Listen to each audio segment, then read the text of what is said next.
song is so fucking true. You know what? After that incredible song, how am I gonna get my hydration back? Let's finish watching this video. Use code SELLAVA00 to save 10% off of your next GamerSupps purchase. Oh, I didn't know that I could do that. Wait, how do I gotta do that. How do I wait, let's go to GamerSupps. Gamersupps.org. All right, that was not correct. Gamersupps.com. All right. Well, so we have gunpowder oh my god. There's no fucking way they sell caffeine-free GamerSupps. What the hell is a caffeine-free GamerSupp? Why would you? I thought the whole point of it. What? I drink GamerSupps for the taste. I guess, man. Gage says, hi, can you play Edison with me sometime? Sorry, I don't play Yu-Gi-Oh! I don't play made-up formats like that. We have Anime Girl Thigh, Crusaderade. We have Raw Meat, Brand Risk. We have Blowhole Blast. We have Grandma's Ashes. Oh my god, they're just like... That's crazy. They are going there, man. Hi, we're here to answer any questions. I am racist. Can I still drink your product?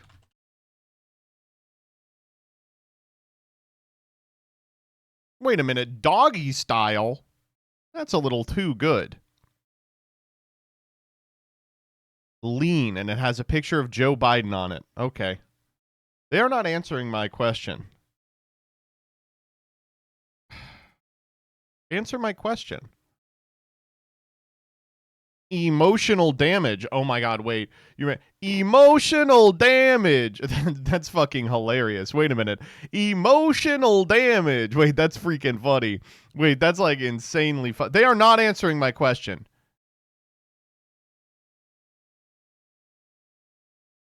Hajime. Negate. This one's just called lemonade. Okay, that one's normal at least.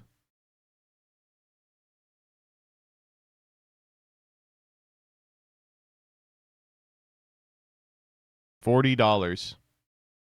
You all are fucking up, though, by not going to G Fuel, where I have an affiliate chip that I never advertise. You can get the Zorro Collector's Box. You can get, oh my god, a scratch off, apparently. You've got 20% off? I'll claim it. No, I'm good. What's the MBT flavor of G Fuel? Oh, I got it. Here.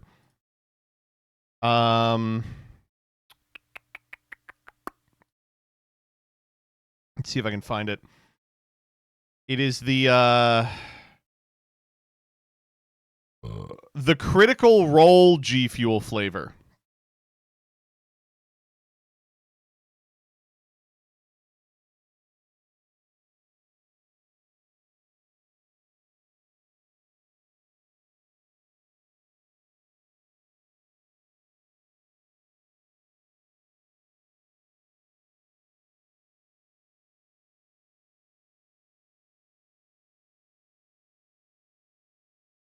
My flavor is Stay Frosty.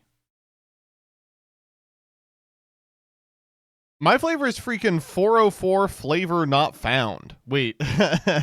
Wait, my my flavor is freaking cranberry gf.exe. Whoa, hold up. My flavor is Carnival Craze. My flavor is Quirk. Wait, okay, yeah, it actually is Quirk. People say that this is in partnership with My Hero Academia, but we just put Deku on the bottle so that it would sell. It's actually the same flavor as Quirk Chungus.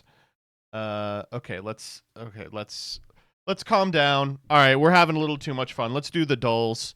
How do we? All right. Taumon or Thanos. It's gotta be Thanos. Okay, wait a minute. There is a lot of pornography of Digimon characters. I'm gonna pick Thanos. Okay, not by a lot. Not by a lot. Garnet, Steven Universe, or Jill Valentine? Holy shit. Whoa. This one's tough. I'm going to say Jill Valentine, one of the generational goons. Wow, not a lot of Garnet. Holy shit. Zangief or a Toho Project character? I should have picked Zangief. Fuck me. Gudra or Deku's mom. We're picking Gudra. Yuna or Hagakure Turu Visible. I think I'm going to say Yuna. Yeah, let's go. Susie from Kirby or Crimson Viper. It's gonna be Kirby. Oh my god, it was wrong by 60. Katie from Pokemon or Brione from Pokemon. It's gotta be the human. Okay, we got it. Charlie from Brawl Stars or Larcy from Fire Emblem. People are jacking off to Brawl Stars at a rate I couldn't possibly imagine. This is a one... Okay, I guess I was wrong to pick the adult. Mew or Shaman? Mew. Gen 1ers, man. All right, that one was not very good. Let's do Scrandle. Wow, these are both pretty rough. I'm going to say $1.60 is going to carry that fried chicken on a stick. All right, here we go. Bacon cheeseburger or chicken and chips. Chicken and chips looks insane. 72 on that mid-ass burger. BLT biscuits or pulled pork and chips for $2.50. Not close. We've got chicken tikka and chips or pork sandwich for $4. Ooh, this is tough.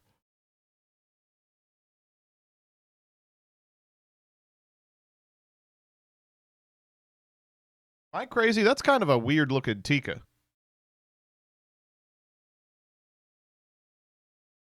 I knew I should have picked the pork. Fuck me.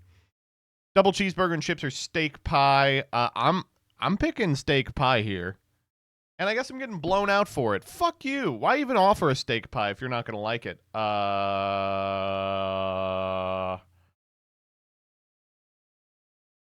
Okay. Chinese box or hot dog? Holy shit, these two are rough. I want to pick Chinese box. Fish brochen or fried chicken in a cone. I guess I'll do fried chicken in a cone. It worked out. BBQ pulled pork nachos or chicken and chips. I'm picking the pulled pork nachos and getting roasted for it. Are you kidding me? Cannoli with lemon cream filling or a pita wrap. That's a good looking cannoli. I like me a good cannoli. Die. Beast burger or I'm not falling for bread with onion and paprika again. Ugh, rough one. Really rough one. Let's do cuddle.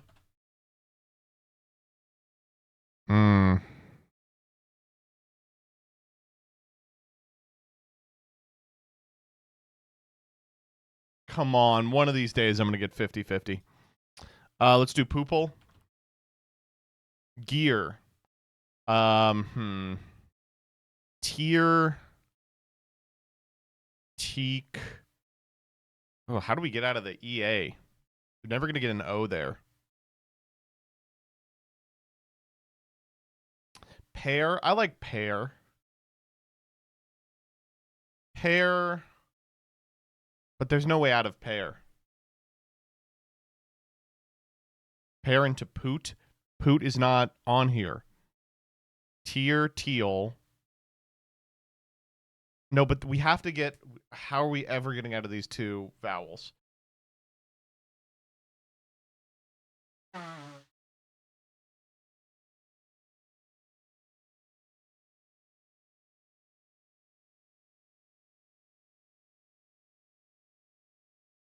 Wait. Bear, beat, brat, prat, prot. Oh, fuck.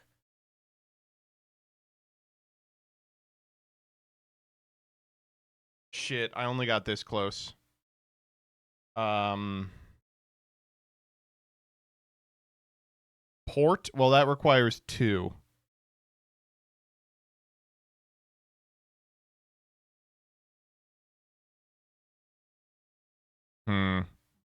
Pram? Prom? I like it.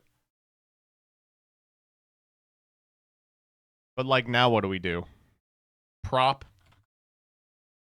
Nice. All right, that could have gone worse. I'm in on this. 8 to 5. There was a 5 on this. Fuck me. Let's do what's a pram? It's like a baby carriage.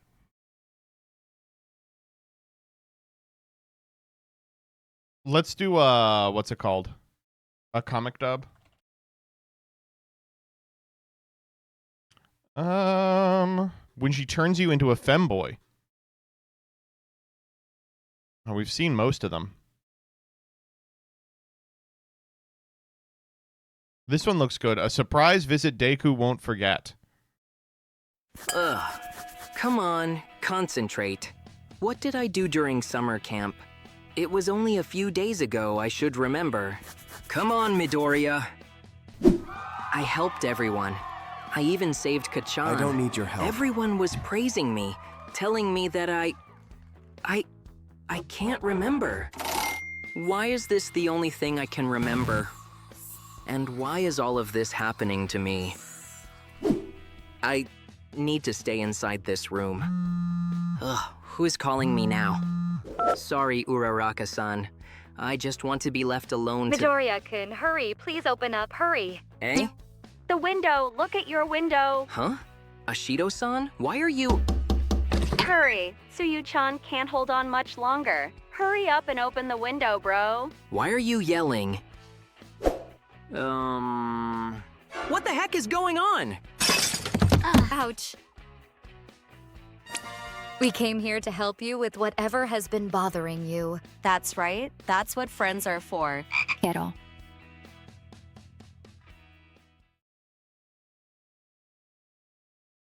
What? Okay, that one I don't think was pornography, so I will downvote it, but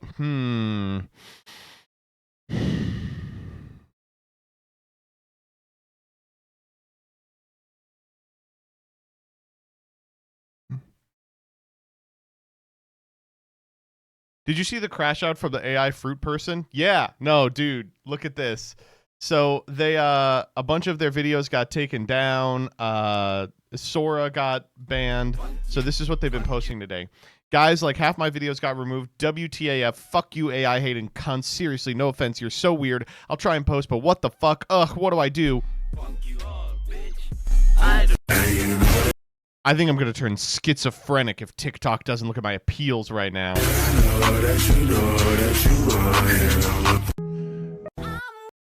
What the hell was that? By the way, to all the AI haters who reported my videos, I'm going to use so much water and use up all your clean water. Guys, can you fucking reply to my stories and tell me what to do? Because you were all so quick to ask for new episodes, but when I need help, nobody does it for me. What the fuck? Hey. Hi. Yeah, okay. You're gonna cheer for Me when I see half my fucking videos removed. You fake ass cunts unfollowing me, I'm sick of it. I don't upload for a few hours and you go and unfollow me like I'll burn down the Love Island villa if I lose any more followers. All I gotta say is keep it up. Keep it up. Keep it up.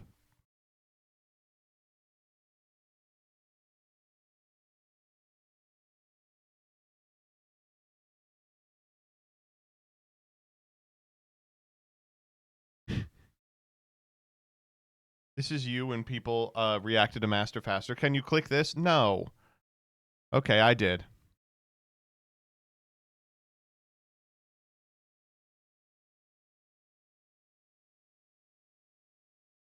I think what scares people about Charlie Kirk and JFK is the idea that it doesn't matter what gear you picked, your perks, what guide you studied on movesets and attack patterns.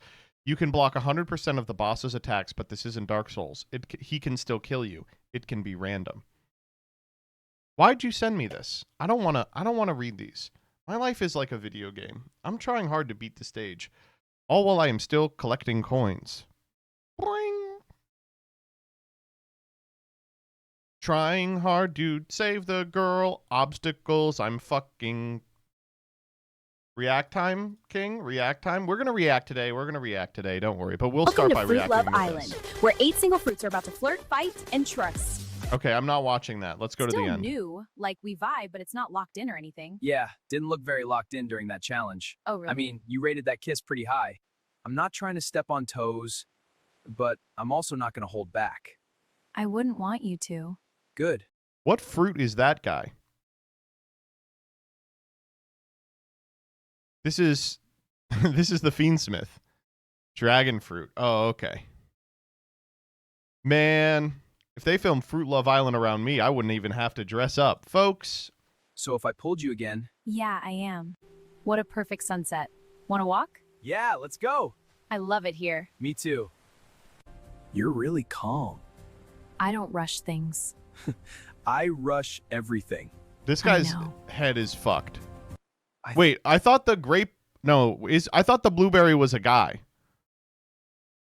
Did the blueberry transition? thought I knew where I stood. And now? I don't. That's not a bad thing. That kiss? You liked it. Yeah, I did. Want to try again? Dude, they've been fucking blazing through drinks. I shouldn't. So what does that mean for Mangella? I don't know. You just kissed me. Yeah. So are you still all in with her or not? I need to think. Take your time. I'm not in a rush. Bombshells, I hope you had fun on your dates. Islanders, tomorrow you'll be reading real comments, and your job is to figure out who they're about. That's right. We're using your comments. So if you've got something to say, now's your chance. Drop it below, we might just read it. And trust me, not all of you have been nice. So go ahead. Say what you really think. Wait. So how did it end? Mangella is a bitch. I hate that. Orange. Wait, is she an orange? I guess we'll never know. A lot of people said that something crazy would happen. They said they didn't know what was going to happen if Mangella found out that Graperello was macking on Kiwi Man. I guess we'll never know. Dude, have you ever watched actual Love Island? It's the only normie thing I watch. It's so bad. I haven't, actually. I've never watched Love Island.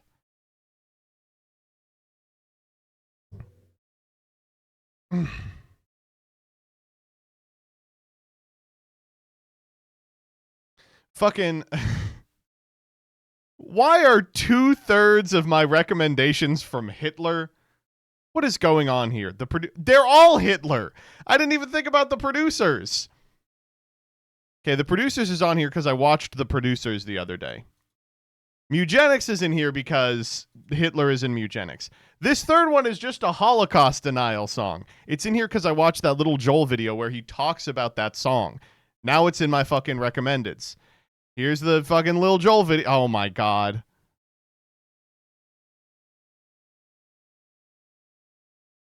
This is what I'm looking for. Poppergeddon and the Italian Yu-Gi-Oh theme song. Let's listen to the Italian Yu-Gi-Oh theme song while I go get some ibuprofen, and then we do the reactions.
jump, jump, jump, jump.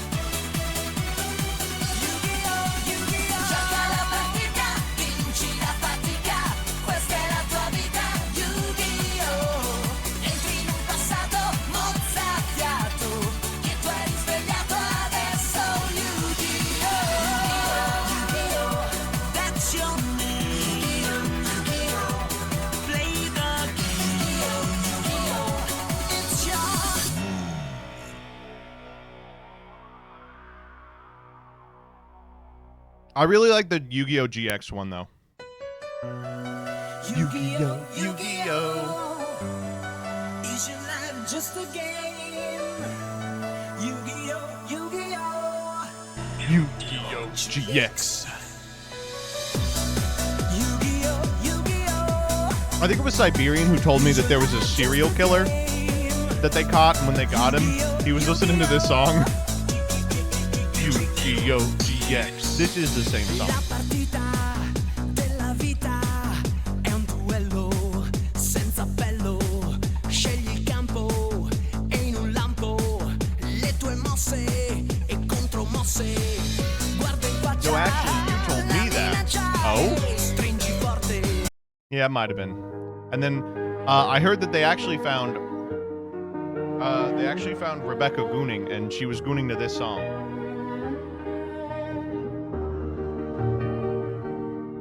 在风暴中，体力不要，声音坚定，以为有信念。 I have to, like, this has to be AI, but I need it to not be AI.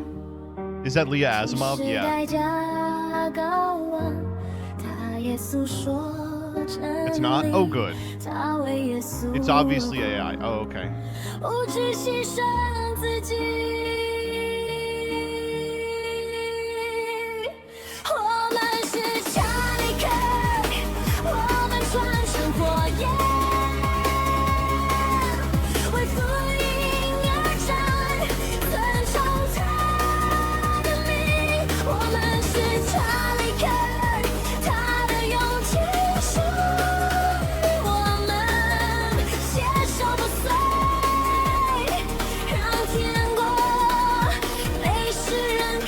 Okay, there's a little bit of Homestuck music in here, by the way. Listen.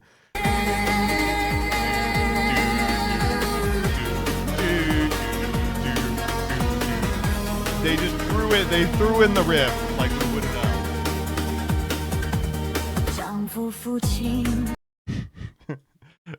Penumbra Phantasm. Counting or not counting dream bubbles. All right. We are now going to watch the videos that I wrote that we were going to watch earlier. Okay. So there's a couple I wanted to watch today. I figured Wednesday can be our big react day. Here's what we got. First up is Cardboard is the Cure to Brain Rot. All right. This is a video from T and TCG with Liv. Now remember, the way that these work is we are not watching the video here and then leaving. We are clicking the link. We are subscribing. We are leaving a comment. We're saying, wow, what a good video. You know how it works. All right. So I want to watch this one. The reason I want to watch this one is because I've basically been saying this for like 6 months. Short of it is, you know, card games are a mechanism by which you're forced by the rules and conventions of the game to go to another place and interact with another person, which is not common in today's very atomized society. So let's watch it together and see if this person says, Joseph, you were so right. Critical thinking is at an all-time low. Face-to-face socialization has been declining for decades. That's not true. Already, I'm fact-checking this. That's not true. Ad hominem. And traditional hobbies are being replaced by passive, brain-numbing activities. Okay, fuck off, because that's how I make my living. What are you talking about? But that's right. Over the last few months, I have consumed a lot of content about the decline of society, and it got me thinking about my own life, what I choose to spend my time on, and who I choose to spend it with. Well, the bad news is that it looks like she spends it on flesh and blood, which I really would not recommend to anyone. But, you know, cardboard is cardboard. Me personally, all of the content that I'm consuming that says that society is being destroyed is because femoids won't date a high value male like me. By the way, let's take a second and do a little bit of phrenology with this shelf to the left here. What are we fucking with? Cat lady. We have flower craft. We have, I mean, I think everyone probably has this, the random shelf in your house that just has 40 playmats. You know you don't need 40 playmats, and you're never going to use 90% of them. And why do you even have them? It's not like, you know, even if they are, like, special for some reason, it's not like you look at your playmats and reminisce. I'm in the position now where I had a really great storage solution of the playmats, and I now have too many playmats for the storage solution. I'm now thinking of getting a second storage solution for playmats that I know I won't need. And as someone who has historically chosen my phone over pretty much any activity you can think of, what I found scared me. Obviously, a lot of this content had suggestions for reclaiming your brain, getting your time back, and recovering your life from big tech. Okay, I do want to say real quick, first off, this is such a YouTube video essay already. I love the, like, here's the Adobe Solutions basic package still shot that works with this, you know. But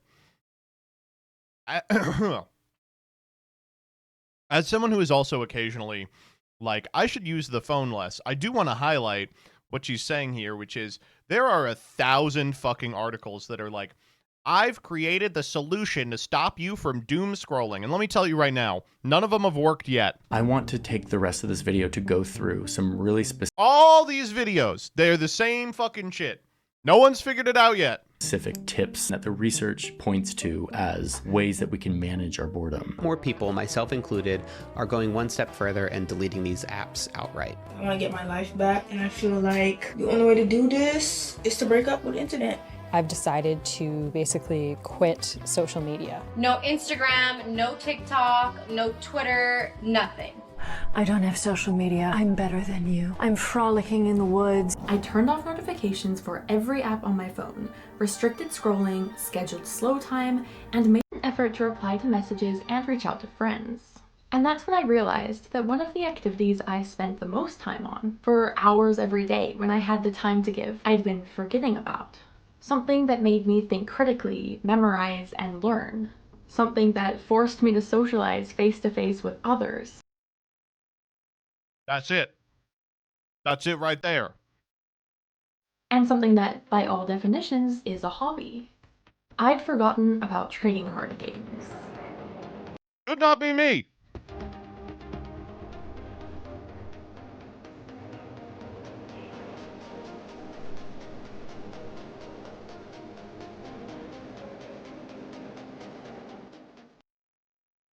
Now, let me tell you right now.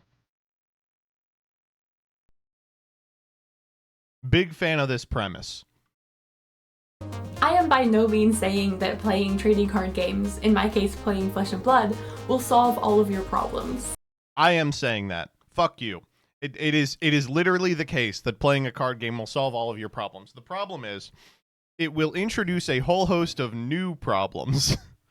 New fun problems. Joseph, it's been 6-7 seconds and my addictions have not been broken. ! Refund. Imagine if the solution was Commander. Well, you'll notice this is a success story, which is why she's not talking about Commander.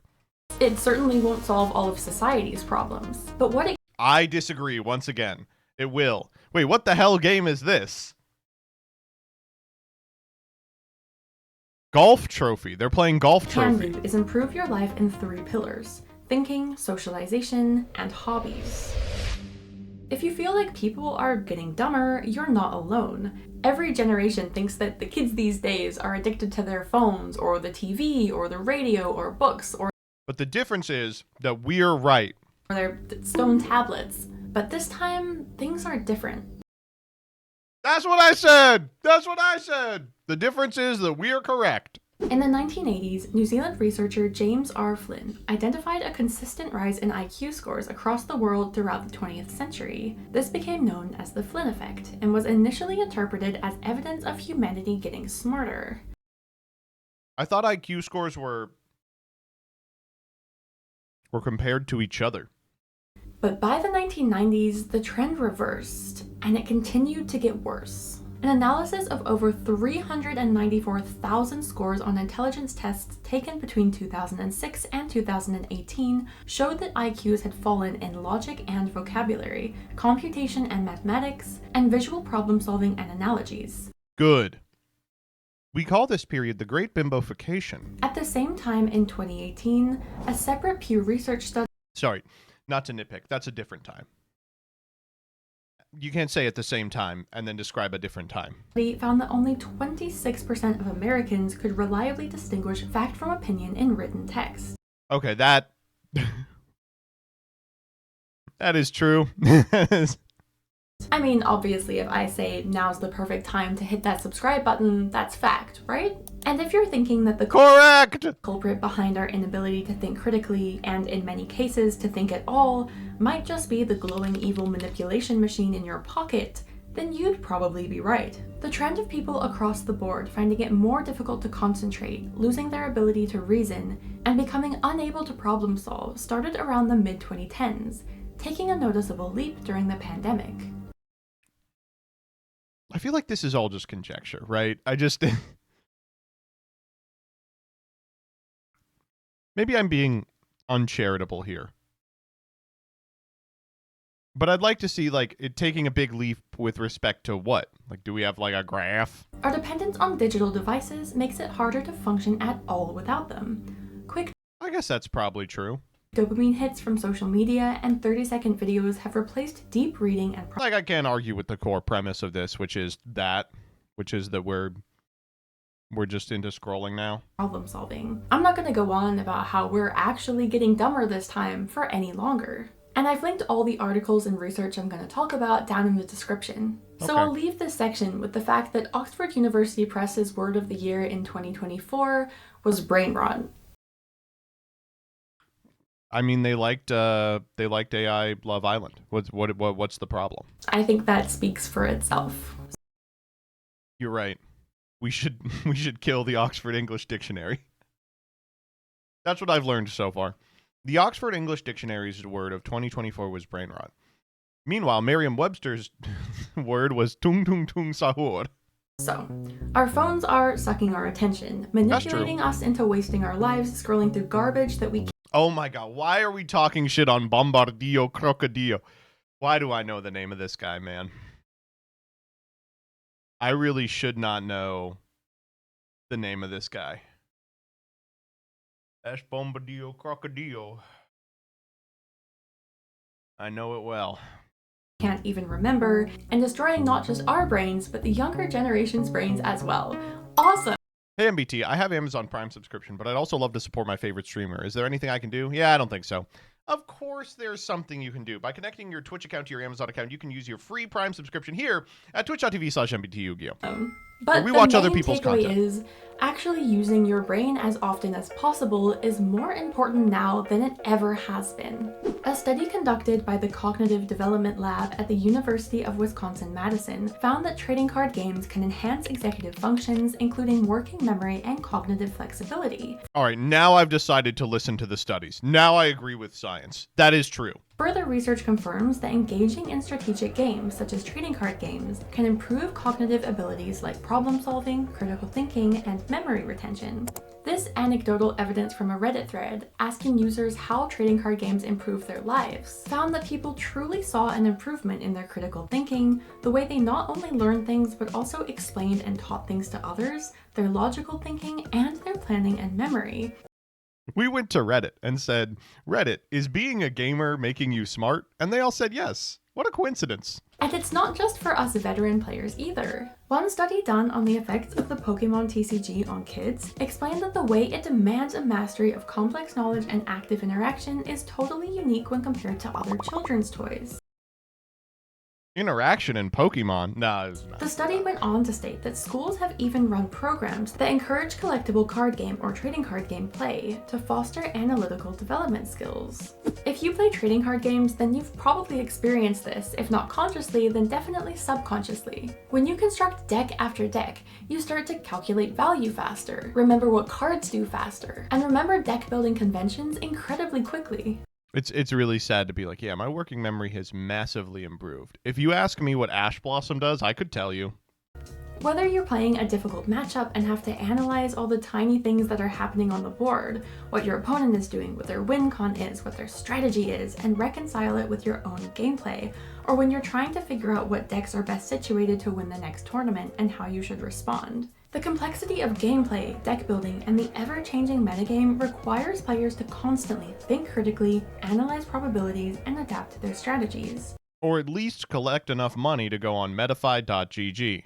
When I'm talking with my friends or other players about professional Flesh and Blood players, the conversation always seems to land on how smart they are. And I imagine it's the same for fans of Magic or Pokemon or any other trading card game. A bunch of nerds really do obsess over how fucking genius they are for activating Ash Blossom. But even if you're not a professional, the thinking that TCGs push you to do is much more than you would do on an average day, scrolling, playing mobile games, or just hanging around. But the way we think isn't the only thing our digital addiction is slowly destroying. Today, we're meant— Okay, this is the part of the video that speaks the most to me. So much of my problem with the way the world works now is that there are not very many avenues for socialization, especially for young adults. For kids, you go to school, and you have to go to school. And the schools do a decent job of putting together clubs and opportunities to do stuff. But once you leave school, like all the fucking burnt out millennials have the same refrain, which is, how do I meet new people? It's impossible, blah, blah, blah, blah, blah. It's like, well, in many ways, I think card gamery is poised to be a pretty nice sort of third space, you know, where there is a rules-oriented reason why you have to talk to someone, you know? To be more connected than ever. See, to me personally, it seems really easy if you're cis, lol. Oh, well, listen, it's pretty tough, Rebecca.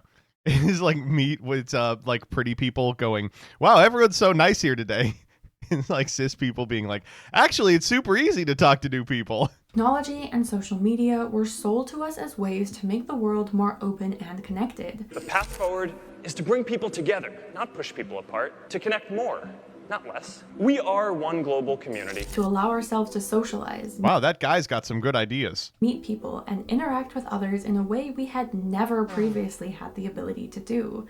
But instead of that dream, social media has polarized us, made it impossible to find common ground, flooded our feed with information that solidifies our own opinions and makes everyone else our enemy. Time spent socializing in person has decreased and makes— Okay, let's see if we can figure out what protest this is from. Common ground. Silence is compliance. Okay, that could be flooded anything. Our feed with information that solidifies our own opinions and makes the sign in the back there. Common ground. Flooded our feed with information that solidifies our own opinions and makes everyone else our enemy. Time spent socializing in person has decreased by nearly 70% over 2 decades for young people. That's pretty depressing. That's an actually legitimately quite depressing.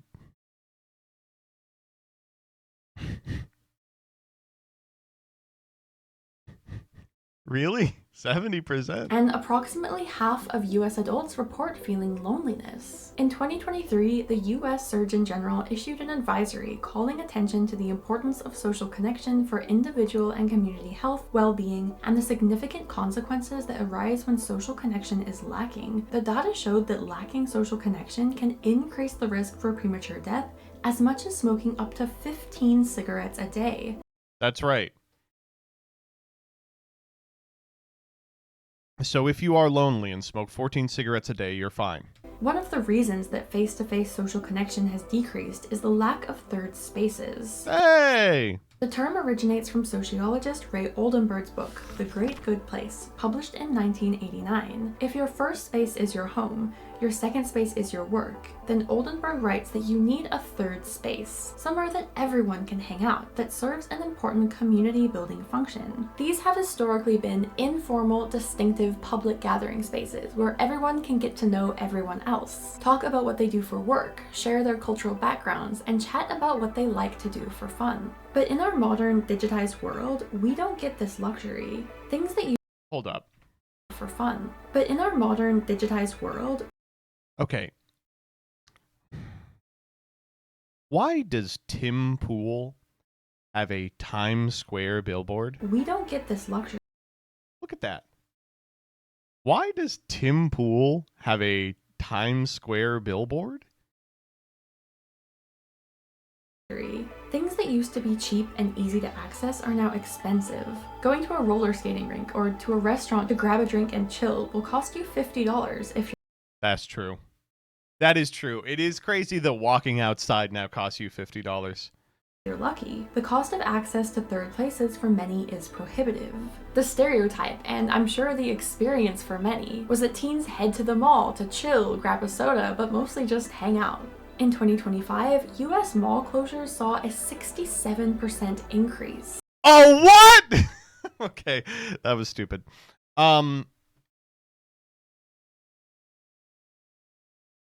will say it is nice living by a thriving mall.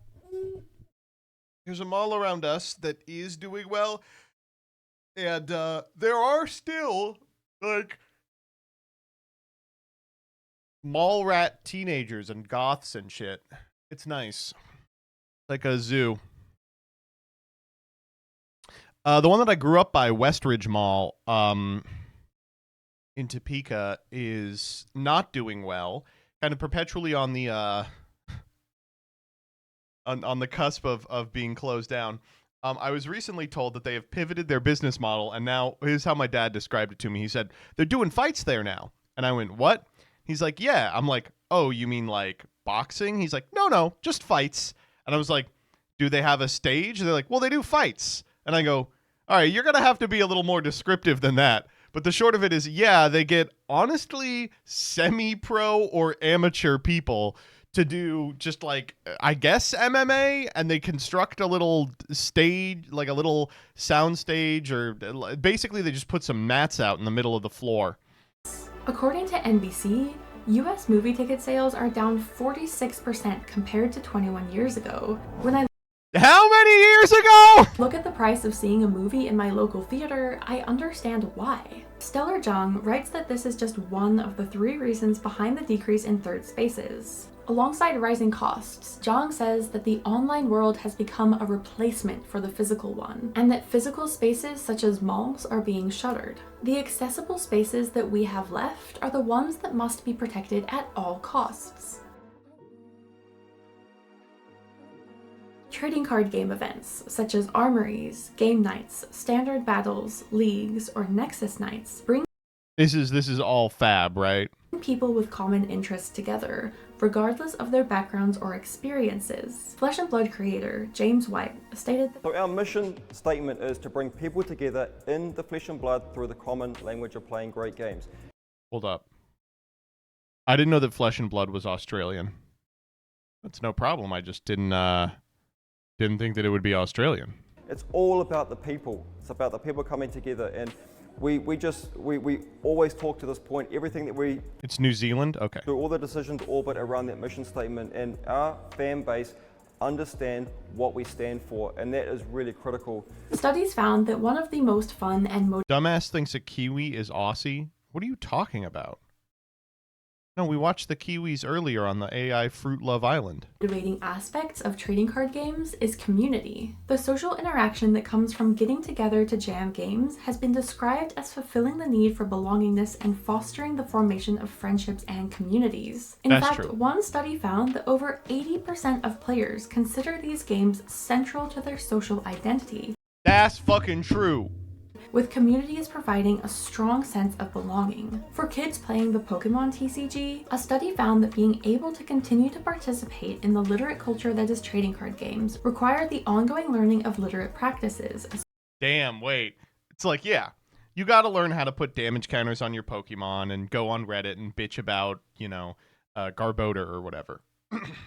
But you also got to learn the social aspect of not getting kicked in the face by an opponent who doesn't have an out for your Regice. I'm dating myself here. Associated with not only problem solving, analyzing, and strategizing, but arguably more importantly, discussing, challenging each other, and constantly exchanging ideas with one another.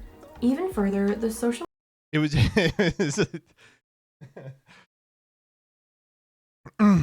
it was so very important to us to discover that these children had already figured out how to gas up the worst tech you'd ever seen in a Discord. interaction involved in playing trading card games has been proven to promote communication skills, teamwork, and sportsmanship. If trading card games provide the common ground to connect on, and the platform for players to interact, compete, and trade, then local game stores form the heart of these communities. What we call local game stores, they function as like community hubs where people, you know, the common interest is playing the game, that is the common language, but they... Who's that? They serve as these community centers where people can come together Why and is she make new green? friendships outside of work. I often talk about the third place. Like, people need a third place. If you have home, you have work, and then typically people have a third place. For some it's the gym, for some it's church, for some it might be the pub or the sports club or whatever. Stop cutting back to her. She's just smiling. For gamers, for tangible tabletop gamers, it's your local game store. One games and hobbies blogger, John Kill, wrote in a blog post, "For many hobbies and communities, the local store isn't a transactional place, it's a social hangout. The community is beating heart, where people meet up, play games, swap stories, and make friends." User Rob says, "I spent all summer hanging out at that store, playing Magic and talking to the locals. Holy shit.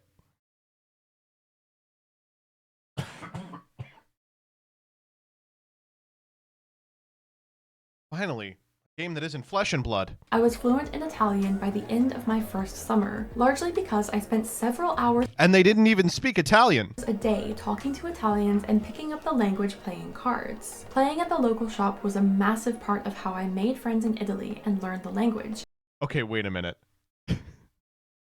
Playing at the local shop was a massive part of how I Look at this guy in the back. Look at this guy in the in the back here. made friends in Italy and learned the language. And the store gave us the tables, space, and terrain to do all of that. User Elor added, "Without a centrally located establishment for people to meet and mingle, you'll definitely miss out on what might very well turn out to be lifelong friends." I know that I wouldn't. And this is a lot of the reason that I give ostensibly good programs like Master Duel a ton of shit, is because I don't want to create Master Duel players. I want to create Yu-Gi-Oh players. I want people who can go to a store in real life and play with other people face to face. I don't want the fucking League of Legends fan base, right? Be where I am today without my local game stores in Auckland. When I started playing Flesh and Blood, the local You want the Gathering? I don't want Magic. I want the Gathering. community was so What if we added voice chat in the incredibly Master Duel? helpful, Great idea. telling me about all the different heroes, lending or even giving me cards when the prices stopped me from upgrading my deck, When your and friend being has tried and so trade patient GR. and helpful when I was just learning. When I was in China, I spent many nights in a game store where people would teach me how to antagonize my opponents in Chinese. Damn, hold up.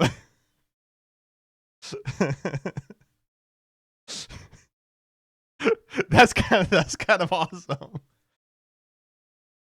Oh, you don't speak Chinese. Okay. I'm gonna write down a list of slurs and Show me how to play the game, and give me heaps of delivery food recommendations. One night I stayed so late that I missed the last metro, and the game store owner actually dropped me off at the university campus. Shout out to Kai because he's a legend. This was one of the only ways I got to make actual connections with locals that I saw on a regular basis, rather than nice. just meeting people once or twice who were already in my social circle. In the end, we even got hot pot together and played Magic in a random hotel room that we had to sneak into because more than one person at a time wasn't allowed in the rooms. I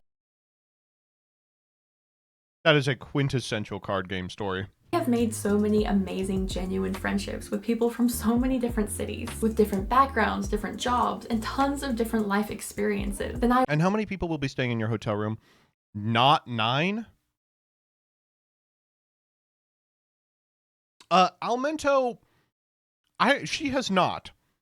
She's supposed to have, because I was like, you should try these, and she was like, I will, and then she hasn't.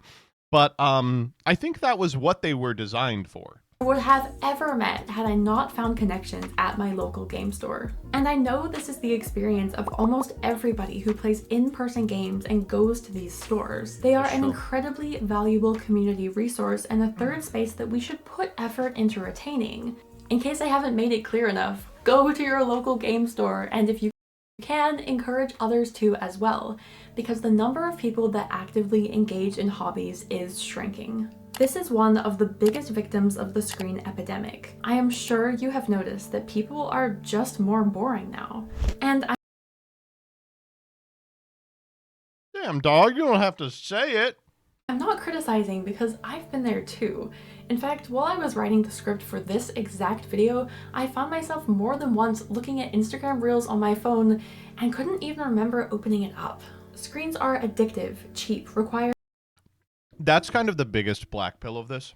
Sometimes I will scroll for like 45 minutes and then I'll finish and I'll go, name one thing you watched while you were scrolling. And I go, no.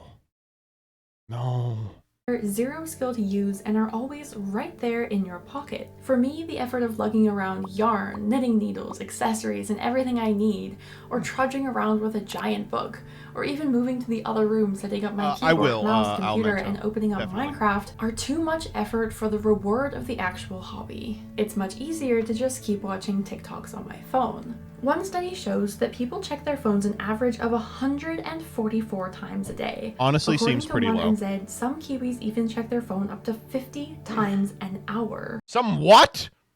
Wait, was this person a New Zealander the whole time? We are addicted, and with all the time we spend on our phones, how can we make time for hobbies? When you can have unlimited dopamine, the secrets of the universe, and more entertainment that you know what to do with, why would you stop? But it's not just our phones that are causing the decline of traditional hobbies. The rising cost of living is forcing people to reassess their relationship with money and look for ways to maximize their earning potential. You may know this better as hustle culture. And the number one thing you should be doing is buying cardboard. If you aren't selling a knitting course, making content about reading, or getting ad revenue off your Minecraft gameplay, then scram, because you're wasting your potential.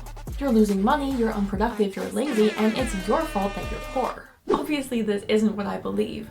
It's what I believe. But it is true that people are increasingly expected to take the things they love and turn them into a secondary source of income. This person is whining directly to me. Yup. A lot of the reason, you know, when I play Magic occasionally, a lot of the reason that people are always like, why don't you make like content about this? It's always like, I gotta have something that's my own, man. I gotta have something that isn't monetized, man. I can't, it can't all be content. This toxic grind set isn't our fault either. The cost of living continues to rise faster than wages, and unemployment is getting worse. It's kind of hard to just live your life at the moment, and hobbies are the first thing to go. That's true. If you're looking for a hobby that's actively growing, that has a dedicated place you can go and play in almost every single country worldwide, and that has many diverse, friendly, and welcoming communities almost you know where to go, not to Flesh and Blood. Anywhere you go, well, you found it. Trading card game sales overall grew by 35% in 2025, and the market is projected to grow from 9.2 billion in 2026 to almost 17 billion by 2035. Playing trading card games at a local game store or even in your friend's kitchen is something you can do regularly, something that's exciting. You heard it here first, folks. Play Alestrals. And fun, something that requires skill and you can tangibly improve at, and something that brings joy to your life. In fact, one study showed that people who have hobbies are more likely to have lower blood pressure, lower cortisol, and lower levels of depression. Boy, that...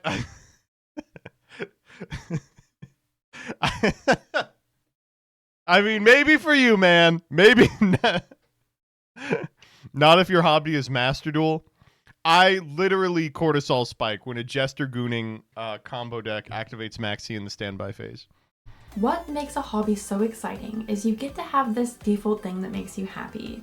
I know that the biggest criticism you're probably thinking about right now is that it's a bit rich to be shilling trading card games in the same breath I talk about the cost of living crisis. And yeah, so this is kind of the unfortunate push-pull of this, is people are like, yeah, you're saying everything's more expensive. I'm not spending it on cardboard. You know, there actually is a solution. No, yeah. that's valid, I get it. But Flesh and Blood has Silver Age, where a deck will run you around $20 US, or nothing if you're willing to dig through a lot of bulk. Magic has Pauper, Lorcana, Pokemon, and One Piece have unofficial and community. Magic has Pauper. I mean, theoretically. I've never seen one fire. Led budget formats. And although I've only experienced this in Flesh and Blood, trading card game communities are more than likely to help you out when you're trying to get cards. There's even Flesh and Blood. No Yu-Gi-Oh, by the way. Well, until the legendary modern decks, that was a pretty fair criticism of Yu-Gi-Oh. Blood players that are offering whole decks of cards to newcomers to the game to try and get them into it, right? They're all becoming mates online, which is awesome. Many veteran gamers bring spare decks to their regular game nights in order to help new players find out what kind of playstyle they like. And that's what we've been doing in Genesis, by the way. At my local, when we do Genesis, sometimes people will show up and they were like, I saw that there was Yu-Gi-Oh today.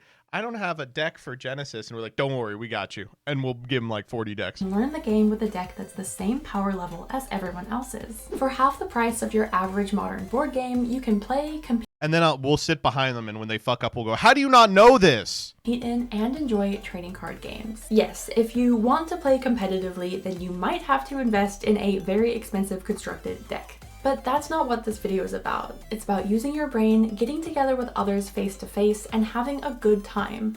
Regardless of where you go, how often you have free time, how much you know, and what you have, I can almost guarantee that you will find a place at your local game store.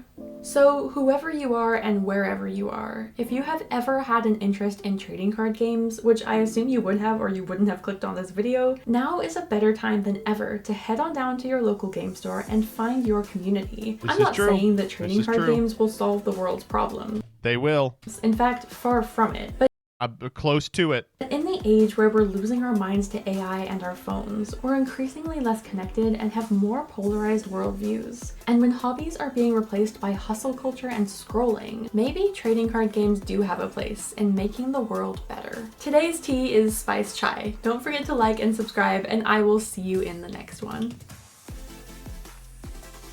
That's the motherfucking tea. This was a sweet video. I mean, I agree with this 100%.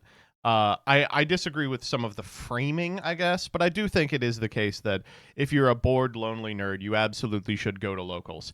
In fact, it's stupid. The same way that like old biddies will be like, you got to go to church. I'm like, you got to go to locals, you know? Would Habakiri beat Fruit Island Strawberry? Yeah. I wish you would play Flesh and Blood. I won't. I've played a couple Flesh and Blood. It's just not for me. Good video, but I ain't ever playing Paper Dog. Why? Let's see what Pauper looks like nowadays. You got my ass thinking about Pauper. Burn is the best deck. Okay, that's what I want to see in a format. Burn is the best deck. Although you go to pre-modern, Burn is the best deck, you know? No. Okay, Burn is the best deck. Followed by Affinity. Elves? Okay, wait. Hold up. Ever since they excised my favorite deck from the format. Wait, Urzatron. Alright. Madness Burn. Gutter Snipe. Fuck me, I love me some Gutter Snipe. Sneaky Snacker. That's what they call me. Faithless is legal. Fiery Temper is legal. Fire Blast. Grab the prize. That's crazy. Lava Dart. Bolt. Okay, I get it. I understand what's going on here. Grixis Affinity. What do they got? Enforcer. Oh, that's a cool card. Galvanic Blast, Thoughtcast. Wellspring. Lead Deck. What does Elves look like? Holy shit. 8 lands? Hold up. I'm locked in. What the fuck do you mean 8 lands? I am locked the fuck in. Excuse me? 8 lands? 8 lands? Gingerbread cabin. Sure, whatever. What do we got? Avenging Hunter. Oh, you have to take the initiative here.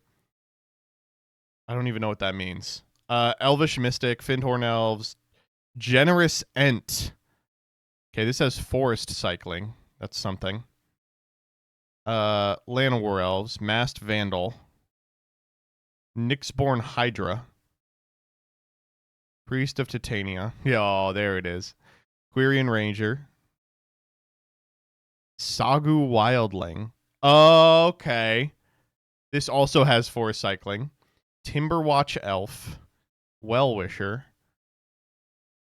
I figured it out. I have now... I have figured it out. I figured it out. Okay, all right. It's a land grant deck. Okay. Wait, this whips ass. I actually really like this deck. I'm clicking the initiative. What is the initiative? Whenever one or more creatures deal combat damage to you, that player takes the initiative. Whenever you take the initiative, venture into the Undercity. What the fuck does that mean? That didn't... Oh, no.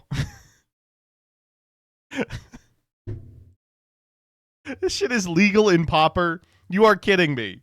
This plane chase ass shit is legal in Pauper. The ring tempts you, Joseph. Jesus Christ, for real.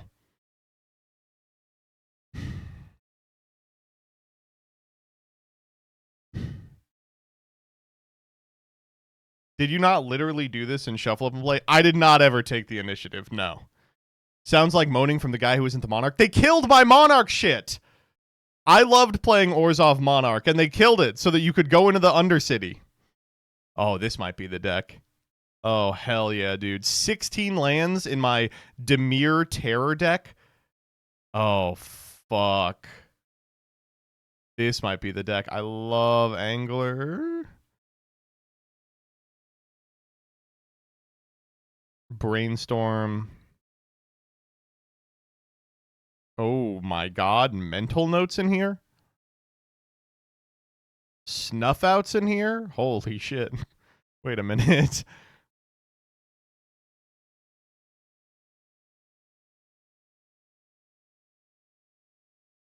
What is this? Urzatron? What are they casting?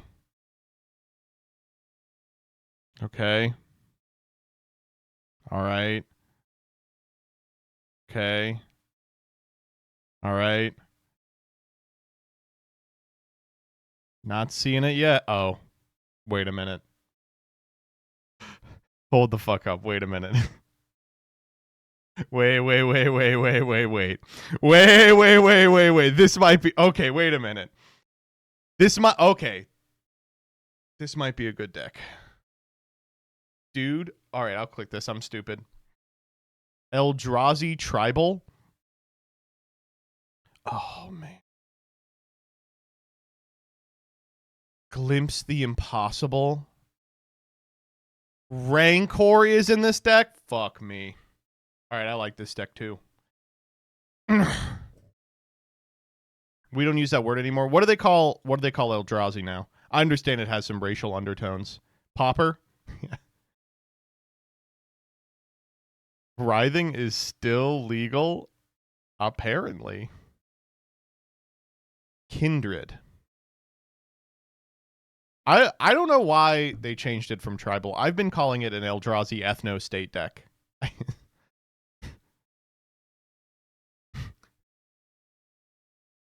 This slot was promised to Wretched Griff 3,000 years ago. All right, let's do another video. All right, this one's really important. Things aren't going too crazy yet. I'm going to keep an eye on. Today, a professional banless reactor reacts to a professional investor. Okay, so Ruxin watched my video. What's up, guys? Today we are reacting to MBT Yu-Gi-Oh's video about investing in Yu-Gi-Oh! And I'm a little bit late to this. I think it was about a week ago. So if you guys missed this, I made a video telling low gangers how to invest in Yu-Gi-Oh, and it was full of some advice that was not great. At the time of not recording this, it was a few days ago recording, but you'll probably see it about a week later. So keep that in mind. It's a little bit afterwards, but if you want to check out the original video, of course, go check out MBT's channel. As you guys know, I'm a professional banless reactor, and MBT often reacts to me. Droll and Lockbird. What is he gonna say about this? He's like, I'm wearing the same shirt, by the way. This is the exact same setup. No, wait. I've got the 300th YCS mat up here so that you can tell the time has passed. This one they are going to want to hear something about. Now you can play 2 of these. Cool. I forgot that that was what he said. Drone Lockbird is semied. Now you can play 2 of these. Because he knows I'm such an expert on the ban list. Well, today, an expert investing MBT, I'm going to react to that and just see what his advice is for investing in Yu-Gi-Oh! Now, we have quotations here, so I'd imagine this is somewhat ironic. But I am interested to see it's real. Just what he says about investing in Yu-Gi-Oh! Especially right now with all the craziness going on with literal investing, buying, pumping, if you might want to call it that. I mean, I don't know what's going on with the I'm pumping Yu-Gi-Oh! Market, but the prices are going nuts. And I will use this video as an opportunity to talk about a lot of that stuff as well. And so real quick, he will talk about this, which is going to be valuable in and of itself. But the short of it is, the prices on Yu-Gi-Oh! Shit are going crazy. And the reason is not because Logan Paul has looked at it, but because the existence of the Grandmaster Rares gives whales something to do. They're fun to open. They generate these viral videos where they look at them and they go, wah, you know, that type of shit. It is a money sink that makes sense for once.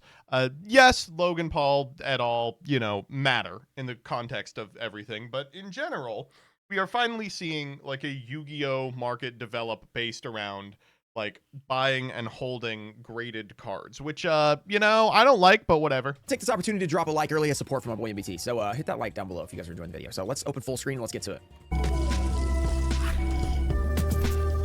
What's up, Logan? I love this hat, by the way, the fell for it again hat. In case you're new to the scene, and yes, Logan Paul is back, and he is into Yu-Gi-Oh, so I'm sure we'll get into that. Let me introduce myself. My name's the Marketician of Black Chaos, and for the last 10 years, I've been helping Yu-Gi-Oh players completely ignore the underlying game for the cardboard pieces that they're purchasing, and instead stockpile a portfolio that rivals a 401k. Which, I'm sure we'll get into this, was a real quick, I want to ask, what the fuck is Ruxin wearing? Are those wired earbuds? They're like plug-in earbud. What are they? I have no idea. In-ear monitors? Wait, how do I not know what an in-ear monitor is? In-ear monitor. Oh.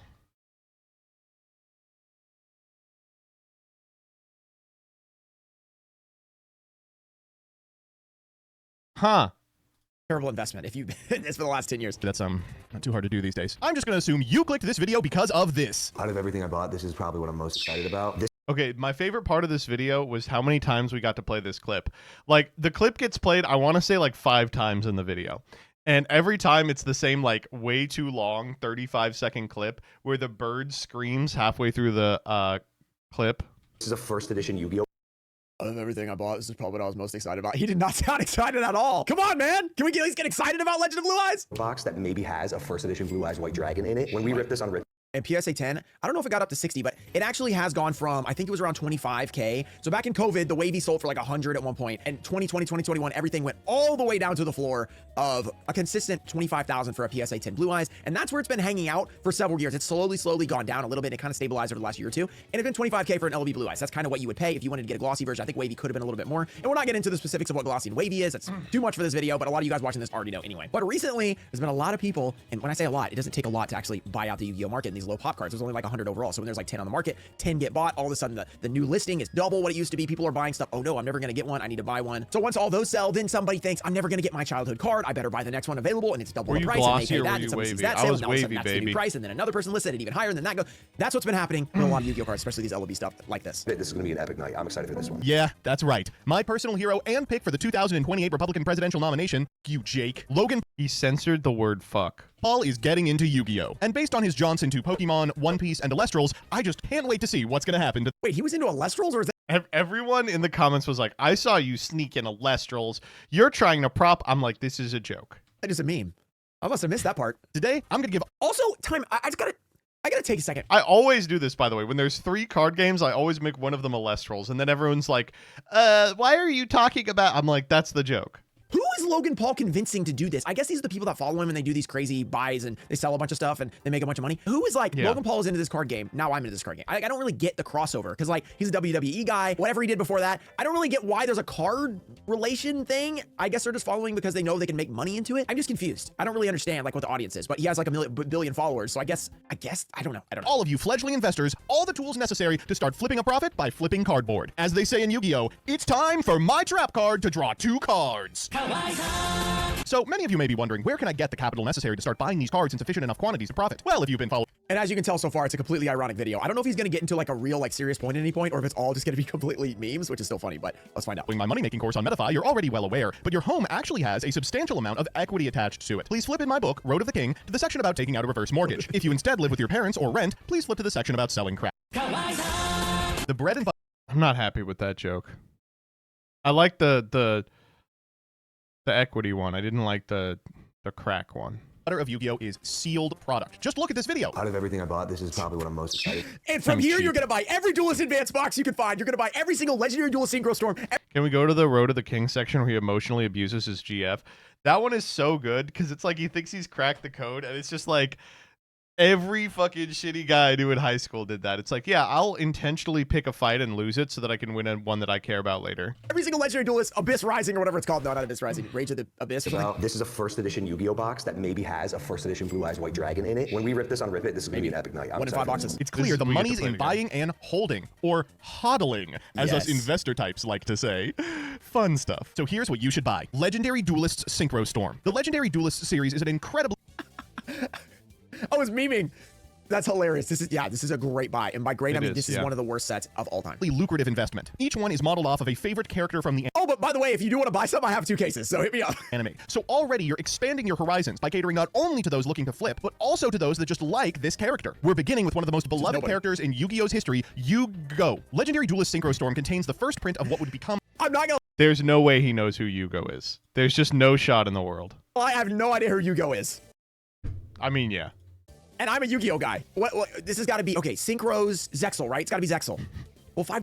Yeah, you got it, dog. You got it.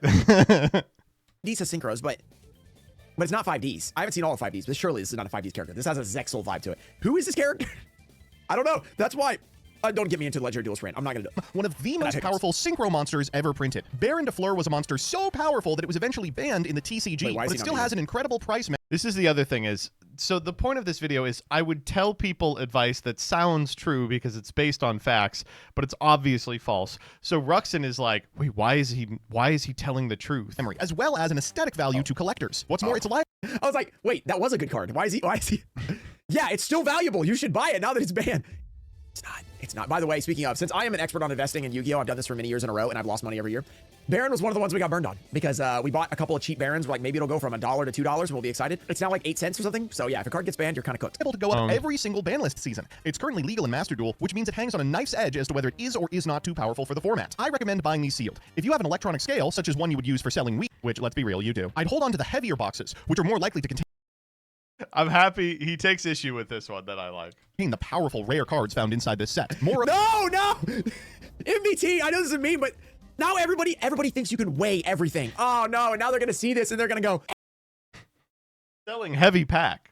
Excuse me, Mr. Ruxin, I weighed my pack of Legendary Duelist Synchro Storm and I think I have a Ghost Rare. Do you know the exact unit weight that a Ghost Rare would weigh? And I'm gonna have to say, no, you do not know what is in the pack unless you have the entire box, and you can't weigh new packs, and you can't really weigh old packs either because I tried to do that Legend of Blue Eyes. Look what happened to me. I had to open all 24 packs and I pulled Red Eyes in the last pack.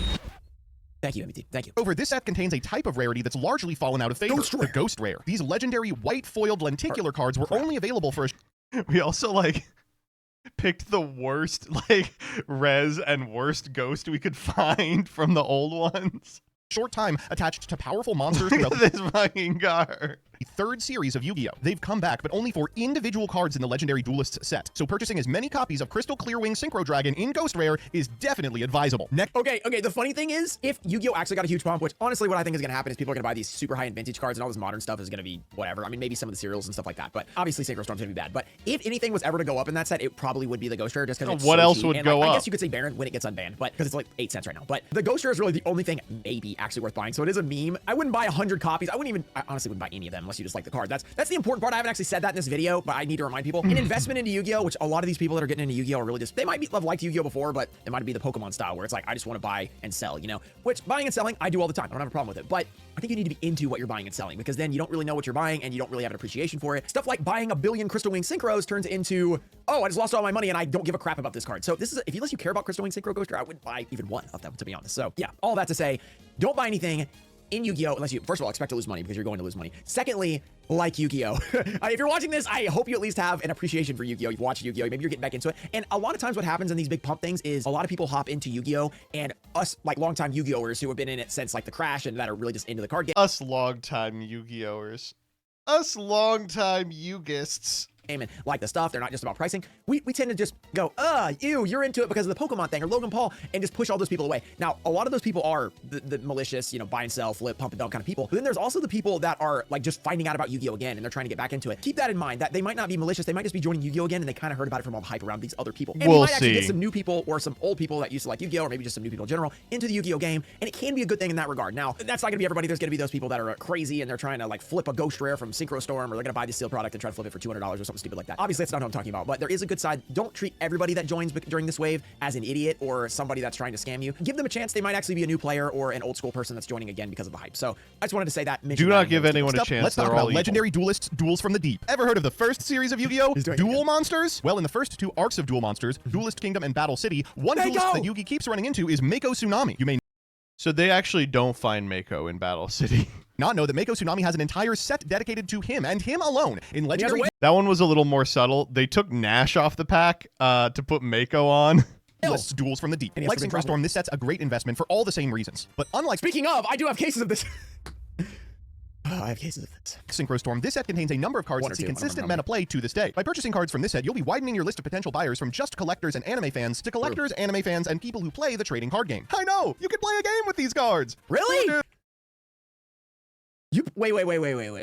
Do we have trap cards? Does Mirror Force in this set? Ruxin might not actually know this. Ooh, Nash Knight, which debuted in this set, is currently seeing a significant amount of play in Vanquish Soul Canine decks. Forbidden Droplet is an extremely powerful meta staple that's been on and off playable. Which, by the way, if you want this card, just in all seriousness, just go buy that the new deck that has 3 of these or whatever. Insane. I made a video the other day how good the legendary modern decks are. Definitely check those out. Since its original print, it's currently even more available than it's been in the past, courtesy of the new Dark Lord monsters. 7th Ascension helps get 7th Tachyon, the premier search spell in Genesis, the second most popular Yu-Gi-Oh! Format.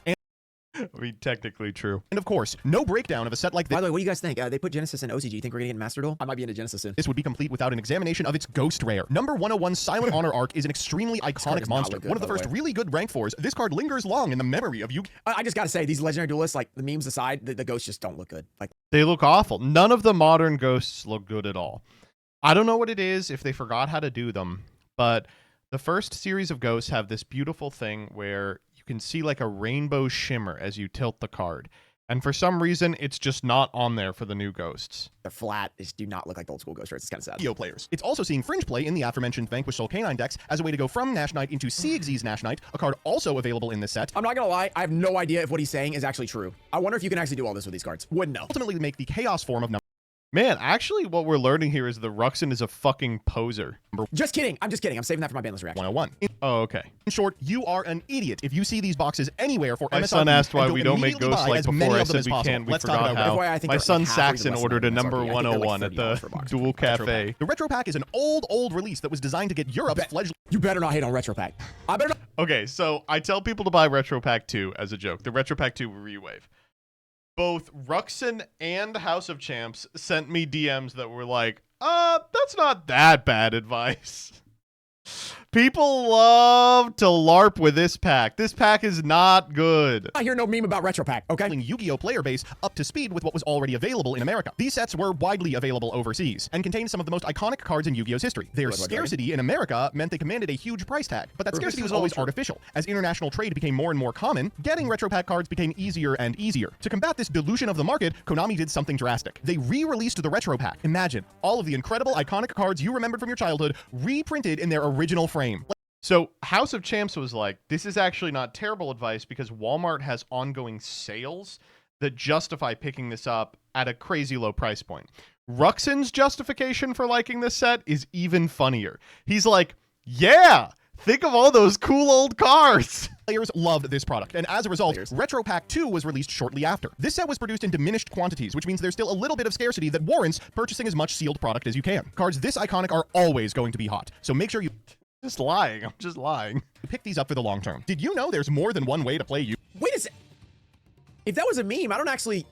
He's like, I do like the old cards. I actually agree with what he said. Like, maybe not players. It's not really a players thing.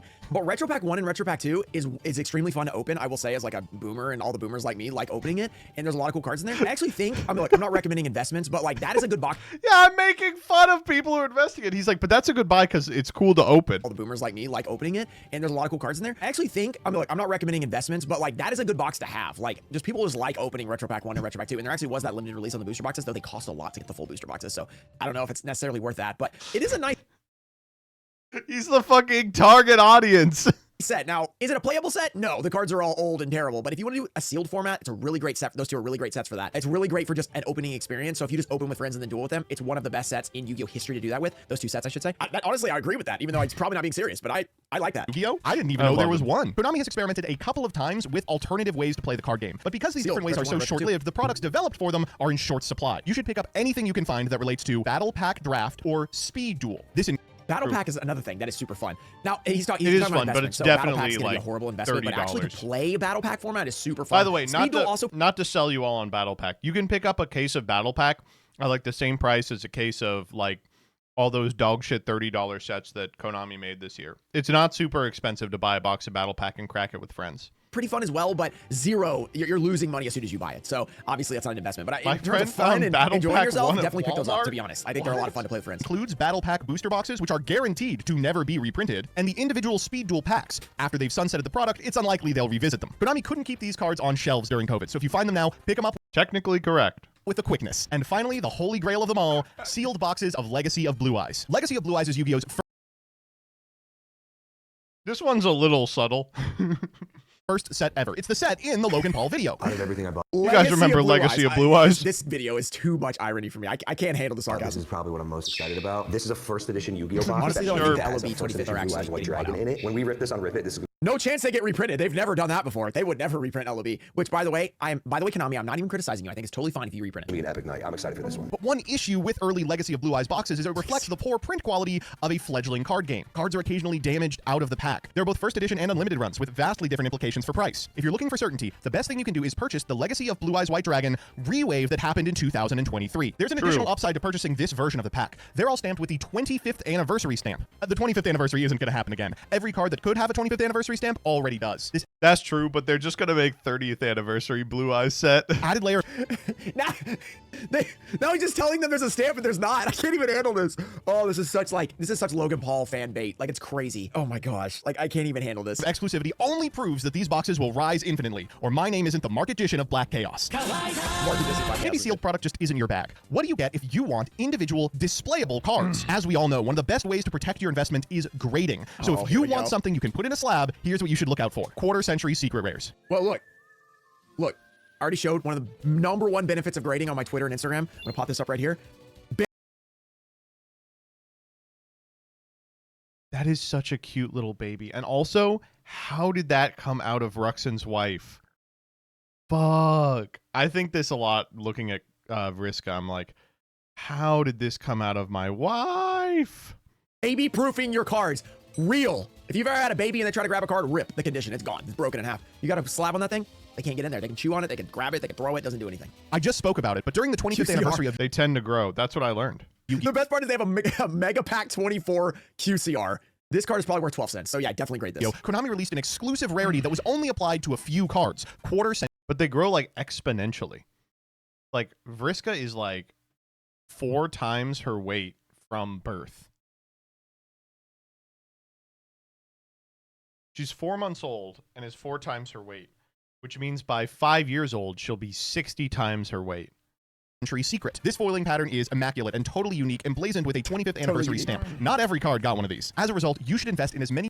Not every card, just about 1,000 of the cards. Though the funny thing is, I actually think the quarter century stamp is going to be what holds those down because you can't really reprint the 25th stamp. But you can reprint a rarity that looks a lot like a Starlight. But I think the stamp is going to differentiate it while Starlights are, you know, okay. They're gone. They're going to get reprinted in another version of 30th anniversary or whatever. I actually think the QCR having that stamp is kind of nice. But getting it graded, yeah, some people like those graded, but not really a lot of people. Copies of iconic Yu-Gi-Oh monsters that sport this rarity. Think of monsters that feature on the cover of specific series of Yu-Gi-Oh! Decode Talker for Vrains, Odd Eye's Pendulum Dragon for Zexal, even some of the classic monsters played by characters. He just completely papers over that. He's like, yeah. In Yu-Gi-Oh! Kaiba's XYZ Dragon Cannon, for instance. On the note of so the reason I picked those 3 is they're the 3 cheapest Starlights. Classic Yu-Gi-Oh! monsters, why not check out the Platinum series? This ultra-exclusive, limited quantity Platinum Finish series of cards was only released once. And what better card to get in a Platinum Finish than Yugi's Dark Magician? Now, I'll be completely honest. So the funniest one of these was that someone bought one. Like after someone posted like a sell chart and someone did purchase one of these after the video went up. I thought you said about Platinum. I forgot about these. Oh no. I still have one of these of the Dark Magician Girl that they're still selling. They sold it for like, it was exclusive, but it's like 3 years of selling it. It's kind of like my my Magia mat. It's what not exclusive. But there's a DMG one?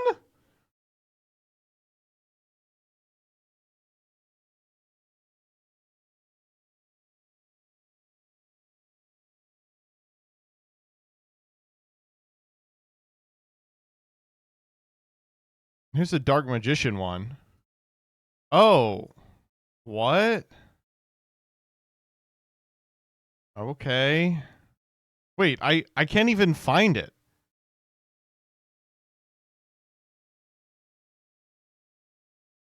Oh, stainless steel card. Right, that's it. Right, I was like, I didn't think they made a platinum one. It's a stainless steel card.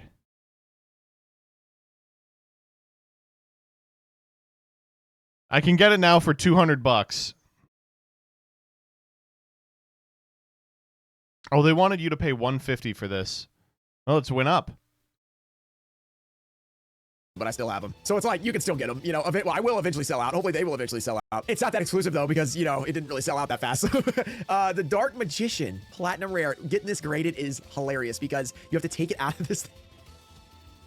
Wow. Yeah, this is just too much. With you. If you get one of these cards, it's going to come in a Konami display case. But as we all know, the best bang for your buck is to crack it out and place it in a slab from PSA. So if you get one, make sure you treat it right by sending it to a grading agency. While we're on the subject of specialty frames, let me talk to you about Maximum Gold, a specific type of foiling that was only introduced for 2 sets total, Maximum Gold and Maximum Gold Eldorado's foiling. Some of the worst quality cards, and that's saying something.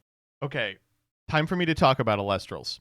So at Alestrals Worlds, at every open event, they have marble frame spirits that are unique to that event, which are fucking awesome. They look so much better than any other spirit.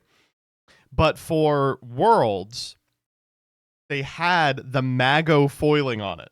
Like, they had an outline of the Mago foiling. And I was like, guys, this looks good. I'm going to tell you this right now. There's going to be a lot of Yu-Gi-Oh players that see this and go, nope. They were so sticky and they like it was crazy. I'm glad they retired this. Process is like no other. These gold embossed cards are instantly recognizable and contain some of the most... I'm so back into Alestrals, give me gold rares. Some of you are sick in the head. Iconic cards in Yu-Gi-Oh's history. I'd double dip, investing in both the retro market and the specialty foiling market by purchasing... It looks so good. Many copies of Edison legal cards as I could in this rarity. Think Black Rose Dragon and... Why is he giving like half good advice though? He's like, buy Edison This is not good advice. Which is good. But then he's talking about Maximum Gold. Like, why didn't he say like invest in like Reaper format or something? That would be perfect. The Black Rose Dragon alternate art, for instance. On the topic of retro foils, individually powerful cards from formats long forgotten are an incredibly lucrative investment. As a result, I'd invest in as many of these as you can in as pretty a foil as you can find. Goyo Guardian, for instance, has a beautiful... He just skips over this one. He doesn't even get it. platinum secret foiling that would look perfect in any collection. And finally, let's talk about match winners. To individuals who place particularly well at Yu-Gi-Oh! Events, it's the errata, man. Konami doles out match winners. These cards, if they attack your opponent's life points and bring them to 0, win not only the game, but also the match. This extremely powerful effect is balanced by the fact that almost all of them are illegal for play, but not all of them. What? Balanced by that you can't play them. I still don't get why they gave you cards that you can't play. That just is weird to me. You can double your audience of potential buyers by investing not only in prize cards, but also in prize cards that are currently legal. Now, this is a subset of a subset, but as a collector, I know— Speaking of, anybody got an SJC Darkin? It's one of the last cards I need for my Edison deck to be maxed out, and I can be really cool with a maxed out deck, and I can lose every round. So if anybody's got one, I have one. It's graded, and I don't want to crack it, so I'm thinking about just selling that and getting Crack a raw it, copy. bitch. I haven't decided yet. You're looking for only the best. For that reason, Victory Dragon is probably the most important card you can pick up. That's a must get, and then you can couple that with his advice of getting Retro Pack 2, and you just pull it. Think about that. Exactly. While it's not legal in the TCG, it is legal in Genesis format. And of course, I'd be remiss if I didn't mention the Another Verse monsters that are legal in every— Just trying to juice my own here. A massive, malevolent monstrosity, devourer of diverse dimensions, who molds multiple domains where only the mightiest dare dwell. I'm not gonna lie, I like these. I think they're cool. Probably not gonna play them though. Format. Now, some of you may be more familiar with collecting memorabilia, and there are non-card investments that'll also work wonders for your portfolio. Let's begin with the Speed Duel coin. As I mentioned, Speed Duel was a— So these did sell out on Card Market after this video, but I think it was because this video reminded people they exist. These are fun to have. These are fun to have. Like, sometimes you need a coin for some stupid thing or like a counter. These are fun to have. They're like $20. They're not real money. Speed Duels, he's getting roasted left and right. Short-lived experiment in an alternative way. I love the one looks really good. It's got the pyramid, and then there's one that has KC on it that I think you get for Duel Links events. The second Speed Duel coin just says GX. It's like, GX? To play Yu-Gi-Oh! At some of these events, they gave out a coin to winners that's extremely difficult to come by. There's 2 different variations of this coin, so make sure to buy them both. For those of you that already collect retro video games, I've got a great crossover hit for you. The Early Days Collection. About a year ago, Konami released a collection of a significant amount of Yu-Gi-Oh! Games made in the late 90s and early aughts. This video game came— And they have 2 CRs in them of Harvey's Feather Duster, and they have 2 different ones you could get, so you gotta buy 12 copies, so you make sure you get multiple of each, and then you have a PSA 10 copy inside, so when you sell it, you're good. Came with individual Yu-Gi-Oh! Cards as well. So purchase as many copies of the game as you can, get them graded, and grade the cards inside them as well. And get the game graded and the cards inside. Okay. Finally, sleeves. Konami doesn't often release sleeves, and they even more rarely release— Someone told me I should have done Legacy of the Duelist Link Evolution, and I definitely should have. These outer sleeves. But the Prismatic God Box released years ago— Dude, no, for real though, not the Prismatic God Box, but whatever the one I just opened where I got those sleeves for the Edison tournament, people were obsessed with those sleeves. Okay, I got flack for this one as well, because people were like, I love the Prismatic God Box outers.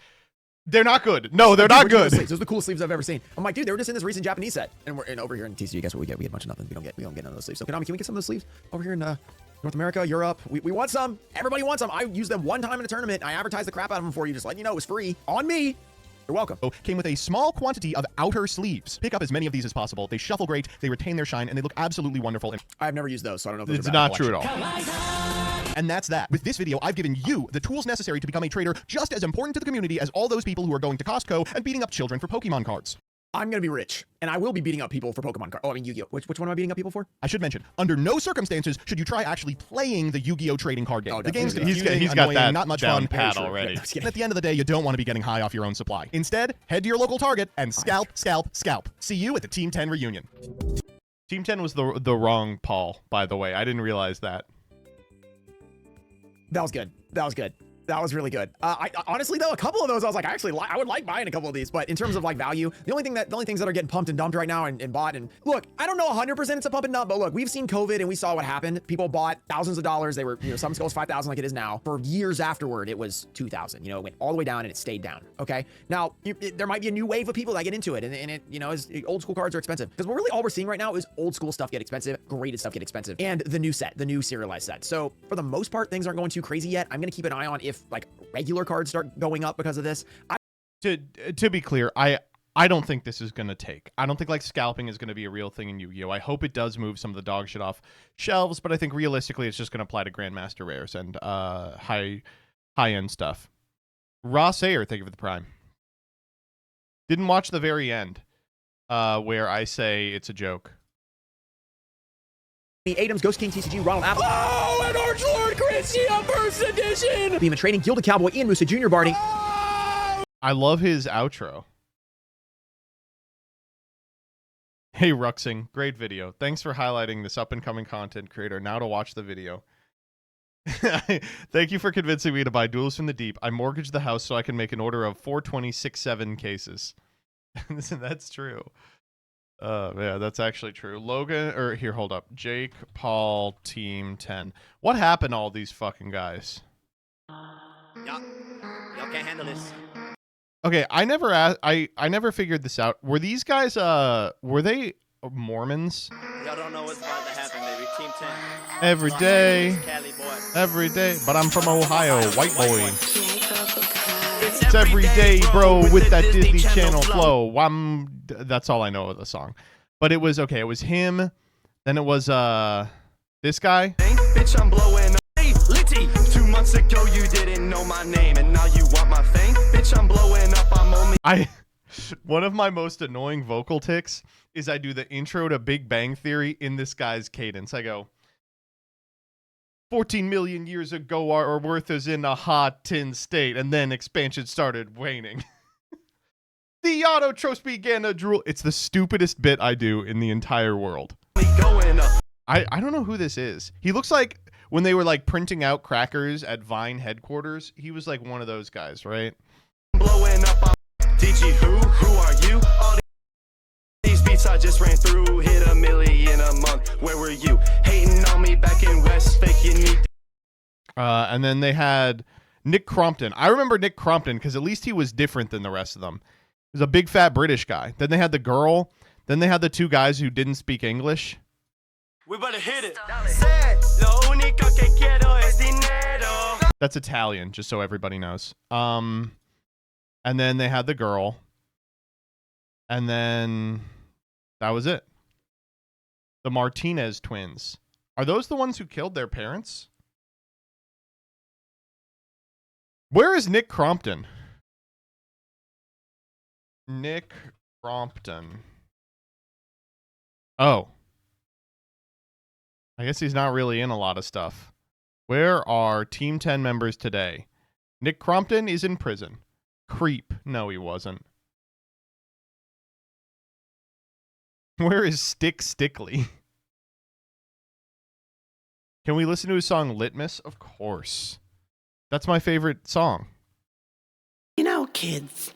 Medios. Christmas is lit.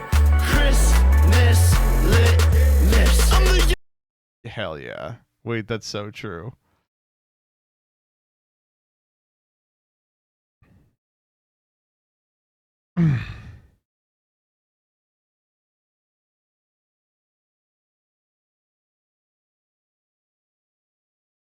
Streamer, please click my link. Oh, you showing me Habakirimon? Habakirkimon? It's Habakirkimon!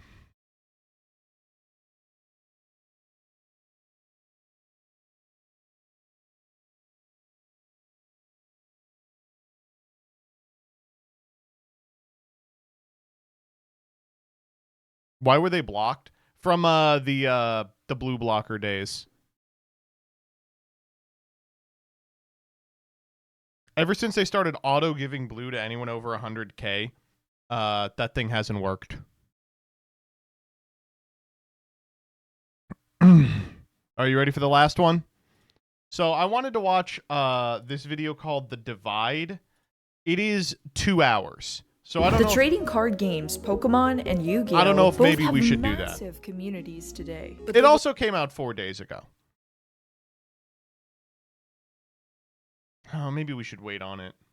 All right, lock in. From two completely different ideas. Pokemon exists because its creator spent his childhood outside exploring and collecting bugs. The feeling of discovering something new and wanting to share it became the heart of the franchise. Battles aren't about defeating someone, they're about growing together, forming But they're also bonds, about and defeating chasing someone. adventure. Pokemon was already built on trading, collecting, battling, and the trading card game was a natural extension to that. Yu-Gi-Oh! Started in a manga about intense, high-stakes games. Not just card games, any game where losing could mean psychological punishment. And these games weren't being played for fun. When someone hurt others or acted cruelly, a mysterious spirit inside Yugi would take over and challenge. I love YouTube, man. We gotta stop editors. A mysterious spirit. So we put the words mysterious spirit on the screen. We gotta stop editors. them. He exposed their greed, ego, or dishonesty, turning their own Those are the words. flaws against them as a form of justice. When the card game called Duel Monsters appeared in the manga, fans went absolutely wild for it. That We went crazy over the DDDDs. hype is what led to the creation of the physical Yu-Gi-Oh! Trading card game we know today. So at their core, Pokemon invites you to collect, trade, Whoa, and experience what's the game going on with together. Ash's Yu-Gi-Oh! head? Challenges you to outplay, outthink, and prove you deserve to win. And those origins echo through the cultures of both of these games and communities. But now, we're gonna look at the modern reality. The differences between these two communities and games, straight from the people who live them. Professional players, collectors, local shop regulars, and content creators. And trust Oh, Kevin's in the video. me, they have their opinions. So this is a question I'm gonna ask, like, what stereotypes there are of both games. So stereotypes for Yu-Gi-Oh! Kangas, why does Kangas have Afro Moo's jersey? So sad that the number one that comes to mind is deodorant. Oh, people stink. Oh my god. They really love to toot their own horn. That's at everything. We're the most handsome. Mine is deodorant. Oh, people stink. Oh my god. They really They love to toot their own horn. Guy with a graded card on his microphone. love to toot their own horn. That's at everything. We're the most handsome. We're the best smelling. I'm kidding, actually. We're just the best at card games. We're probably the worst in every other regard. The hygiene level is extremely poor. Players don't actually taking showers. Yu-Gi-Oh! Players are stinky. I really attend some events where like people were stinking so much. I don't know why. Yu-Gi-Oh! Players do not shower. I do appreciate that Jess has kept up with the Players are stinky. I really attend some events where like people were stinking so much. I don't know why. Yu-Gi-Oh! Players with the jellyfish tank. I want this jellyfish tank so bad, but I just can't tell if it's like humane. You know what I'm saying? Like with respect to jellyfish tanks, I think it is one of the few that is working, but I don't feel confident that it is. Do jellyfish have sensory inputs? Sort of. do not shower. They added a rule to the rules document, like the hygiene section that didn't exist before. I have seen that enacted. They basically just said, go to a store and buy deodorant or you're out. Put that deodorant on, get that shower before going. Dude, they It's getting aren't better. insoled, it's It's getting a lot fine. better. We don't know how to groom our You hair are just, properly. you We're are, all balding. I think you're above the web of interconnected life.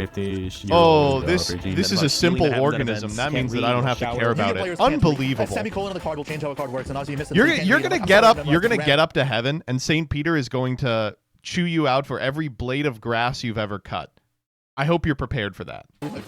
There's an encyclopedia on every card. They're playing those cards and they think they have the biggest brain imaginable to be able to operate these decks. But that's true. T-shirt and basketball shorts with their ass crack hanging out. That motherfucker has, okay, first off, that's magic. Second off, that person has the same problem I do, where the camera isn't focusing on his face. No idea if that's true. Probably not. I don't know. People say that Yu-Gi-Oh! Players are like all cheaters. The majority of players are people That's that true. watch the anime as a kid, really have a connection to the game, are doing better at showering these days. Has anybody talked about the air fryer yet? Brother. Okay, we actually have to prevent Pokemon players from talking about our game. I've learned from this one. I've decided actually we get to make those jokes, you don't get to. That's our word. Like air fryer or something. I don't quite know Yu-Gi-Oh! Practicing. And I hear that their kitchens are well supplied with kitchen appliances. I wish I got air fryers at Yu-Gi-Oh! events. I get IKEA frames. But when it comes to TCGs, I remember we are the fantastic. IKEA frames. We're the best. Pokemon players care about how much their shiny cardboard is worth. They don't Well, the problem with stereotypes about Pokemon players is there aren't many, just because I don't think anyone really plays the card game. care about actually being competitive. Pokemon is for man children, which is fine. You know, that's a-okay. I'm a man child. I like Pokemon. I got unknown tattooed on my knuckle, you know? What are the stereotypes for Pokemon? Y'all a bunch See, they don't even know. There's no players. of kids. Just a bunch of kids playing a card game, you know? It would probably be that there's a lot of drama. Game for babies, or they're toxic. There's a lot of infighting, or the game is easy. Like that's a stereotype too.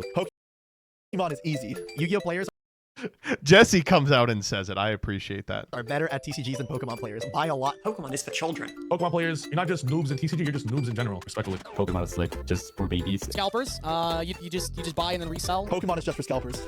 Hella easy. They only play the game because it's easier than Yu-Gi-Oh! Or Magic. They like on other card games, but like they don't play other card games themselves. That's true. I mean, we had someone do that. Well, you don't even play. Do you know what the cards do? You just collect them, right? You just have like a binder of the prettiest cards. You're playing Scrabble. You're playing tic-tac-toe. It's not chess versus checkers. You're playing tic-tac-toe. Something every month or so, everyone has to pick a side, and it's very like hostile online for a solid 5 days, and then it immediately goes away, and everyone just goes back to playing Raging Bull or whatever. Our players are just like, you'll play 2 cards out of order and nobody will ever let you live it down. You make a misplay and you get roasted. This person has clearly made a misplay on camera. This player has clearly made a misplay on camera. I can't believe they'll drag you over the coals. Actually, if you do this, this, and this, then it's more optimal. And The piss chair. The piss chair. I've been seeing it like in every regional so far. The piss The piss chair. Yeah, even I heard about the piss chair. Yeah, that's not even a stereotype, that's reality. All jokes aside, the real differences start with the fundamentals. Yu-Gi-Oh, in my opinion, is a very fast-paced game. Interaction on both turns is core to the identity of Yu-Gi-Oh. Very close to a fighting game. I'm trying to perform a combo, but your opponent can read, okay, do I need to block, do I need to jump, or do I need to grab? Onus is then on me to be like, okay, if my opponent has a correct read and interrupts me, now what do I do? Base build. Kangas is just so good at explaining these things. Fuck me. We are so lucky to have this dumb fuck in the community. Strategy game. Maybe something similar to Civilization or StarCraft. Main attackers in the active spot, and then you're building up your... Yeah, you know, Pokemon. Like StarCraft. supportive Pokemon on the bench, helpful abilities, and card draw effects. Then you're reaching into your deck, your bag of tools, to begin marching at your opponent and putting pressure on them. The main win condition, take all 6 of your prize cards. You get prize cards by knocking out your opponent's Pokemon. So the main condition in Yu-Gi-Oh! Is something called life points. Each player has 8,000 of them. Get your opponent's life points from 8,000. Oh, but it doesn't really There's matter. a card type called supporters, which have very powerful effects, but you can only play 1 supporter card per turn. When your Pokemon need to attack, they need to have the appropriate amount of energy. Only attach 1. I love the way Pokemon players talk about complexity in their game. They're like, Yu-Gi-Oh players are like describing the difference between like a when you can and an if then, and Pokemon players are like, you have to remember that you have to have the same shapes behind your Pokemon that you have on the name of the attack. Oh, I see. Yeah, right. Yeah, that makes sense. Energy directly from your hand to your Pokemon per turn. If a Pokemon has already been in play, you can evolve it once as your turn comes back around. The resource, so to speak, is the limitation on when you can take these actions. Identifiable resource limit you have is you get 1 normal summon per turn. Hey, I have a guy in my hand, I'm going to normal summon him. If he's 4 stars or lower, you can do that. Then there's things called special summons, which break that rule, and they have special effects that get them on the field. Spell cards you can just use on your turn, but you can't use them on your opponent's turn, unless it's called a quick play spell, but that's a separate thing. Trap cards you cannot use on the first turn they're set. You have to put them face down. Once it is past the first turn they're set, you can activate them. If your opponent does this thing, stop that thing. You know, it's a trap card. Your deck must be 60 cards. 40 to 60 cards. You can have up to 4 copies of each card. You can only use 3 of any given card. You only have your main deck. Also have what's called the extra deck, and it's a little pile of 15 cards to the side of your main deck. Fusion monsters, synchro monsters, Xyz monsters, and link monsters. You better not have that white one in there. You better not have that white one in there. That have special summoning conditions. Imagine your stage 2 evolution for Pokemon was like in a separate pile, and just when you need it, you can just pull it out and put it down. It's going to make the deck way more Kangas is so good at talking about consistent. There's also something called the side deck, 15 cards that you have to decide ahead of the tournament starting. It just sits in your deck box until after game 1, after game 2. Swap out any cards in your side deck into your main deck. Imagine that you just have a really bad matchup. Your side deck is going to have a lot of cards that are good into that matchup. Our standard format, the most recent sets regulation mark at the bottom of the card that lets us know when the card was introduced, how long it's going to be standard legal for. There's no updated ban list. There's no limiter. Every deck is playing towards its maximum potential at all times. Downside to this is that if there's ever anything that's a bit too strong, we're kind of all just dealing with it. So we don't cycle.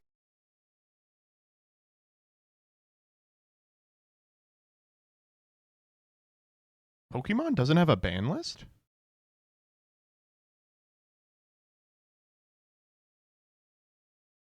There's no way that's true, right? Isn't it like the standard ban list where they're supposed to have individual cards on it? Didn't they ban Lysander or something famously? That was expanded, right? It's super rare when they ban a card. Cards out of That's how it used to be for Magic. History are available unless they're forbidden. If there's ever a card that's a big problem in the format, you don't have to wait 2 years for it to be gone. The Yu-Gi-Oh approach is like, okay, well, let's just make that card forbidden. You know, you just can't use that card in tournaments because what it's doing is not fun or healthy gameplay. Some cards are limited to 1 and some cards are limited to 2. Other than that, you can play cards from the first set Legend of Blue Eyes in your modern deck. Pokemon TCG tends to release sets, add some cool new cards to the game, hint at some new archetypes that are coming up. Only every once in a great while do we have a... Lysander's was the last banned standard card? I was playing at that time. That's crazy. Brand new deck put in It's the game been that at not least only is a fun and decade, strong, right? but can Almost compete a in the decade. meta. Probably every 3 months for a core set, and then between there we have some kind of supplementary set. Either it could be a reprint Wow. set, or there's things called deck build sets where they'll introduce entire new archetypes. Those deck build sets usually change the meta more. 2 to 3 of those decks introduced brand new strategies are very good. What's more important and more impactful for the meta in Yu-Gi-Oh is the Forbidden and Limited list update. No, there's been Usually a few 3 to 4 bans a since year. then. New decks Oh, will come okay, out, well. but that doesn't mean that they're immediately better than the old decks. But you can make the old decks worse by either forbidding one of their biggest cards or even limiting it down to 1. And those are a big moment for the Yu-Gi-Oh competitive scene. As you get more familiar with the game, figure out your sequencing, and try to play as The other efficiently banned as cards are possible. expanded You're gonna only. go Okay, In the I current just day, need to Yu-Gi-Oh! stop is not listening to about chat. No resource one knows what's management going very on. much at all. In general, the game is more about memorizing your combo lines and knowing how to get to specific end fields, and then how that end field interacts with your opponent's combo so that you can stop them. That's true. If you're a great player, you don't make fucking mistakes. My first year in Masters, I won That's not true. won my first regional championship. 6-time regional champion. My invite, no cups, no Quantal think. Normal summon Rhino Heart. challenges. Your regional champion, world invite is secured. I sit across from people that overthink things because of who they're playing against. One of the greatest players we've ever seen grace the dueling stage. Hard work will always win. I feel like that mentality has shifted a lot. Be really frustrating. I should have trusted my own instincts more. Anyone could become a top level Pokemon player. 26 players worldwide. The only thing that matters to me in Yu-Gi-Oh! Is wins. Base 2 is not enough. Top 32 is not enough. Getting top cut is not enough. It took me 9 years. I didn't win in Yu-Gi-Oh! 1 year, I won 3 championships.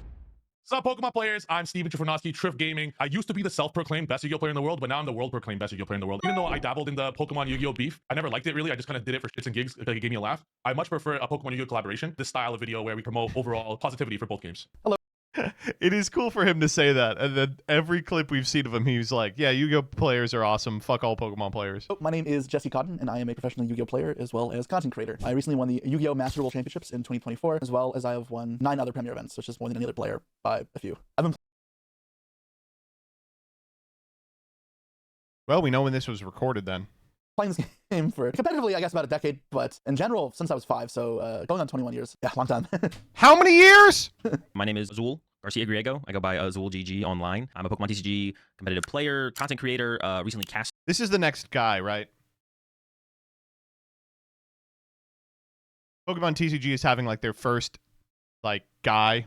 Kind of do it all in the Pokemon TCG space. Taking a little bit step back from competing this season, but yeah, that's mostly it. My name is Alberto Conti. I am a professional Pokemon TCG player since 2022. Still kind of new to the game. Really involved player, I would say. In my past, I played Yu-Gi-Oh! For some years, all the way till 2019. I was able to accomplish a YCS win in 2016. Also in Pokemon, recent success. I was able to win last year a regional, and I got finals in some other major events. I'm a huge fan of TCGs in general, but I do focus myself into Pokemon because it's the brand I like the most. I have 4 siblings. We all had cards growing up. So we had cards for years without actually knowing how to play the game. Our dad would like buy us packs sometimes, or if we go to Target or Walmart or whatever. Some of the first cards I got were from Kmart. I don't think Kmart's exist anymore, but a friend who actually not only There had are cards, but some. also went to I league. heard that So he Kmart invited us is to, big come in check out the local league, went to Australia. local Is that regional true? championships. That was back in 2009. I didn't get to my first world championship until 2013. Now I feel like a lot of people get into the game through playing PTCG Live first, and their first IRL tournament might be a regional championships. A friend of mine showed up to my place with some League Battle decks, and then I started like watching a bit of old streams, and then I download PTCG Online, and I started playing a bit, mainly playing for fun decks. And then I got a bit more into the competitive scene, and then when regionals reopened in 2022, I started playing. Here in Europe, we had 6 events. I was able to get my invite with no cups and no challenges. I think a cool success that I was able to achieve. I was really proud of it back then.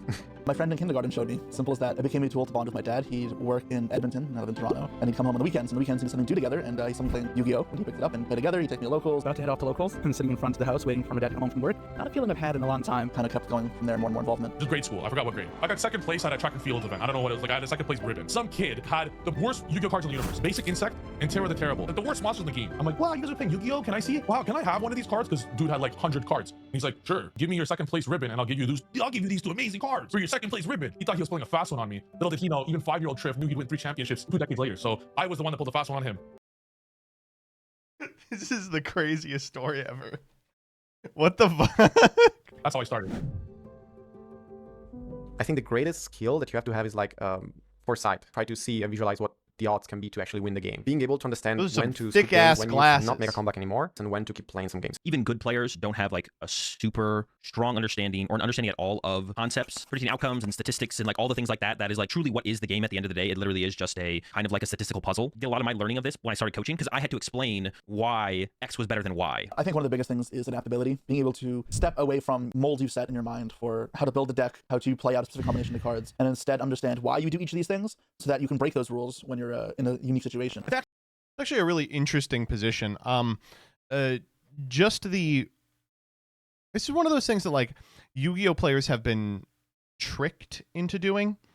The way that cards have been released and decks have been designed, the fact that you have to kind of know a spreadsheet beforehand means that you train your brain to think in those terms, and it is hard for people to break away from pre-discovered combos. There's always too many other things to account for that prevent simple line choices. Be more free-flowing. Some people rigidly stick to combo sequences or to side deck patterns or to ratios without really being flexible on them and without knowing why they need to be a certain way. And that holds people back from truly reaching the next heights. Studying, that's it. There's so many good players in Yu-Gi-Oh! That they don't make mistakes. Some of the best players in the game, I overhear, yeah, I lost that, like it was in my control, like I made this mistake, and I'm puking in my mouth listening to this. Like how is one of the best players in the game, players I used to look up to years ago, making a misplay? If you're a great player, you don't make fucking mistakes. You lose due to variance. You don't lose to a mistake. A misplay should be absolutely outlawed at the very highest level. Going back to the studying part, you don't make the errors due to studying. Great players are the ones that are playing every single day. Their mind is so sharp that the idea of a misplay does not even occur. I've watched It's sad if you guys figure out my YouTube history of how much Yu-Gi-Oh videos I watch. It could be a 100 subscriber YouTube channel showing a garbage deck that's tier 19, but I'll still watch it. One of the decks that I played against in Anaheim that got top 8 was a deck that no one knows, the ugliest deck in the universe. One of my random videos I watched at like 4 a.m. was one of those decks. That's why I say studying is a difference of a good and great player. A winning mentality. Your goal is to just win the tournament.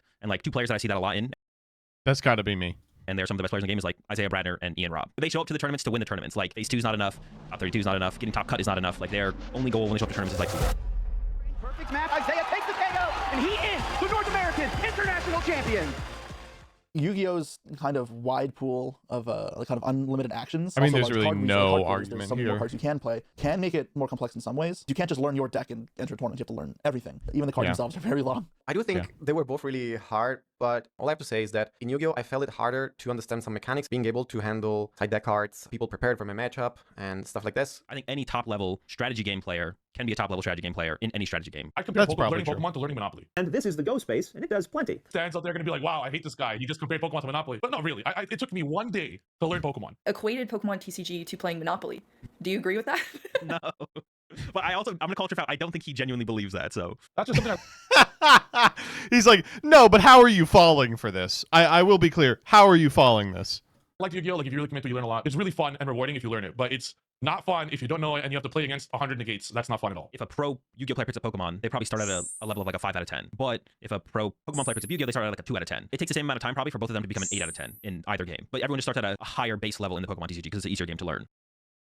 In Pokemon, I would say the biggest issue I see when I started playing the game was handling kind of the stress and the pressure during tournaments. Feels like more like a mental preparation thing where you have to keep yourself focused, don't get yourself distracted if you maybe break a game, don't get yourself frustrated after like when top decking the right card. It was more like working into my feelings and my sensation rather than in Yu-Gi-Oh! Was more like a technical preparation. I know how to play every matchup, I know how to side deck, for example, I know how to do against every deck. Where in Pokemon is more like mental preparation, I would say. Mental fatigue is a huge thing. If people to shake off a loss, play the next round just fine. And again, a mistake can be devastating, so you can't afford to make a mistake even if you're coming off a bad loss. When you make a mistake, you have to recover. Even when there's the breaks though, like keep in mind you're still stuck in that tournament, and sometimes it can be worse because you're forced to dwell on a loss. You can maybe learn from it, but it also could kind of eat away at you if you see that you could have had a better option. And that always scratches the surface of the mental aspect in Yu-Gi-Oh, but it is definitely a big thing and something that after playing for 20 years is an edge for me that I've kind of become more accustomed to. You need to view each match as its own like entity. Or 11-1, you're like, okay, you know, I can afford to lose the next match, and I can win the next. That the way you got to look at it is at the current match, I'm gonna play as perfectly as I can play this match, and I don't care what happens the next round or the round after. I'm gonna lock in and focus for this exact game I have. Whatever happens, happens. The second I adopted that mentality, I also got a lot more success because it's too much of a marathon. You got to really just view it as your one game, and if you focus on that one game as much as you could, you won't make a misplay that game. I don't recommend people do this, but I have top cut tournaments on literally 0 sleep, staying up the whole night working on a deck until the morning of day 1 and then playing through the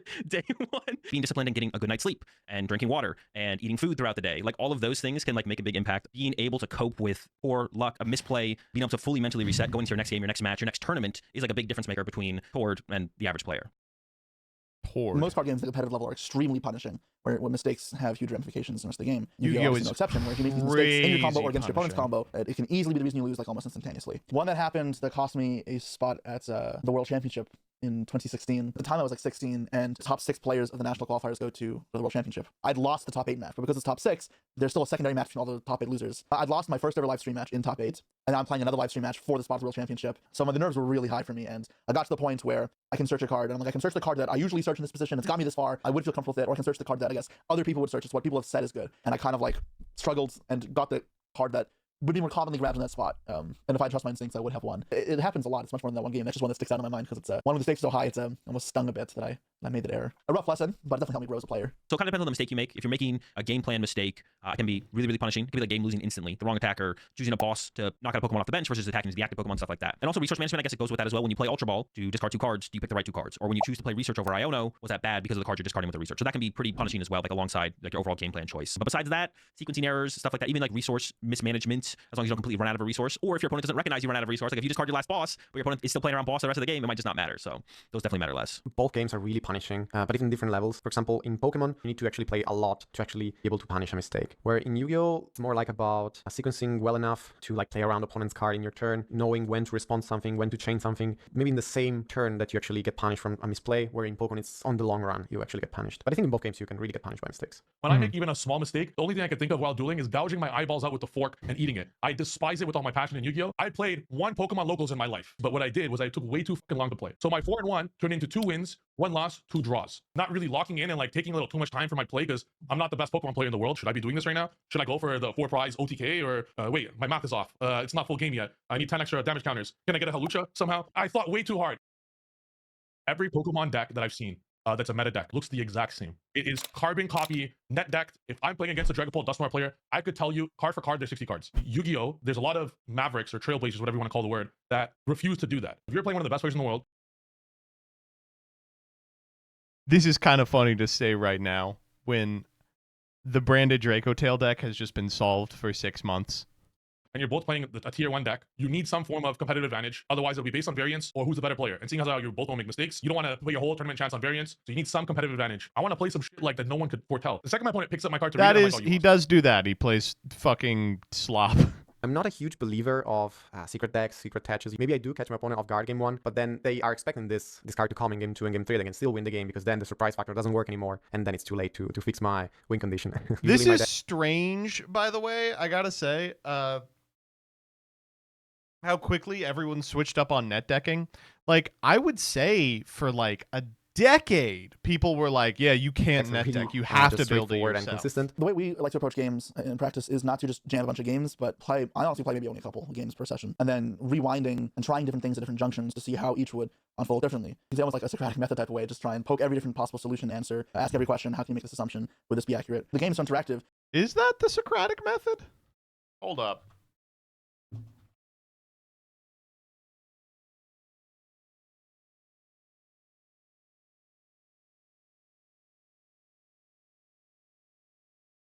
You want to try and figure out how every single piece interacts with each other and how you can then utilize I'll allow it. You could have done better, for sure. Like, no matter what, there's something you could have done better. You have no control over the luck aspect of the game. You have to stop worrying about variance so much, because you can't control it. But you can control sitting down for 3 hours tomorrow and playing with your Dragapult deck to get better at Dragapult, to learn its matchups better in the format and the metagame, right? You can control that. You can't control that your opponent got 3 heads in a row with their Mega Kangaskhan attack. If you're a good player, great player, there's basically no excuse to not make phase 2, except for like some very strange outlying variables. And then on top of that, the worst possible what is phase average 2? variance That's their of good day player, great 2? player. Over 2 major tournaments, you should at least be on your winning into an asymmetrical cut in one of them, if not better in those tournaments. You should be able to at least achieve that. And if you don't achieve that, you could have done better in your play or your prep for the tournament. And at that point, there's no reason to be like, well, my opponent got 3 heads with Kangaskhan. It's like, yeah, but you also misplayed in round 2, and if you hadn't done that, you would have won round 2, and you wouldn't even be in this position for Kangaskhan to KO you if they get 3 heads. So some people in Yu-Gi-Oh call it testing. I don't like that fucking term. Or playing. I fucking trained. My whole life when I was younger, I played all sorts of sports. All the coaches say the same thing. You have to work to get better, you have to practice, etc. If I decided one day to create a YouTube channel for socks, I would study socks, I would wear every sock in the world, and I'd become obsessed with it. Because that's how I was learned as a kid to be the best at what you do. The second I really embraced this video has kind of stopped being about like the difference between Pokemon and Yu-Gi-Oh players and has started becoming the difference between Triff and everybody else, right? that for Yu-Gi-Oh, that's when I started winning. And I'm like, wow, I guess my grade 5 soccer coach wasn't lying. 1 year, I won 3 championships. And that's just a definition of hard work and training. And the work I did this year was I probably put in 70 hours a week, every week, literally for the last year. So it's not a coincidence I won 3. The same will go for Pokemon.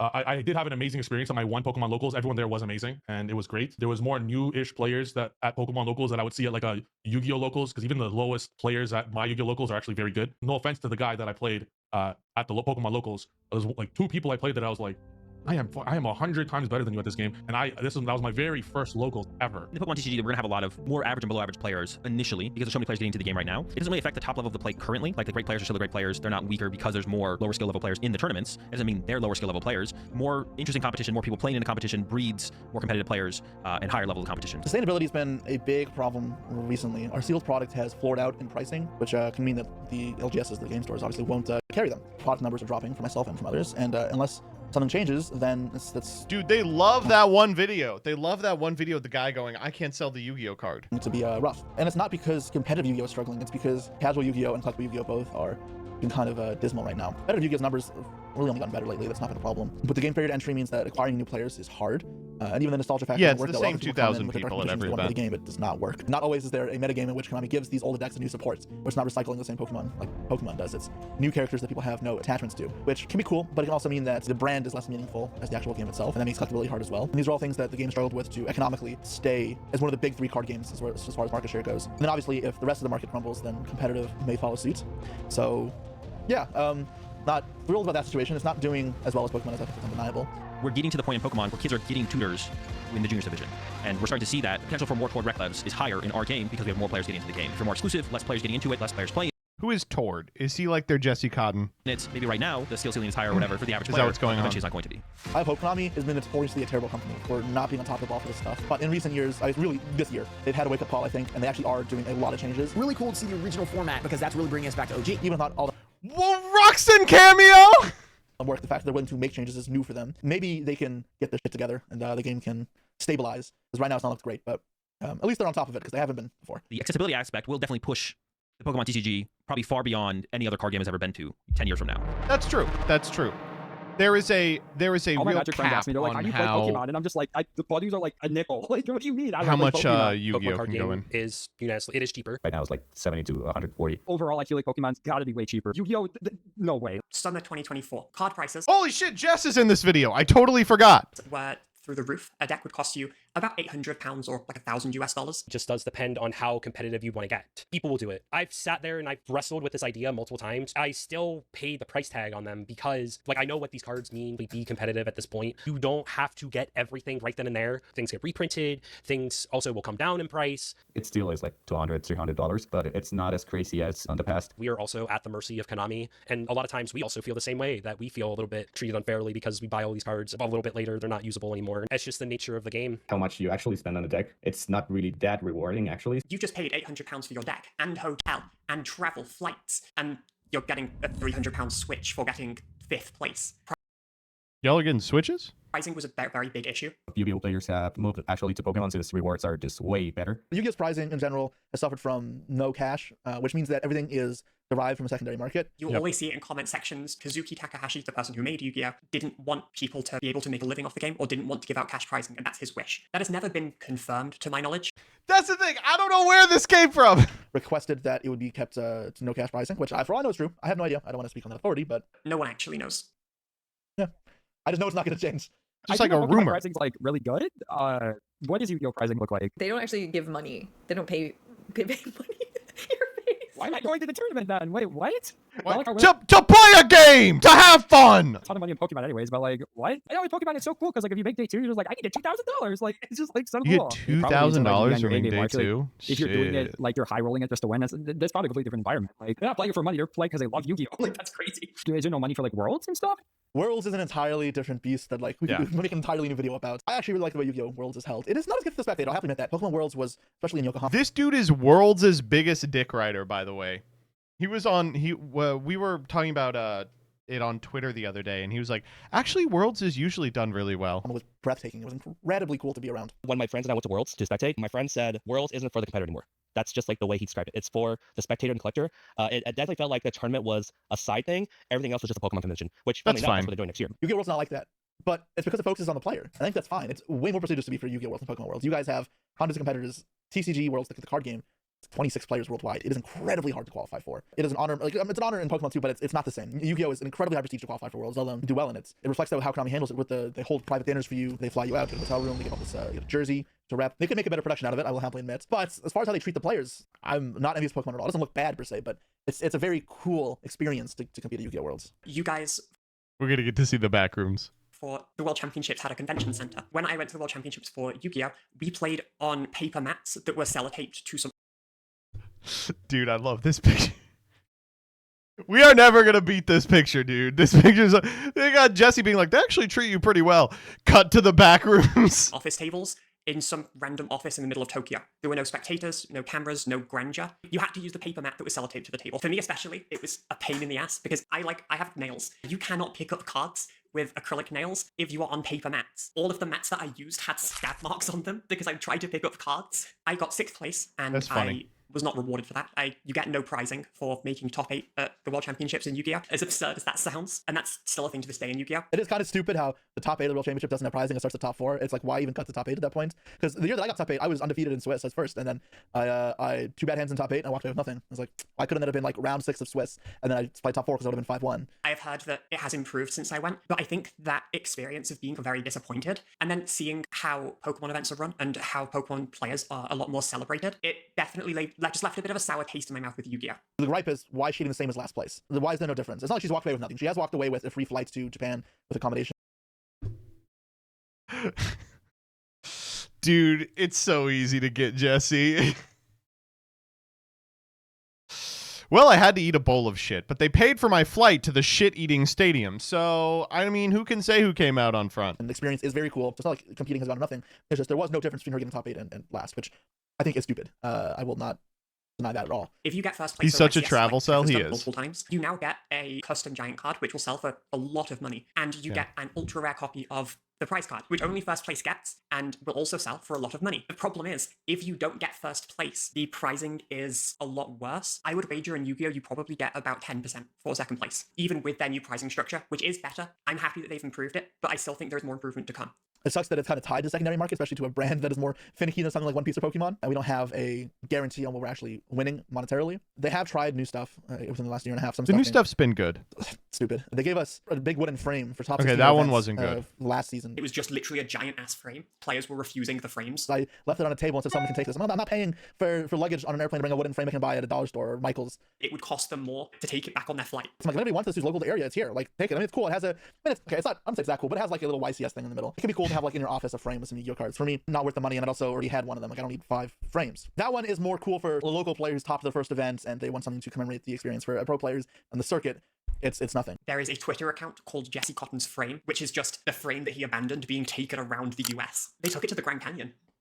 Sometimes there are good prizes. So for winning the World Championship 2024, we got a prize card, and that's pretty much all we got. But the prize cards sell for a lot of money, close to like 100 grand US. So it's not like it's no price at all. That's not the same for a YCS prize card. The prices are actually fine in that regard. It's just entirely dependent on the secondary market, because I know going back 6 years to 2018 World Championship, the person who got second got around 10K, I think, on their card. And things have gone up since then, but also could go back down. So yeah, it could work in our favor sometimes. Not surprising, it's all bad. The vibe is 100% different. Pokemon regionals and the ICs, to me, yes, they are tournaments, but they feel more so like conventions. You have the competitive nature of the Pokemon, but to be fair, they're honestly just really awesome just hanging out at, compared to a YCS or at Nats, where you can feel intensity. The type of vibe in the room is definitely rougher. Anybody who is in that room, they're probably some of the most competitive people. If I'm going for a Yu-Gi-Oh event, it's business. The one thing that stuck out to me in my first regional, people were very happy to go positive. And I think that's the mentality that Yu-Gi-Oh should take. I met a guy who was like, oh yeah, I went 4-4 last time, I was so excited. Me, I go X3 and I cry. I think Yu-Gi-Oh players just have like a very high expectation of themselves just because of how our system is. Pokemon players, like, they from the outside, they're such a happy-go-lucky a community of like people who just want to play this game for fun. Yu-Gi-Oh is like, I lost round 1 and I'm salty. I'm gonna be grumpy all day. I just come on.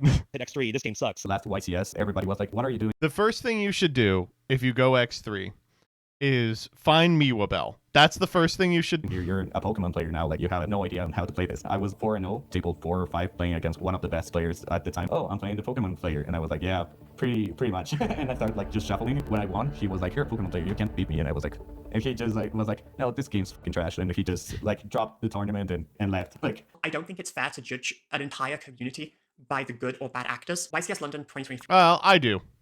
Was the first time I was put on stream. There were so many hate comments that I had to be taken aside and debriefed about how bad the hate comments were, and that I'd probably see things online about how bad it was. There are a lot of horror stories. I will be fully honest. There are horror stories. Bad things can happen to anyone at card game events. I've had bad things But mostly women. happen, but I've had staff help me pretty much every single time. I think being vocal about it is a very big deal.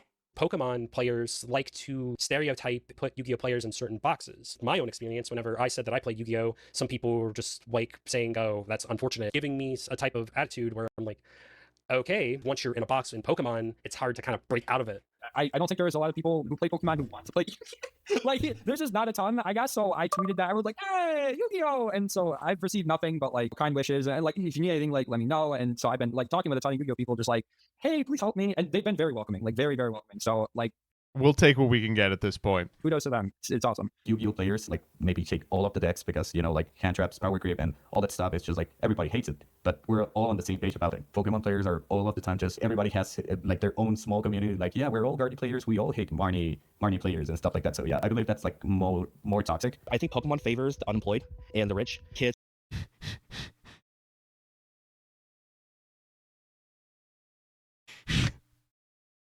Hey, I mean, whose parents love them. That's what we call juniors and seniors. But the way the tournament system is, I think it can like really burn someone out because yes, you have league cups and stuff, but in order to like get to worlds, you constantly have to travel and take time off and everything. I don't think a competitive spirit is enough to push you through that. I've seen a video where someone kind of broke down their pricing for an entire year after doing well. He made $30,000. That's what I make minimum wage in a whole year, and that would require him to do well. Your average Yu-Gi-Oh player can just focus all their effort on either OTS championship or a regional, place X, you get an invite to Nats, then they don't have to worry about it at all year. Possibly top nationals, got top 4, and then get invite to worlds. That linear structure allows the everyday 9-to-5 guy to potentially become the world champion. I argue with this with my friend a lot, and he thinks Pokemon has a way better. Yu-Gi-Oh has the world's grind system too, where you can travel, get points, qualify for like what we call the world playoff, but that thing world's points, bro.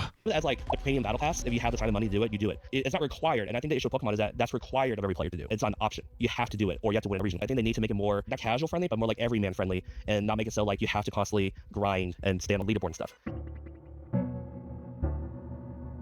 Hi, I'm Jess. I'm a former Yu-Gi-Oh! European champion. What? We've talked to Jess like 100 times. I've been playing the game for almost 11 years now. Whoa, Jess. Not introduce yourself as a Yu-Gi-Oh! Champion here. You know, Jess has a storied Illustrals career. And I've recently started to play Pokemon. I want to try something new. I want to try something that's a bit refreshing to me. So I just went, okay, Pokemon. You are good at one game. It does not mean you are automatically good in the other. Just because there's transferable skills doesn't mean there aren't a lot of new things to learn. Keeping an open mind is a very important thing in my opinion. I disagree that Yu-Gi-Oh! Is more complex and challenging than Pokemon. In my 10-year history of playing, I've known a lot of Yu-Gi-Oh! Players who've tried to jump over to Pokemon because the game is so easy. I don't know any of them who've done well. For me, the complexity in Yu-Gi-Oh! Some of it comes from deck building and creating combos. In Yu-Gi-Oh! You are coming up with pretty complicated sequences of card effects. However, in Pokemon, it is easier to play on a base level, but it's actually a lot more statistical. I use a hypergeometric calculator in Yu-Gi-Oh! When I'm deck building for my chances of seeing a star. I actually went back to go see when Jess won an Illustrals tournament, and look at this fucking top four. The top four was Jess, Trish, who is now the world champ, Bean Soldier, and me. What the fuck? How did that happen? Starter card or an I'd engine totally card. forgotten What's in your opening hand about is that. most important. The statistics of what's left in your deck and conserving resources in your deck doesn't matter as much. In Pokemon, you are trying to work out what resources are left. Bro How do I thinks best he's fit on my the deck? How do team? I best manipulate my There we odds go. so that I see the cards that I want? My opponent has a 60 card deck. What are the odds that they can dig for the card they need in this situation? What searches do they have for that card? In Yu-Gi-Oh! In terms of engine, they're going to be able to get access to it via searches or by effects. But with non-engine, things like hand traps, things like board breakers, it is do they have it, do they not have it? For me personally, card games work as a kind of obsession. I was obsessed with Yu-Gi-Oh! For so many years. With Pokemon, it's very difficult just to mash random decks together and make them synergize and make them work. In Yu-Gi-Oh!, that's kind of the whole point. That was my obsession for a very long time, which is one of the reasons I love Yu-Gi-Oh! Now, my obsession has moved more towards Pokemon, trying to work out how I could optimize my maths of what I'm gonna draw. I found a new element of a card game that I hadn't really experienced before. wait. I now have this whole new thing to a new Dude, what is that in the background? element of a card game that I hadn't really experienced before. I now have this whole new thing to obsess over and perfect. That's what I find fun. Everyone enjoys card games differently, but that's how I enjoy them. And trying to switch over to Pokemon isn't me hating Yu-Gi-Oh! Yu-Gi-Oh! Is in the best place it's been in a very long time. That is But true. that's my current obsession. That is true. I'm Distant Coder. Been playing Yu-Gi-Oh! Since 2016, so actually like kind of newer, you know? Real quick, I want to point out I was not consulted on this video. I just have to assume that this person thought that myself and Doug and Farfa were out of reach because we're gay. I have to assume that we weren't contacted because of biphobia. I'm a content creator. I've been doing content for the better part of the last 6 or 7 years. And A lot of as people you all me know, as the the Rulings guy, you know, most other content creators when they the have, like, a last ruling straight question or something like that, they come to me, "Hey, Coder, YouTuber how does the damage Kevin. step work?" Because the damage step in Yu-Gi-Oh! Makes very little sense. I am Little Dark Fury. I've been making Pokemon TCG content for like 10 plus years now. It's been a while. And I've just been playing all the fun rogue decks, basically. That's been like the gist of my channel. There's a lot more depth to the trading card Okay, I'm gonna go subscribe to Little Dark Age edits on YouTube. game than, you know, just like the meta competitive stuff I find, which I think is really cool. YouTubers fully reworked the way that they did content for Yu-Gi-Oh! For a long time, it was, you know, the deck profiles, the pack openings, all that stuff, which I know pack openings is like the bread and butter of Pokemon. Playing the game doesn't get as many views. Did this person fucking block me? Hold up. I can't find their channel.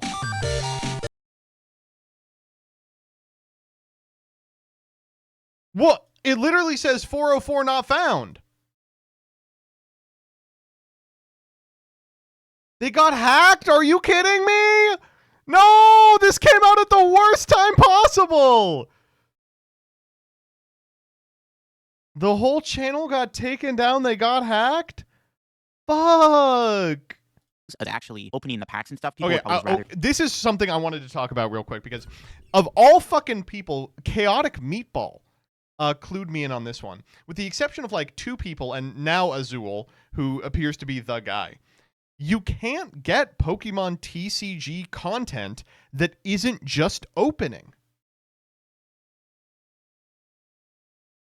It's so strange. It's like, you know, not beating the allegations on Packs this. get open, then the cards actually played. Pokemon cards, like the market, the collecting side of things is so hot right now. And a lot of people, when they look into Pokemon TCG, they're not looking at the regionals and like, oh, this card, you know, that's worth like a cent is actually like a good card in a deck. Like people just kind of get drawn more to like the value side of things on Pokemon. The collecting side of things really does monopolize the Pokemon TCG. Thank God that there are content people market. making content about the fucking game you can play with the game There's so many niches pieces. to be filled, especially in like the terms of like more refined content. Shout out to Tim Danklin for what he's been doing with content specifically. There's not that many people who regularly stream and stuff like that. So there's like so much room in the content space on the Pokemon side of things compared to like Yu-Gi-Oh. They are like way ahead of in terms of all the different things that they do with the actual playing of the game as far as content goes. I think that the Yu-Gi-Oh quality level has gone up very recently. I don't think that this is a thing that we've had for a very long time. Hey, I'm here with this guy. Okay, what did you play? Oh, you're talking. Okay, talk about your card. Okay, show me the next card. Like this, the fucking up, down for deck profiles, classic. But I think the first person to really make the Yu-Gi-Oh space want to up its quality level is my boy Ruggles. So Ruggles, another buddy of mine here from Toronto. Come on, fuck off. It's Gage. The answer is Gage. The answer to this is Gage. I love Ruggles. The answer to this is Gage. He's a Yu-Gi-Oh vlogger. He introduced cinematography to his vlogs. You don't. It's Gage. It's Gage, dude. What are you talking about? The Ruggles videos. I like the Ruggles videos.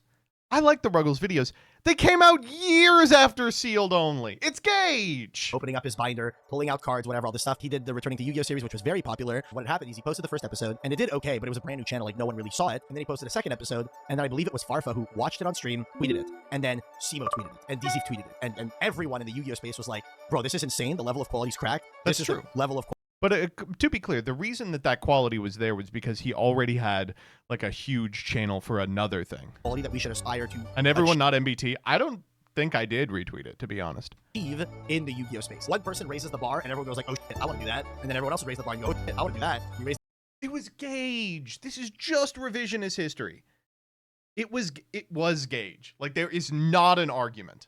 the bar. And so it's like the all ships rise with the tide kind of thing. We just like kind of lifted each other up, and now everyone is just upping the bar as much as they can. It's really cool. We have a lot more transformative content where we're taking the game and finding unique ways of playing the game to build content around that. Nowadays, I'll be very real, pack openings, deck profiles, they don't do half as well as the series content. The first one that really flipped everything on its head was my boy Nim Nim. He made what was called Thank you. Thank you.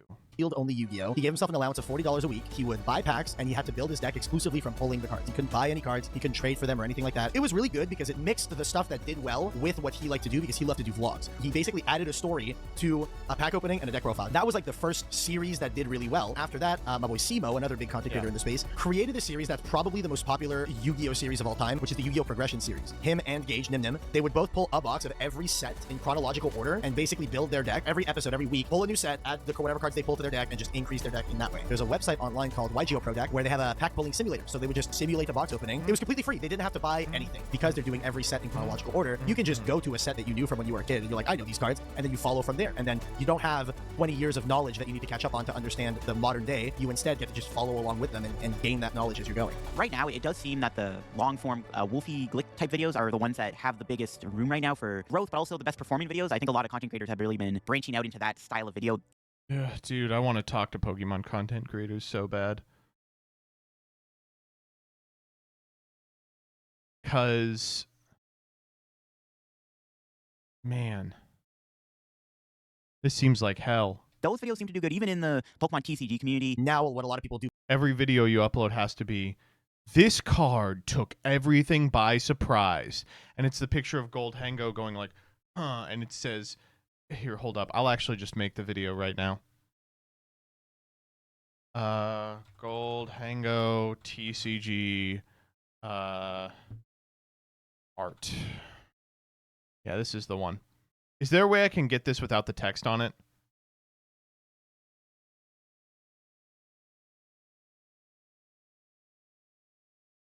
This'll do. Let's do glitchy background. Yeah, perfect. That's exactly what I'm looking for. And we can, this is a trick that I'll let you know.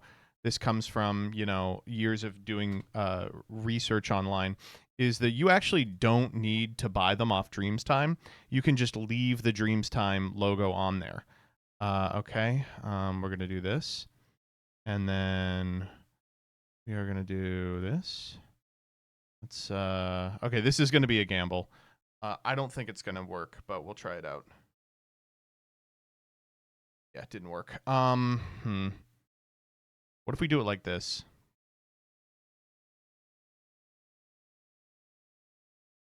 Is there a way we can...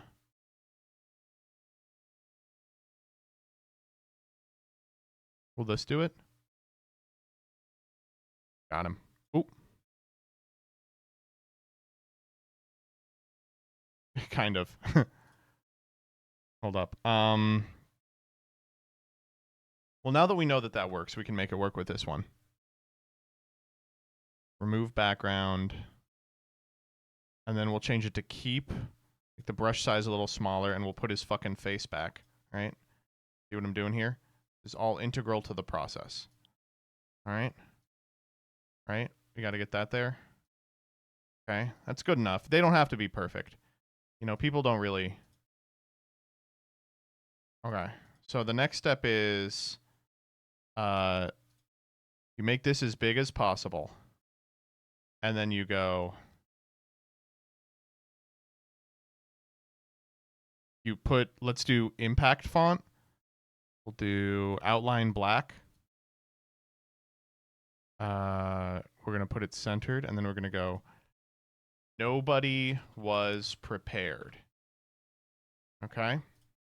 Make that shit really big. All right? The word nobody has to be in red. There we go. Perfect. Load that up. Okay, so that's step one. Then we go to paint. All right? Throw that sucker in there. That's wrong. Throw that sucker in there.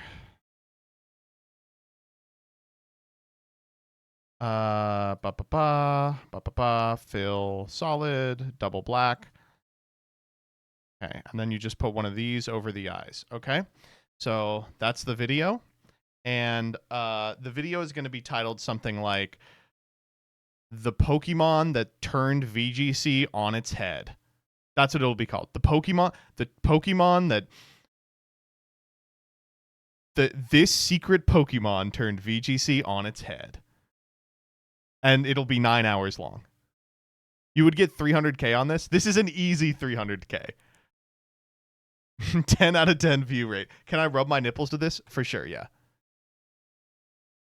Do both on stream and on YouTube. Spin a wheel, hit a pack on Master Duel, and then you have to crack that pack, build a deck from the Fuck off Dion, by the way. Play against each other. What a lot of the content is based around is collabs from a bunch of content creators that do these crazy series that happen every week, and that's what does the best on the platform. As far as competitive content creators go, I'd say there's one, and it's not even me, because my content, I'd say, is a competitive twist.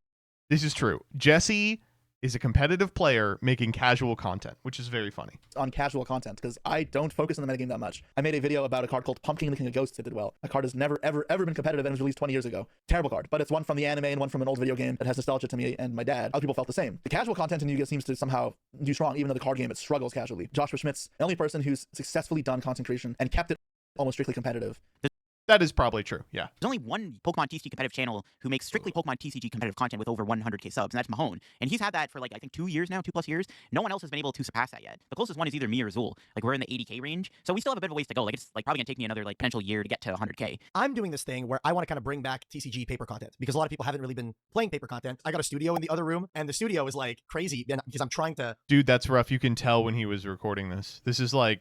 This interview happened like 4 months ago. Up the quality. Like, very few people have quality like that for paper content, but the reality of it is that if the people that are on the stream or whatever aren't entertaining, lively, whatever, the paper content can be very boring, because, you know, Yu-Gi-Oh! Is just, you know, you're sitting there with your card and you need to find very unique ways to retain audience attention. Right now, personality-driven content is a little bit higher than actual, like, gameplay content. Gazul's like the biggest Pokemon TCG competitive content creator right now, and his channel's driven by both the gameplay and the personality, I would argue. It's fine to have a good mix of both. People do probably want to watch a gameplay video at the end of the day to see the deck actually work in action and see the strategies and stuff. If you're not playing the deck, like, properly at all, that will probably still turn people away, even if you are funny. Like, I just recorded yesterday with my friend Farfa. He does this thing called Storage Wars. You're, like, bidding on blind boxes that contain cards inside of them on Master Duel, and then you build your deck, but there's 5 people on the show. There's 4 players and Farfa, who's, like, the game host, so you're just bantering constantly. Dude, what the fuck? fuck? They found the one I wasn't in. I am being censored from the fucking narrative here. The banter is what matters more so This than is the gameplay. crazy. For a while, it felt like the competitive scene kind of was a little bit drier on YouTube. Some of the It's big studios actual we had around, biphobia. They were mostly focused on just like fun content. Where now This it person actually feels hates like me the so competitive much. TCG You side of can't things might imagine. be starting to overtake the casual side of the content, which I find interesting. A lot of the content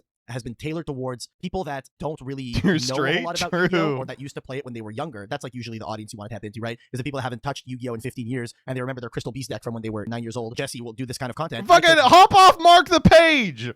That's my goat. Crystal Beast to a regional in 2025 because Crystal Beast got new support. We actually also 2016, have not they're like, seen oh my God, I Doug love yet. Crystal Beast. That's So they watch fucked the video. up. So I think that what really attracts people to Yu-Gi-Oh! Content nowadays, content that is tailored towards people that know very little to nothing about Yu-Gi-Oh! And that is super tailored towards casuals and something that anybody can watch. The game is still growing pretty rapidly right now with like the in-person tournaments getting a lot larger. Doug did World get Championships mentioned? really Okay. helping kind of make Pokemon this like big yearly spectacle, which I do think is helping grow the game a lot. So I wouldn't be surprised still if like in the next like 2-3 years we start seeing more of the Pokemon TCG competitive scene get more viewership, get more subscribers. I would argue that making competitive content is actually like pretty good right now because if you want to play a deck that somebody did well with at a regional, you can really break down and analyze how good that deck is, like what it does, and show off how the deck's features beat other top decks in the format. There are Pokemon TCG players have just discovered Robbie Cole. very select few people that can even make content about the TCG advanced format and get a good amount of views on their stuff. If your name is Jesse Cotton, if your name is Joshua Schmidt, if your name is Pack, if your name is Nesh, you can make content about that. I'm trying to make TCG content because I like the TCG, I enjoy the TCG, and I want to level up the quality of TCG content. When I post a video of me Dude, going I to the hate to studio, be like hands this. Kevin, who asked?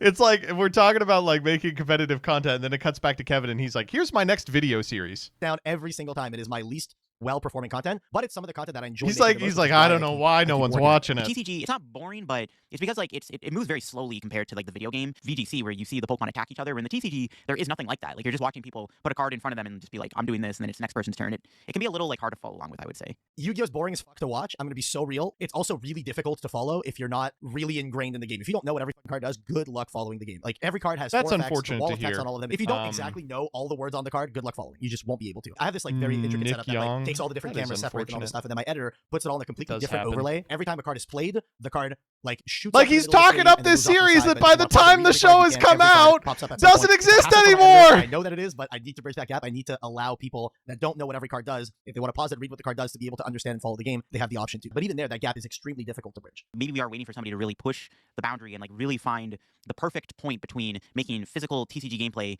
actually like super entertaining to the point where like it will actually get the viewership it What needs. happened We to haven't it? It found the right wasn't formula putting up for it yet, we haven't found the right views. style. It's just so tough. You can add all He the invested filters all you this want. money in this You fucking can add all setup, the and it music looks and all great, and the editing, videos are but it's still, cool, like, but tough, no I one think, wants for to people watch to, like, people follow play along and watch that. Yu-Gi-Oh! Pokemon TCG competitive content or just like the playing the game side of things on YouTube, it's just not as sustainable as it used to be. Like I'm probably like one of the only lucky few who've actually been able to make it like a job for the past like 5 years now because it is hard. I mean, the competition is just a lot heavier, and also the viewership is just not as good as other games. Like that's like also kind of a big deal. Like, this is why MetaFi has become so relevant now. It's crazy, by the way, to hear Pokemon players say the viewership's not the same as other games.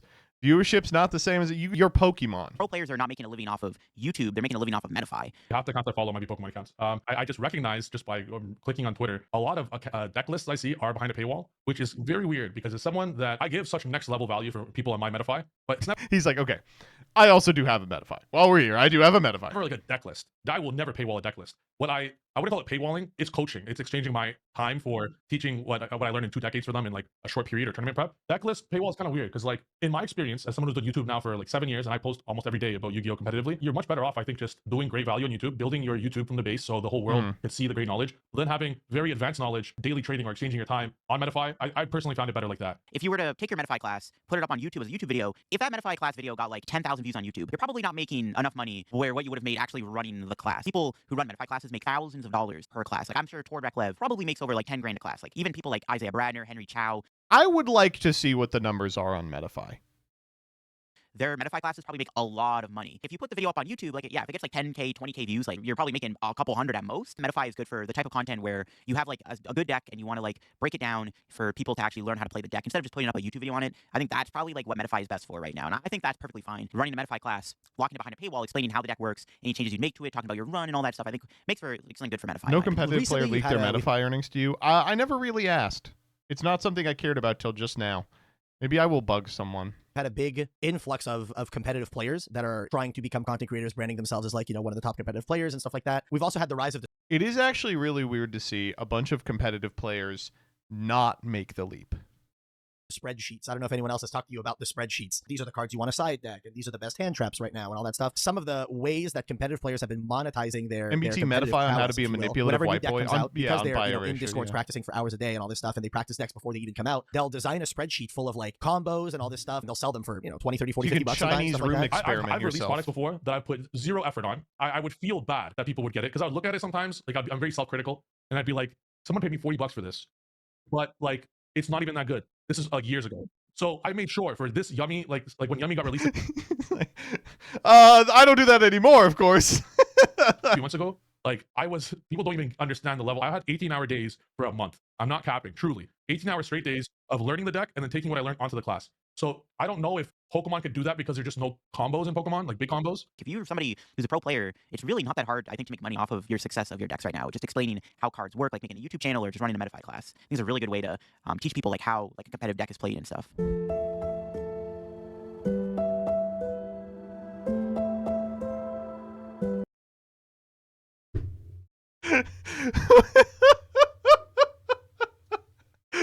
This is such a good tweet. Well, this is so good. I'm going to go back and find that tweet and like it right now. What the fuck? That's an amazing tweet. In an effort to become a better Pokemon TCG player, I bought a Metafy guide. But it's written like a delirious journal entry from someone lost in the desert, and the accompanying Discord access is effectively just a transcript of the first caveman discovering fire.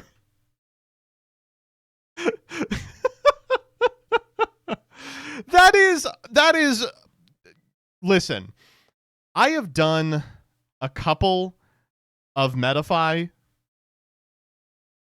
like classes, and largely my experience has been you can actually smell the Adderall coming off the videos. We now have the community ambassador program, which I'm a part of, and anytime there's been any feedback within the Pokemon TCG community with live or in-person tournaments, I can just literally like report it straight to like TBCI themselves, which is a big deal. Oh, feedback? Absolutely not. No, they don't want no feedback. No, No, they they don't don't want hear no that feedback. Konami will only work with very, very, very specific content creators, and those very specific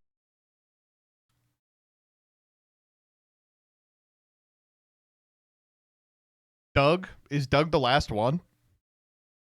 content creators tend to be the content creators that never, ever, ever, ever, ever say anything remotely negative about Konami ever. Probably I would say like 4 or 5 years now, Pokemon has been consistently sending out product to content creators now much more frequently, which before, like I would say like pre-2020, 2021, they were not doing that at all. Or at least like the only people that would get product were like the biggest names in the scene. But nowadays it feels like anyone in the Pokemon TCG community who makes content has a chance to work with Pokemon and get early product and get to show off new cards and stuff. So now that we have the ambassador program, they have their like the Pokemon TCG Live Twitter, which they just created not too long ago. I've been doing a lot better of a job of like working with the creators and communicating with like the general I audience. worked with them not too long ago, and I'll still say fuck Max C.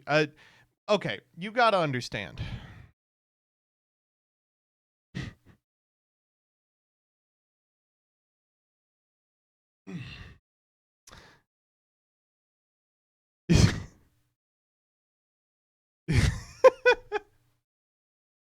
Listen, Dion and Rhymestyle are in a different league when it comes to working with Konami, because they have to come to them.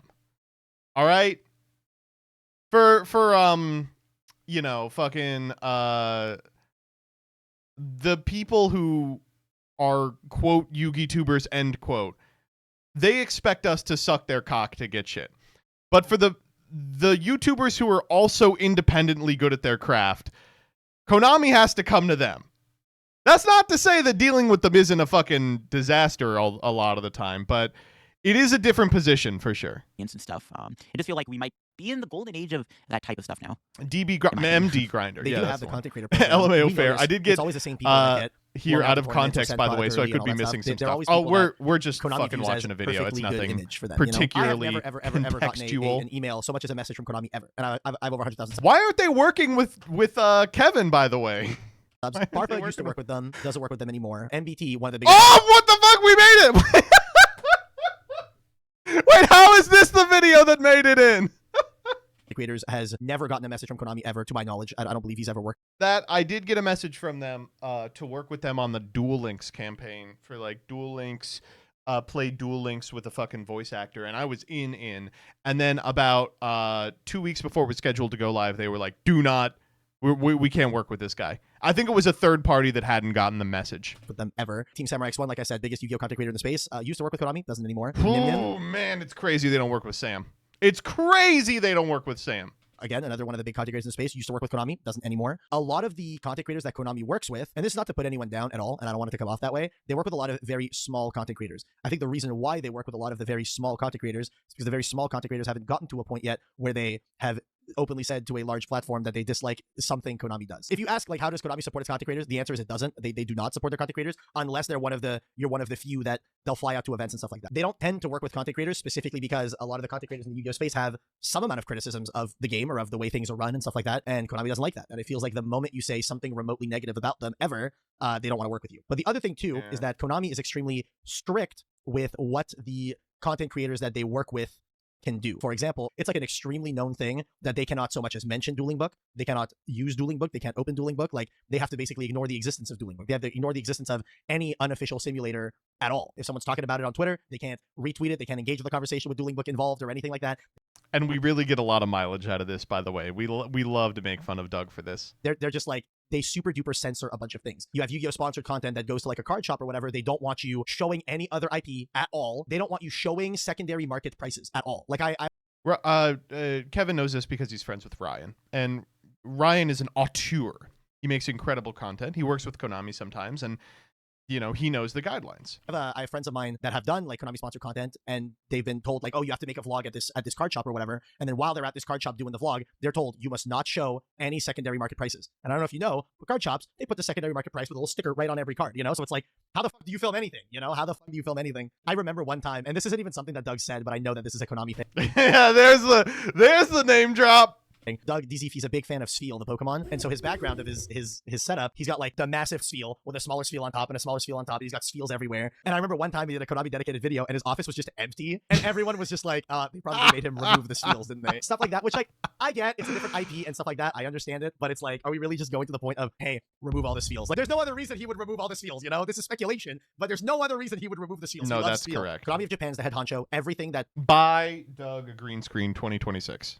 North America, Europe does has to go to Japan and then back, and Japan has to approve it. There was a buddy of mine, I won't say who, I'll keep that under wraps. A buddy of mine did a Konami sponsored series of videos. Actually, it was a couple of videos when a new set was released. This is years ago. This is like damn near a decade ago at this point.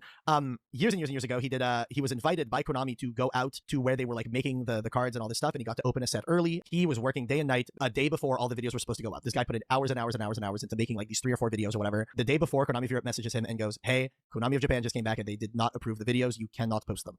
Stuff like that happens constantly. You also get people that get sent like that could be anybody. Product early. That happens a ton, right? They want to reveal through content creators. They get sent product early. They work to make like a dedicated video, right, where they're revealing this product and stuff like that. And then Konami just chooses to upload all the new cards onto the database before that video goes up. So now there's no reason to watch a video. Everyone knows what the cards do. They're online on the database. They just screw over their content creators consistently. It's a very consistent thing. They screw over the content creators that they work with, and they just don't work with a wide majority of the content creators just because they feel like they badmouth Konami or anything like that. It feels like the moment you say anything negative about them, they just like, I don't want to work with you anymore. You know? I just want to say right now that I categorically disagree with everything Kevin says here. I think that that Konami maintains a really good relationship with all the content creators they work with, and I would love to be one of them one day. You know, I will get on my knees, Konami, and I will start sucking.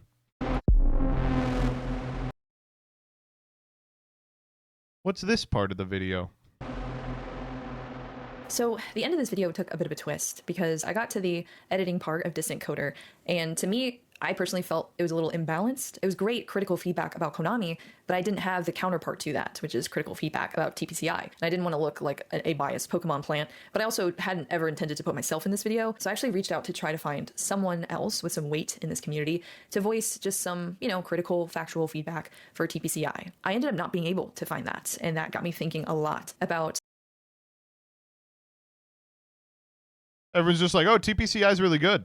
The current culture in Pokemon and the dynamic that the community has with TPCI. And so that's what this end of the video is. It was very impromptu, so bear with me and buckle up for the ride. Let's talk about the Pokemon trading card game live. This is the only official way to play the Pokemon TCG digitally. It's made in-house. And it fucking sucks. At TPCI by their very own development team. And it is a broken, unusable, unpolished, unstable mess. When this game came out 4 years ago, this was the reaction from everyone in this community, voiced in a YouTube video from Tricky Jim. I think that the visuals are terrible, the game feels terrible to play, the avatars are embarrassing, it doesn't look or feel like a Pokemon project. It's a disaster. Why am I doing the market research here on Twitter, right? Like, why am I showing that 86% of people think it looks like trash?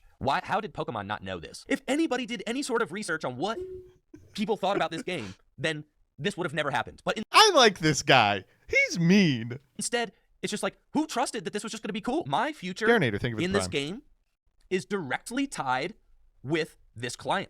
And my ability to create content is being basically whacked at the knees by the Pokemon company. And to be clear, when Master Duel came out, this is why it was so surprising that it looked good. Looks so ugly that nobody who is not already interested in Pokemon cards will try it. I can almost guarantee you that. And it's really rough, too, because I remember do you guys remember the predecessor to this product? It was like Pokemon TCG Online. It was released in like 2014, and it was fine. It was like okay, but they sunsetted it for this product, and then this product came out, and it was like, oh, fuck. I hate how lifeless this game looks. This game user interface looks hideous and clunky. They should really take note. Should really take note from Yu-Gi-Oh! Master Duel. Pokemon, if you're creating something bad, just stop it. Stop it. Take the team, get a new team, buy an indie developer, buy somebody who's already good at this. Don't just keep dumping money into a failed project, dude. Like, do not do that. The way that this has been They were like, it's Moto, man. What do you want? It's Moto. managed so far has been a nightmare. Just can it and start over. Spoiler alert, they did not can it and start over. We are 4 years later, and we're at the same spot as we were on day one. Technically, we've gone backwards because our older program that looked like this was actually better than the program we have now. I had a lot of fun playing on this client. That's what the old dozen-minute deck building is. Pokemon would rather let the player base for this game completely die off before they provide us the base level of a functional online client. To this day, every single post from this account gets flooded with people saying things like, fix your game, please fix these models. For heaven's sake, fix the bug that prevents players from selecting specific cards while using items and supporters. This has been happening since the game's launch, and it can't be that the developers are not competent enough to fix this. Why not fix the card selection bug? Why not even acknowledge it? Why not the bug that's ending turns for no reason? Why is establishing a base level of stability off the table? We talk about this bug too? Nope. Oh, okay. And this is a picture where nothing is being displayed. Everything is blank, and it's asking you to play the game. If only the updates fixed game-breaking issues. Is it the change that you can't play a game without it crashing or having bugs? Fix your game. I'm sick of crashing every second game. Pokebug TCG drop. The worst of the worst. I lost without even playing. Absolutely ridiculous. Bug where a majority of your deck doesn't display. Typical visual nightmare fuel bugs. Bug where all the cards are upside down. I can't believe Pokemon can afford to hire Lady Gaga, but can't afford to hire adequate software engineers for PTCGL or a functional event finder. Wow, I was trying to open the app to show you guys an example of something, and it literally crashed immediately. Look at that. Okay. PTCGL, baby! We have our professional players on Twitter saying this game is unplayable, asking Pokemon TCG Live to fix these issues. I'm not going to take you through known bugs or insane dev letters, or list off how many game-breaking issues have been created every single time a brand new set is added, because this is why, by the way, I don't want to break NDA. I don't want to break contracts. I will break it right now. All of the Clash devs went to Pokemon. I'm kidding. It's a joke. Trust Your Pilot already has these videos, and he goes into depth explaining these things if you want more details. I just personally want you to know that this application, this game, is so bad. We are never going to get any quality of life features because they can't even establish basic stability of this application. And you can tell that neither here nor there. Y'all see on the left side that like a chest of drawers with like the arc over top of it with the plushies in it? That is such a nice piece of furniture. I really like the stool in front of it too. This is a well set up room. it's so spaghetti code and horrible because it's literally frying people's brand new phones. There are numerous reports of people playing on phones or tablets where they can't even get through a few games without the physical device getting so hot that it hurts to touch.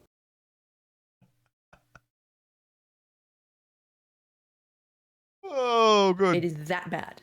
It is frying people's phones, degrading their batteries over a 2D card game.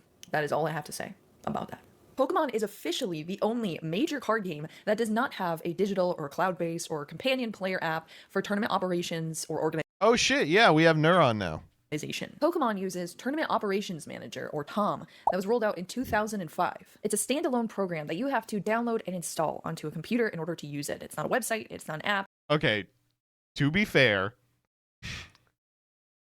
Konami used KTS until like last year, which was just this. In order to get championship points from local sanctioned events, you're completely reliant on a manual system that runs off of .tdfs, or tournament data files. Tournament organizers are required to save as within 7 days of a tournament and upload that file to a separate web portal. Okay, wait a minute. We may have found the program worse than KDS.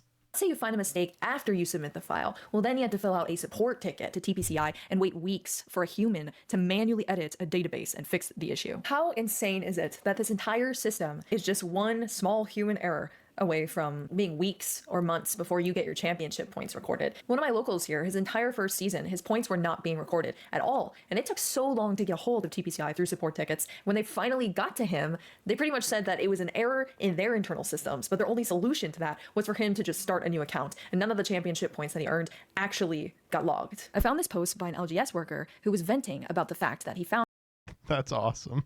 a quirk in Tom's 20-year-old logic where you actually can't add a player in a specific age division late unless there's already a player in that age division in the tournament. So the choices were turn the kid away from playing in the tournament or delete the entire event and start from scratch and re-put all of the information in manually, delaying everything even more because you also have to include the time that he took trying to troubleshoot the situation in the first place. You can imagine that was such a frustrating process that this poor LGS worker went to Reddit just to say, yo, why is the Pokemon software so bad in comparison to every other card game that we run at this store? But oh my gosh, I have an even better example to show you how archaic this software truly is. There's a feature called Speed Match Slip Entry, described as one of the fastest options to report matches through the use of a barcode scanner.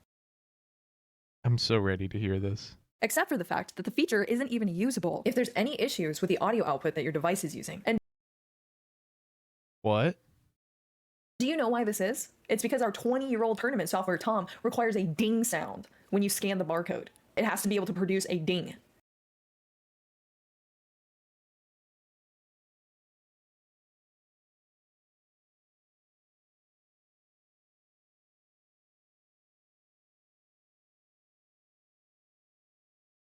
This is awesome. And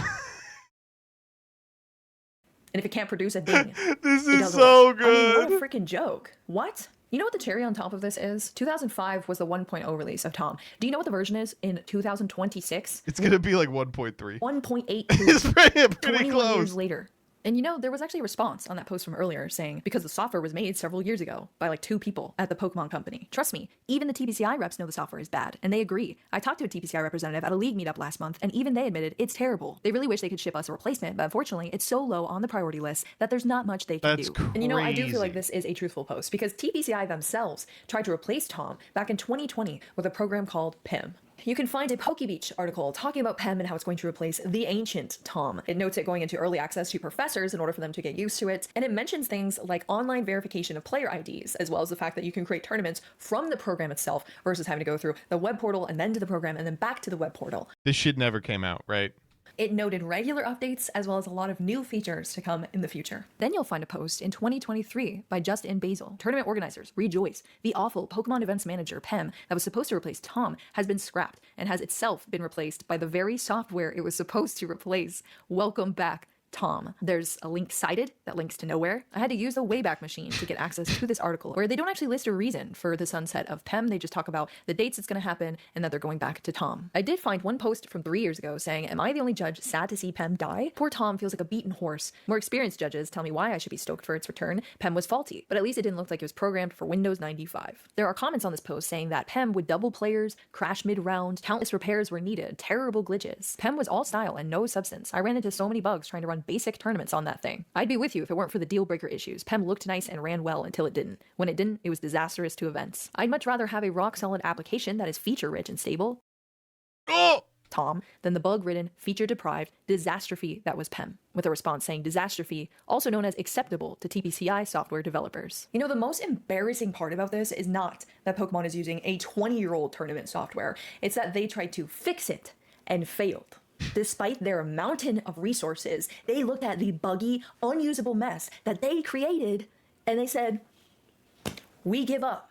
We're going to go back to our 2005 program because we can't make anything better than that. That alone should showcase to you how little you That's, like, matter really as a player cool. to Pokemon. How little your player experience matters to Pokemon when they are saying you're not even worth hiring a competent development team to give you basic quality of life features that every other card game has, but somehow one of the most successful media franchises in the world can't provide that to their players. And that's why it's so funny to me when people talk about the prizing in Pokemon or the flashiness, the big stage. Yeah, can't you see that they're distracting you? It's a distraction from the crumbling mess behind the curtain. That's all that is. But we'll get to all that, so let's talk about some more garbage software first. In other competitive card games, you're able to browse and search for events near you, pre-register for those. Whoa, hold up. In other competitive card games, you're able to browse. Okay, so this is like obviously fake because they're like, oh man, where can I find a Genesis 200 point event? And search for events near you, pre-register for those events, digitally upload deck lists, draw test hands, have push notifications for pairings when the pairings go up, easily access live standings right from your phone, view your tournament history and your player data. There's even custom trackers or counters built into these apps. There are so many quality of life improvements that these other games have that Pokemon has zero of. But wait, we have something called Play Pokemon Access app, which is currently sitting at a 2.2 rating on the App Store. I'm so excited to hear about this product, dude. Complete lack of quality of life. Many of the core functionalities of this app simply do not work. The event locator is a butchered, worse version of the previous web-based event locator with the inability to sort events by date. My profile in the app that displays my championship points is very unreliable, often not updated properly, and does not accurately display the events I took part in. When using the web browser Play Pokemon site, I can see my events logs correctly, so somehow this is an app-specific problem. And it doesn't even function when you use it. I'll actually show you right now. Oh, I want to read what's happening at Gubu Games. Oh, I'm trying to see when this event... Wow, that was strange. The app is a slow, buggy mess that is frustrating to even try to use, but let's take a look at an OmniPoke video that goes over the key features of this app. The data is usually inaccurate and the badges do nothing. The information's wrong or it doesn't show up at all. A shortcut to the Pokemon website so you can read about product that they're trying to sell you, but don't worry, you won't be able to find it anyway. It was a 50-mile radius, now it's 100-mile radius. Meanwhile, look at Yu-Gi-Oh's map. Cannot search by store, cannot search by date. You have to click into the store listings in order to see any events. The events aren't clumped together by date. You have to star the store, otherwise you have to look up your specific location every single time you try to find an event, but you can only star a maximum of 10 stores. Why only 10? Well, probably because this is it loading 3 favorited stores.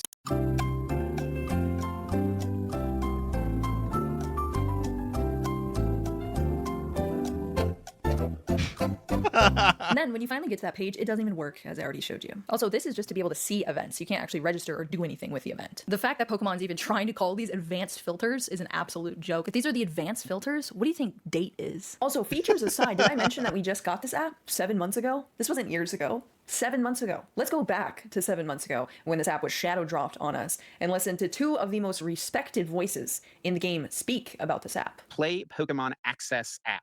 Tool that you can utilize to find events nearby, find your local leagues, but there's also like an achievement system. You got a new badge, League Cup competitor. It seems like overall the reception to it for people who have had access to it is like, yeah, this is a good app. I think the biggest gripe people have is like the updates they made to the event locator, like on browser on desktop. But it seems like the app is like a pretty good, pretty cool thing to have. I mean, it's kind of just like the event locator in app.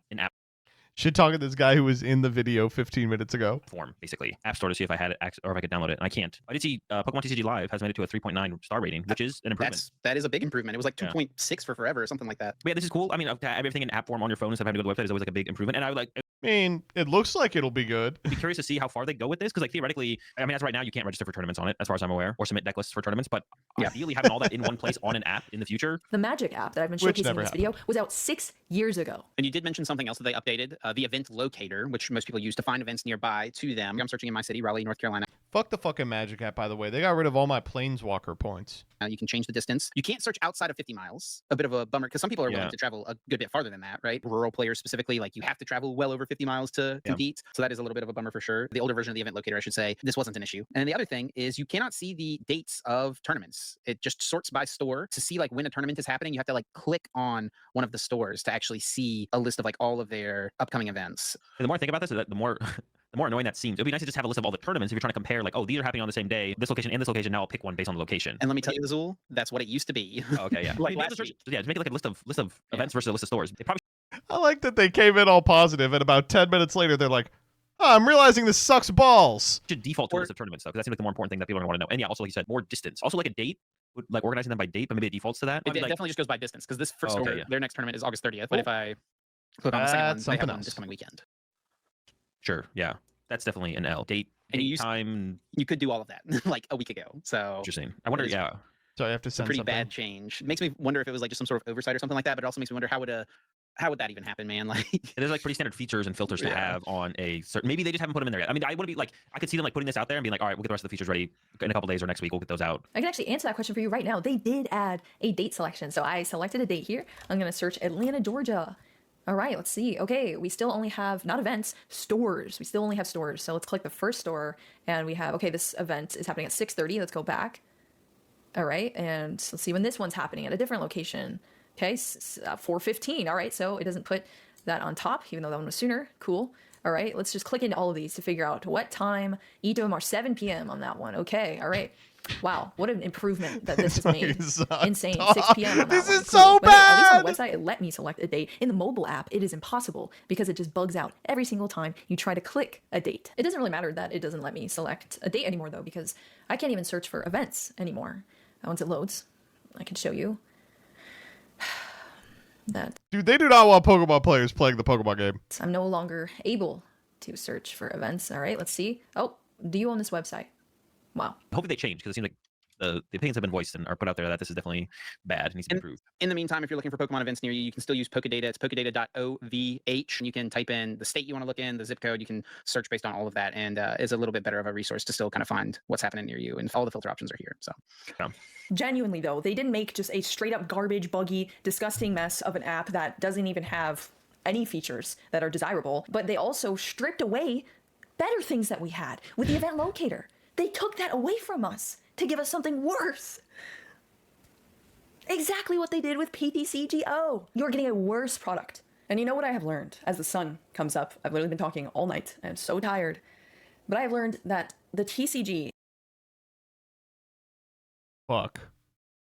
She's on that content creator sleep schedule. is not the only player base in Pokemon that is struggling. Pocket has burned out faster than almost any other game that I've made content for. 8 months in now, essentially, Pocket has lost a whopping 85%. Is that my boy Jeff Hoogland? % of its average viewers in the category as a whole. The average viewer count for the category for the month that Snap implemented Twitch drops over tripled, reinvigorated the content space. Pocket actually implemented Twitch drops. Instead of giving them to the entire category and using it as a community building event that could raise all of the ships, they gave it to 7 to Twitch drops over of its average Average viewers 693. viewers in the category as a whole. The average viewer count for the category for the month that Snap implemented Twitch drops over tripled, reinvigorated the content space. Pocket actually implemented Twitch. He looks like you. Hoogland is in many ways an alt of me for sure. I could have very easily turned out like Hoogland. Drops. Instead of giving them to the entire category and using it as a community building event that could raise all of the ships, they gave it to 7 specific creators. When you only have 7 people promoting that Twitch drops are happening, it gives a lot fewer people the knowledge that they should be coming to the Twitch platform to watch it, which hurts the extra views for everyone. No notice of it inside of the actual client, so they didn't really drive meaningful viewers to the content creators. There's a number of huge creators on Twitch that are non-English content creators, and they didn't have any of those in the selection as well, so they alienated / removed an entire subsegment of their communities of players that are consuming Pokemon Pocket content. They're having issues with player retention when it comes to existing players. Okay, let's go to Pokemon Pocket. Let's hop on the app and let's see why that is. And let's say I just hop on the game. Let's just say I hop on the game, I'm a casual. All right. Well, I go to the home screen. Sure, I have a pack. You know, maybe I open a pack or two. Maybe I check the Wonder Pig, see if there is anything in there. If this game were ever stop loading. And wow, there's an event match. Wow, this load times are crazy, but wow, 9-win event. Well, too bad I already did that in 10 minutes when it first came out. Really no reward for me playing this. Oh wait, there's ranked. Oh wait, no, there's not. Having trouble retaining players when Wait, they just turned off ranked for a while? you took the only game mode we want to play out of the game. Like, what do you mean? No shit, nobody wants to play the game because you took ranked out. You're not able to trade immersive promo. Wait, they took out ranked? Or crowns. They might think that by doing this, they'll boost the revenue because people will have to spend money on Pokegold instead of trading, but obviously Dina doesn't exactly know how to boost the revenue because it's falling so much. As well, I want them to make some type of in-app looking for trade feature. I don't like to go in these random apps with these weird ads and stuff, and I want to be able to go in the game and just look for cards I want and be able to make fair trades with people. And what they really need to remember is the T in TCG stands for trading. The UI and the user experience in this app is trash. The quality of life of going through the menus is so bad, it seems like they have to actually check with a real life person every time you try and click on something. I have a new iPhone and it actually feels like I'm on my Switch Lite on the eShop when I'm trying to just go through the missions. It is actually so slow. It genuinely feels like you are in a mousetrap every time you try and go and open a new pack. Let's say you go through a promo event, you get 8 packs, you have to click every single one, claim, and then physically open the pack. For the people who actually are into the game and play every day, it just takes out time from their day. All the critiques in this video are just made to try and make this game better and so more people can enjoy it. The options are basically limitless when you have the IP of Pokemon, and there's so much you can do with an online trading card game. Pokemon Unite in the Big 26 is a little bit of a disaster. So let's go ahead and play a game, shall we? Let's see. My connection's wired, by the way. All right, let's play a game of Pokemon Unite. Let's get in and play a nice, relaxing game of Unite. Where is it? Hello? Hello? Let's try this again. Well, I guess we gotta clear the cache. All right, clear cache. Now we wait. Let's hope that's enough. Oh my god, it loaded 9 minutes in. Clear out these menus here. We got 1, 2, 3, treasure chest. Yeah, 4, this just like Duel Links. 6, 7. Okay, I'm gonna take a look at that. Oh, we've got this. Oh, it's not. Oh, there it is. Good thing we went through all those menus. All of them require me to spend money, and I didn't really get anything out of it. But let's play a game. I truly hate making these kind of videos, as I don't want to necessarily post negative stuff, as, you know, I need people to play the game for them to watch my content as well. Otherwise, I'm sadly, you know, jobless. But the state of the game is at its worst point ever. The worst mistake I've ever done. I've never seen a drop in player base and viewership as hard as on this patch. Not only have they ruined the game for free-to-play players or players that are maybe new to the game, as they're stuck in this terrible system where they can't unlock their favorite Pokemon, they also have ruined it for the higher level players in certain regions, because there just are not enough players that can get to Legend. Now, it's gone. No more EOS points. You just get item enhancers tickets and a bunch of useless stuff you can't even use anywhere. Amazing. I don't know who came up with the system. This system is the worst offense to a game. This is absolutely terrible. Whoever, and the fact that they even packaged this as like a nice update is so shameless. They just removed EOS coins from this, and they didn't even add license points to it. Like, wake up! What is this company doing? They're straight up just wanting to kill this game. I just see everywhere I go on YouTube, everywhere I go on Twitch, I see down arrows on all my content. There's not even an incentive to play the game. In Yu-Gi-Oh, you see all of the issues up front, right when you enter the community. It's very visible what the fucking problem is. You know what the problems are. Everyone is very outspoken about it. And we never shut the fuck up about it. No one is relying on Konami to have their back in Yu-Gi-Oh. All of their players are in the trenches together. And that type of environment, true! the shared interest in keeping their game alive, they adapt, and they've done it themselves. You know, when their meta is bad, they create brand new formats that they popularize. They create unique content to enjoy Yu-Gi-Oh in the non-Konami Yu-Gi-Oh type of way. Creating their own third-party websites, creating their own formats, creating their own entertainment, and that allows them to not have to even deal with Konami. So when Konami hands them another piece of garbage in their game, they can look at that and say, hey, this is a piece of garbage and we hate it. And yes, that does mean it's going to be more blunt in Yu-Gi-Oh. You're going to see more negative posts, and it's going to be a lot more direct, and maybe what people view as doom posting a lot of times. But I'll tell you what, that to me is the sign of a healthy community, because it is the opposite with Pokemon, where we have so many issues and problems that are just buried underneath the fact that people are bought out pretty much with free product and opportunities, and either they're already working with Pokemon or they have the desire to work with Pokemon. I mean, you heard it in this video from LDF talking about it just feels like anybody could have a chance to work with Pokemon. That is intentional. They want you to think you have a chance at working with them, or they will work with you. Because that keeps you silent, tame. Because that means you're not going to go on a platform and say bad things about Pokemon or the way they're treating you, because you don't want to lose the opportunities in your career. The success path in Yu-Gi-Oh is to defy Konami and to be independent. And boy, is that true! Hit the nail on the fucking head here. To love the game in the way that they love the game. The success path in Pokemon is to obey Pokemon. Don't step out of line, and you will be successful in Pokemon. And the biggest way this shows up in Pokemon is the ambassador program, the most anti-consumer program. And that's what's tough for me, because I like this girl. Because people, you know, they're so happy that their favorite content creator is a Pokemon community ambassador, right? Because they view it as like a positive thing. But you as a consumer should not be happy about this program. This program is inherently anti-consumer. It is a filter of feedback to TPCI through these other people who honestly are taking the brunt of feedback, aka frustration about all of these player bases. And Pokemon is essentially using them as human shields. The community ambassador program is not transparent at all. Everything is filtered behind closed doors, behind locked Discord servers. You never know where feedback is going, what is happening. Pokemon is honestly very smart, because they have designed something that allows them to take zero accountability for anything. Your feedback, instead of being posted online, just goes into the nether. And it's so funny too, because everybody online, it's like if you post anything negative, the Pokemon community is like, why are you posting this here? Like, why don't you put that somewhere where it's actually going to mean something? Submit a support ticket. Tell Do they really do this? Do they actually do this? Tell me they respond to like, oh, wow, the app's not working today with, why don't you submit a support ticket instead of being so negative on the internet? community ambassador. Oh, does that mean anything? All we do all day is say things that we feel need to be changed. And all they do all day is either be like, okay, we told them, or just not say anything to us. And I wish I could show you. I wish I could show you the amount of ridiculousness that goes on in the Unite section of that Discord server, because we are in there begging to be listened to, for you to be listened to as our community. We are begging. Since the program became widespread, we have been asking for these same things. What we have come to realize is that we aren't viewed by the community as people looking to make change. And why would you view us that way? Why would you? It's a joke. We are a joke.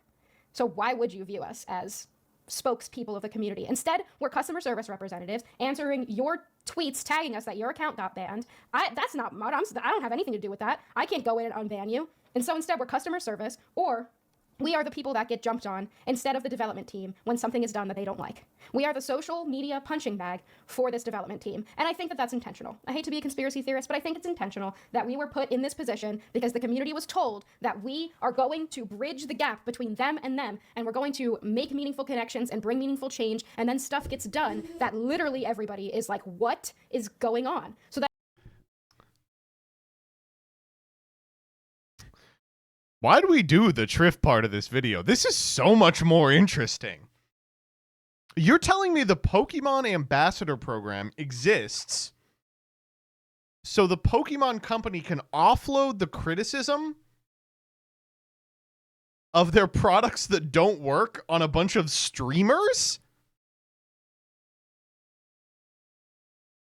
Now I'm invested. Let's go. And it's like, well, you guys, the people that are supposed to be bridging the community and telling them what we need and what they should be doing and how they can help the player base, and they're clearly not listening. So you guys must not be doing your job. And I don't blame you. I don't blame you. This is a miserable position to be in right now. And I don't get paid. Is that a real cat? Oh, you can't see it because, oh, it's right here. He's been very silent. For this. It's not a fun position to be the punching bag for the community, because you can direct your anger at us. You know who we are. You know the way that we are in the community. You know what we stand for. And I can assure you, we are in there being fucking ignored the same way you are. We're just being ignored in a more exclusive fashion. What I want to leave you with is that I like that person. Whoa. Oh, hold up. I fucked up. Husky Star 77. That literally everybody is. You know the way that we are in the same way you are. We're just being ignored in a more exclusive fashion. What I want to leave you with is that everyone that you saw in this video has spent so much time, so much effort, so much passion. Some people, a majority of their lives, dedicated to these games. And I know that so many of you watching this are in the same boat. She got kicked from the ambassador program for that video, by the way. I really think it would be wise for these companies to start listening to the people who actually built these games in the first place, because you are the ones holding up your community. You are the reason your games are surviving, and you deserve better. And there's no way that we'll ever get that better if we are working against each other. You have to work together in order to have any hope that change can happen. I know this was a very random ending, but I think that's all I have to say. I'm very tired, and I hope you all enjoyed this video.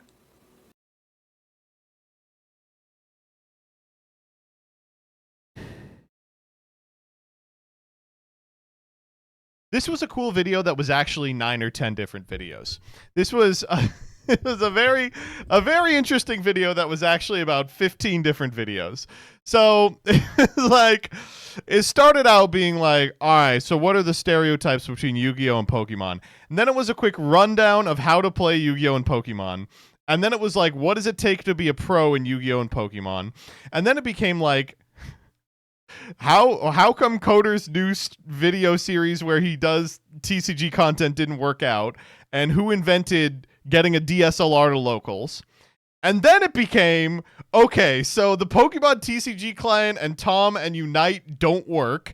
And then it became the ambassador program is a shield by which the Pokemon company prevents its devs from seeing criticism and just gets a bunch of women to jump in front of it.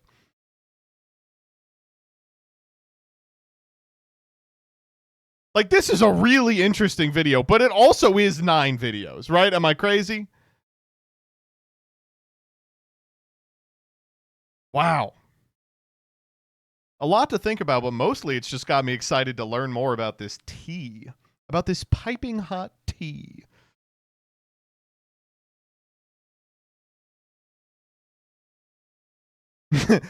Wow, I wonder how Yu-Gi-Oh! And Pokemon are different. Wait, hold up. It has become my life's mission to kill Tommy Tallarico. I mean, we're doing it again, baby. Oh my god, I hate fucking Tumblr. Alright, here. We can do this here. Oh, but we're gonna lose our nobody was prepared. Here, we'll save it.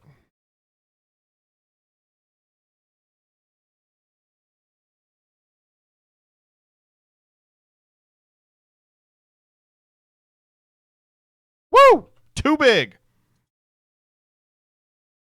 Too small.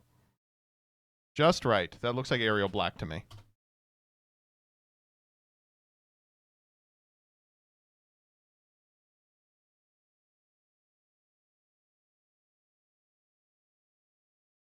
Can't center shit on paint. Gotta be smaller, I suppose. And then this, instead of Karl Marx, we need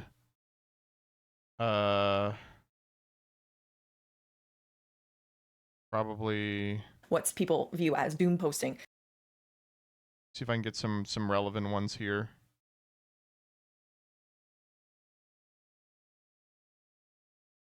Oh god, I hate fucking YouTube. I hate YouTube. I hate YouTube. I hate YouTube. YouTube was invented by the devil.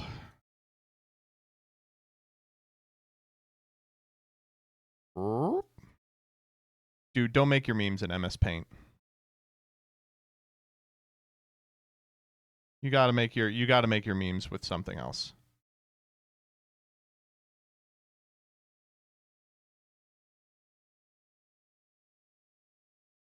Nope.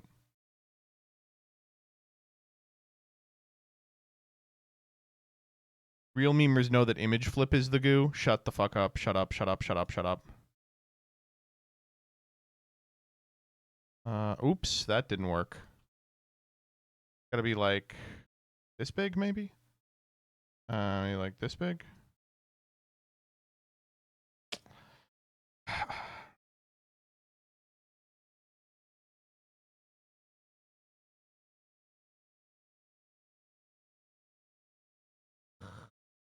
There we go. Much better.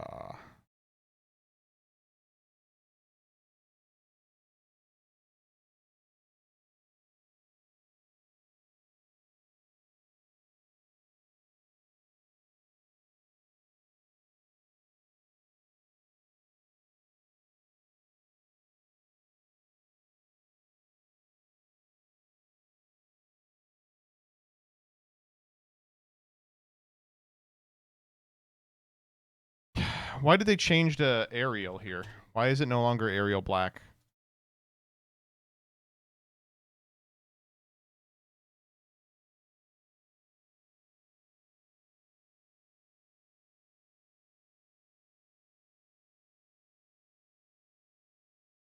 This is not going to fit.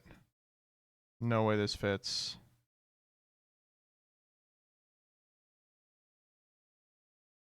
Maybe we can make it real small. Can I get to 18 here? No. I probably can. There you go. Why not rewrite all the text? Yeah, why don't we just fucking take everything off the fucking ship of Theseus? Why don't we just take all the boards off at once? You know, make the whole thing really easy for everyone to understand.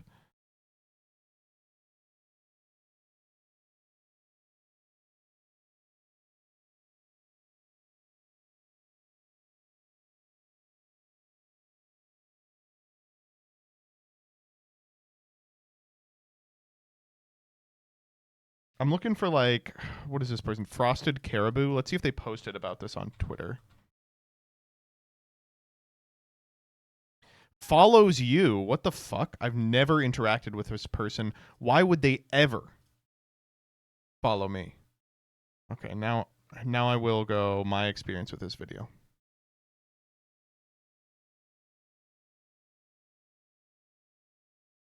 There you go. See, we made it work. It took 15 minutes and everyone just had to watch me do this, but here it is.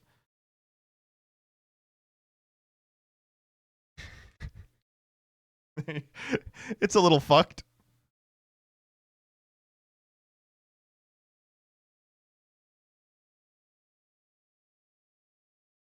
We about to get that unfollow. Oh, having to sit in university class as the weird shut-in kid shows his furry porn addict OC jiggling around, having to cope with the fact that he's getting a higher grade than you. Damn.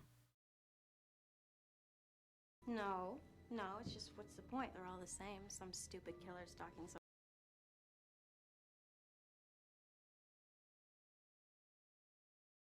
Can you zoom in? I'm good.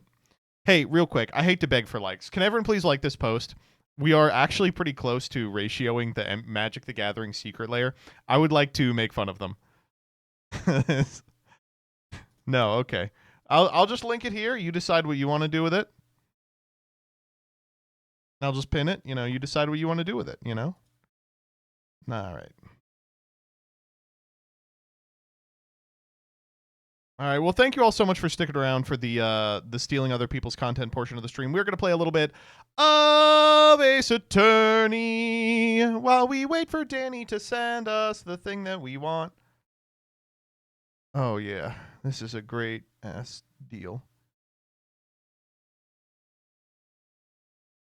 MBT, click my link. Yeah, I'm dumb as fuck. I'll just click whatever. I'm stupid.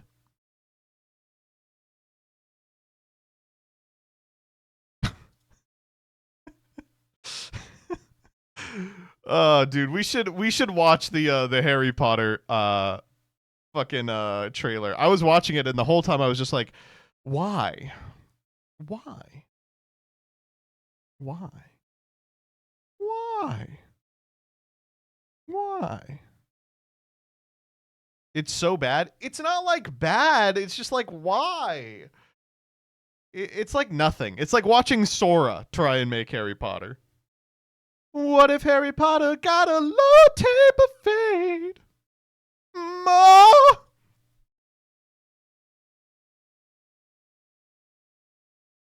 Harry Potter and the Philosopher's Stone. Like, am I crazy? It just looks worse. It looks like the same thing, but it looks like they're trying to do a shot-for-shot remake on a TV budget, right? And my fucking take. Here's my one racial take.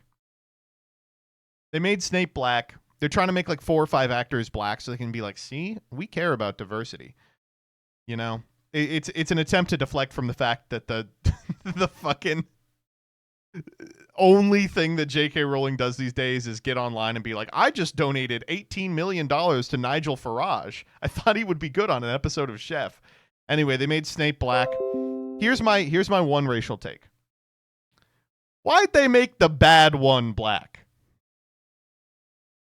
I know Snape's a good guy, but for the first, like, 3 movies, he sort of slinks around and is just like a weird, off-putting freak, right?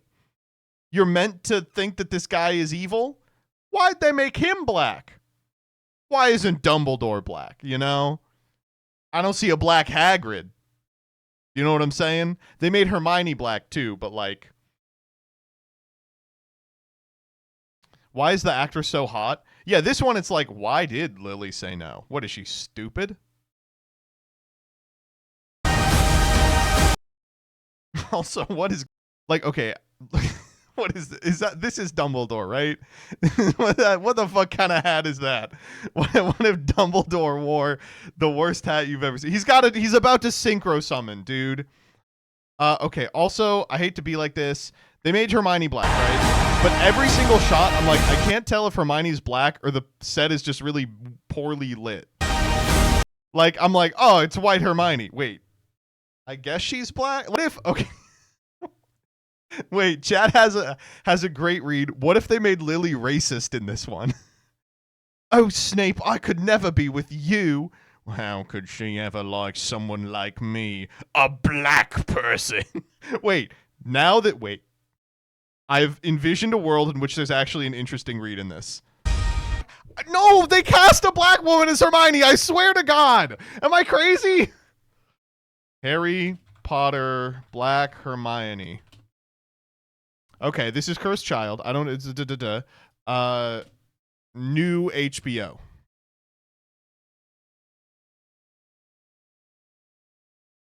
Fuck, even this picture is inconclusive. Okay,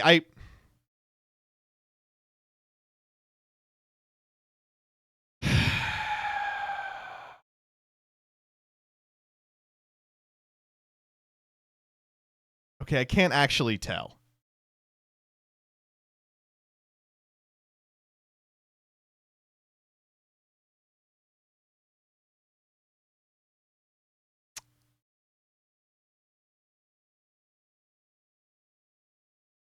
I think she's mixed.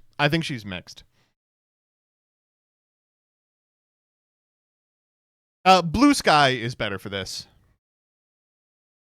Is HBO Hermione black? In an argument on stream.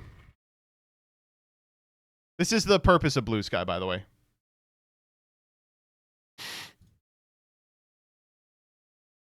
I don't know, man.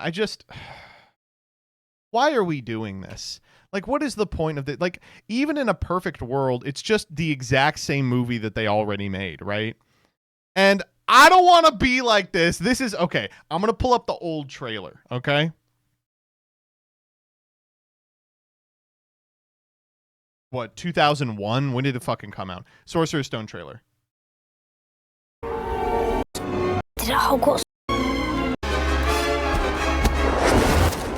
Good afternoon, class. It's all these stupid, fun, bright moments and bad CG and shit, right? Look how bright it is, first of all. It's all these stupid, fun moments. This one has this cloying, pathetic music that's designed to, like, invoke this, like, nostalgia in millennials. It is theater of nostalgia. It has nothing to do with telling a story and everything to do with evoking memories in an audience of fucking man-children. That's all it is! All right, anyway. Let's play Ace Attorney. Millennials have children that they need to make watch Harry Potter. The children are going to enjoy watching this Harry Potter more than that one because it's bright and they do fun shit in it.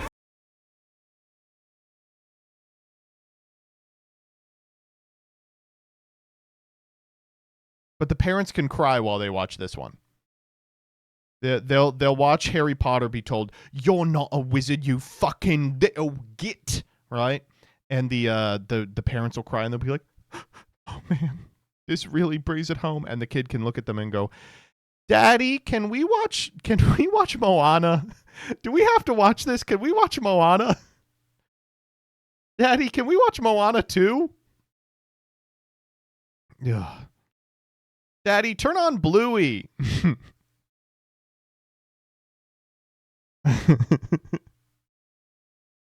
That's literally why HBO needs Harry Potter retain relevance with children, Fantastic Beasts, Crash and Bird. Can you believe this, by the way? Not to get sidetracked on this for the 14th consecutive minute, but can you believe this, by the way, that the show is Harry Potter? That they were like the episodic fucking every week show is Harry Potter? Yeah, we're doing Harry Potter. The movie, the Harry Potter movies where they got most of what was in the books into an hour and a half, that's the show. Fantastic Beasts, what's the premise of Fantastic Beasts? Oh, it's that this guy finds a new Fantastic Beast weekly. Oh, well, they're going to be a movie. They're not going to be the show. They'll be the movie. 90 minutes, we get to see him find one Fantastic Beast and spend 20 minutes talking about Wizard Hitler. That's the movie.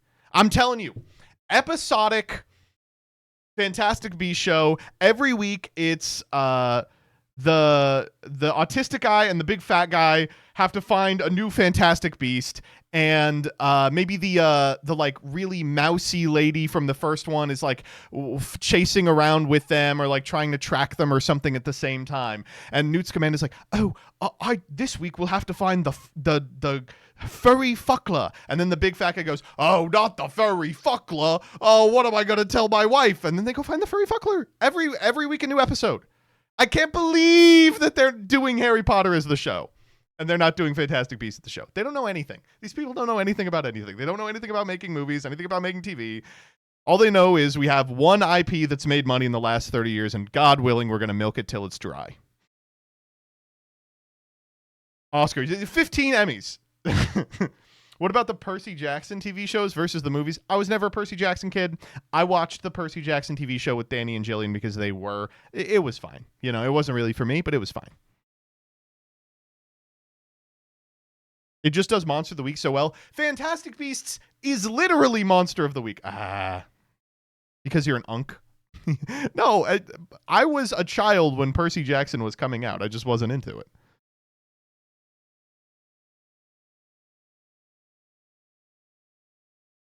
Cap, you got me. I can't wait to see how good the Aragon show plays out. The Aragon show is going to be weird because Aragon, the book, I remember being quite good, and then none of the other books were good. So we'll see how that turns out.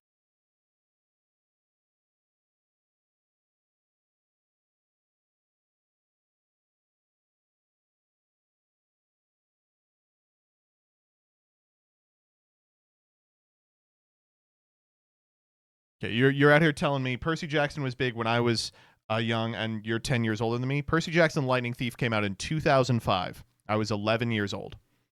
Suck my fucking dick.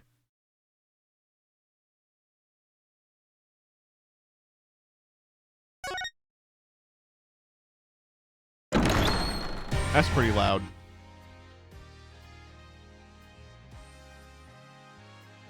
I'm not old. You're old.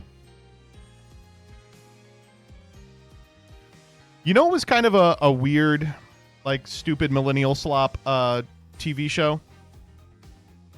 A series of unfortunate events.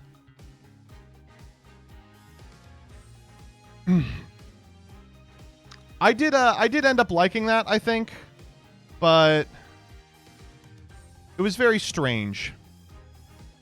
It was, you know, it was strange because I think it was as good as it could have been. But I think the unfortunate truth of Series of Unfortunate Events is it works in the medium of books. It is just meant to be a book. Like, it can't be anything else. It has to be a book.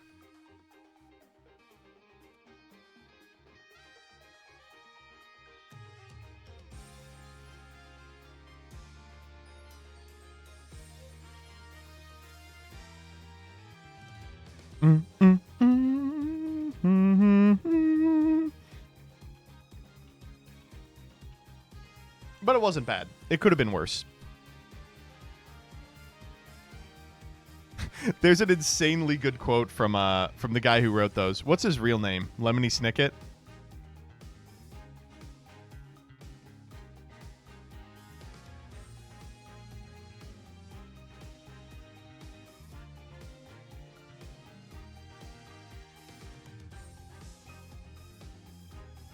There's a really good interview from him where they were talking about is Baudelaire like a Jewish name, right? And because it was some like Jewish press was like, is this book about Jews? And he was like, well, it's like a story of kind of unending cyclical misery, which in my estimation is about as Jewish as it gets. He had such a good wit about him. He's a very funny man.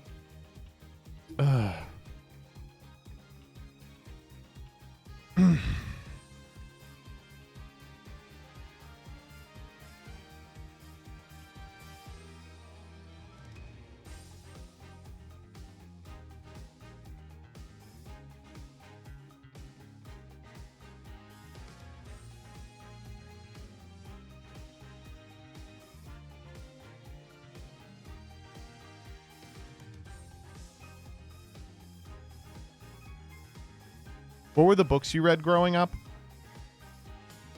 I read series. I read everything. I was a fucking voracious reader growing up. What happened? What were my favorite things I ever read? What were the like series I read? I read Harry Potter, of course. I read Series of Unfortunate Events. I read Artemis Fowl. I read all the Captain Underpants. I read I did not read Redwall as a child. You can always start up again. I read now. And then by like middle and high school, I was reading normal books. I read a lot of King. Twilight. I read the first Twilight. It wasn't for me. I did read some Wayside School books. I read some Magic Treehouse. Name the last book you read. What was the last book I read? I read Circe. In February. It was good. Everyone told me that I would like it more than Song of Achilles. I didn't. It was good, though. I did enjoy it. Right now I'm reading Galapagos. Vonnegut book. Jillian is actually reading Minel Sarafi to me. And I'm pawing through the fucking advanced copy of Ludic Materialism I got from Cassiola. MMF.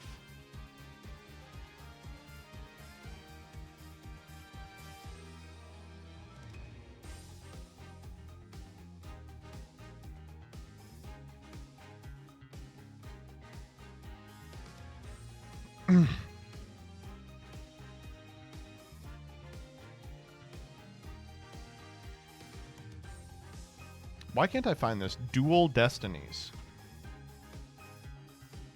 There we go.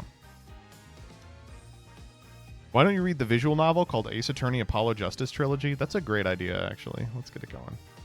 Read any Cormac McCarthy? Huge blind spot for me. I have not.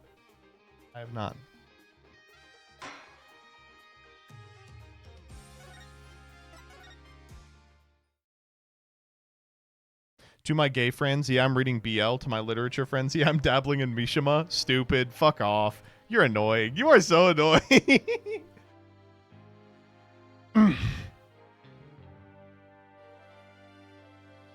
Prosecutor Blackquill, why have you called the witness? You will recall that the day before the mock trial, in short, the day of the murder, the accused testified that she left for home around 6 p.m. Yes, my notes here do confirm that fact. Right, our client wasn't at school at the estimated time of death, so she couldn't be... Objection! Okay, alright. Yet, that was but a felicitous lie. Or am I mistaken, golden boy? Okay, real quick, I should catch everyone up if you weren't here last time. It turns out in this love triangle between three people, Hugh O'Connor, Juniper Woods, and this third motherfucker. The third motherfucker was actually not a guy at all, but was a woman wearing a binder. Anyway, I've had no intention of saying anything more. Now, if you'll excuse me. Jesse Perez Math, thank you for the raid. Motherfucker, you only raid me when I'm not playing Yu-Gi-Oh!, which is crazy because I play Yu-Gi-Oh! So often. Hold, I am not through with you yet. It seems the rogue prosecutor has it out for me. Leave, and we just might discuss you-know-what. Okay, last thing before I go cook. I want to fuck Blackquill so crazy style. Bye. Do you want him to keep the chains on? Do you want him in the cuffs? No, wait! Okay, I said this again. I'm calling it now. O'Connor is also a woman. I changed my mind. I'll stay and testify.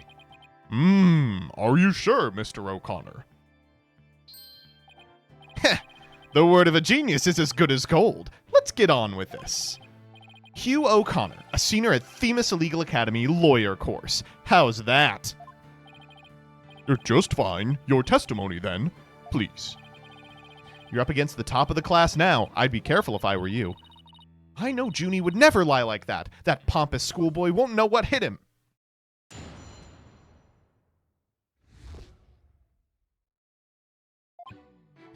To get mentally prepared for the mock trial, I meditated at the archery range till 7 p.m. At around 7:15, I went to the main building before going home. That's when I saw Juniper. We didn't say much as we passed by each other. She seemed her usual self. That's it. Anything else you'd like to ask? That is quite enough. Well done, golden boy. The final bell rings at... Oh.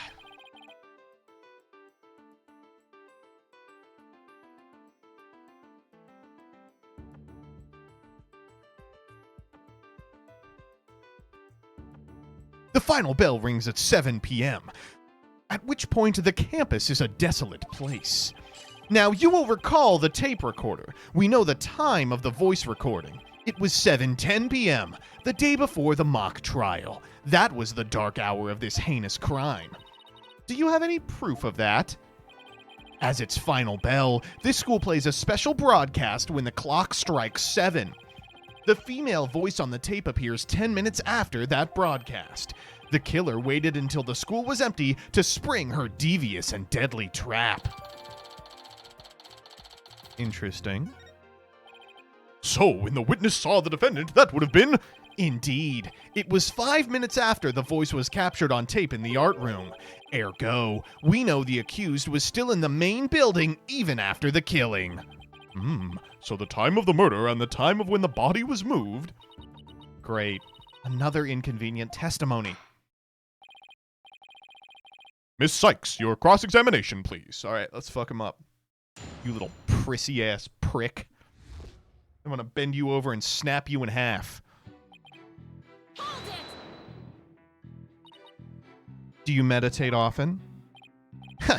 Don't tell me you're going to start pestering me, too. Yes, I am. No need to play dumb with me. All the girls want to know about my private life. What? I will remind the defense this is a court of law, not a pickup spot. It seems Miss Fancy Pants' lawyer is smitten with the witness. Shut up! He's 17! Objection! I'm just trying to establish the witnesses... If you must know, I never go a day without meditating. Satisfied now, stalker girl? Ah. Oh there, Tiger. Just take a deep breath and relax. Black Quill with hair down would have me barking like a dog. Hey, great first time chat. Let's pin that. I'll just continue my testimony now, if you don't mind. At around 7:15, I went to the main building before going home. That's when I saw Juniper. Our client has stated she went home at 6. You and Professor Court were busy preparing for the mock trial together yesterday, right? Was that the last time you saw her? Yes, I left school at around 6 p.m. Drew Babe, thanks for the gifty. No, wrong. I don't know what she was doing, but Juniper was definitely at school after 7 p.m. But I suppose neither side can prove one way or the other. Ugh. Truth be told, I only saw her for the briefest of moments.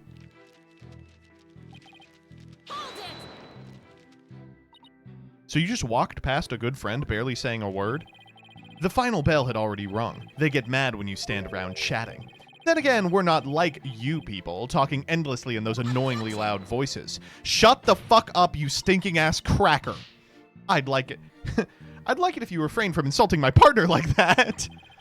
Normally I'd shout objection right about now, but I'll take this one for the team. Anyway, I think that's about all I have to say. Yes. I expected as much, so go ahead, ask away.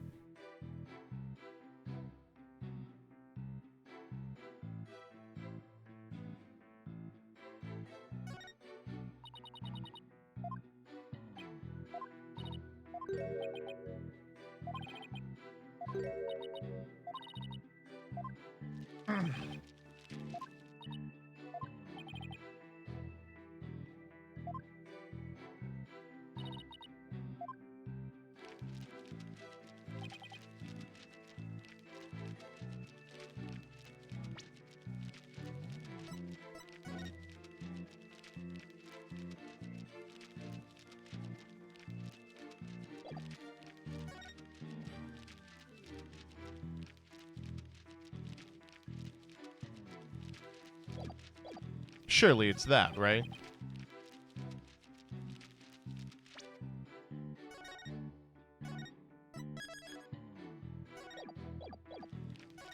Do a little scumming.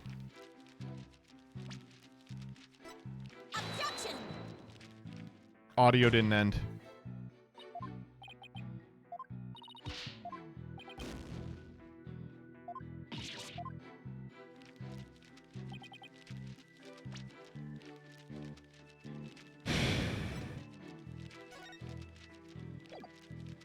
Why would he be in the art room?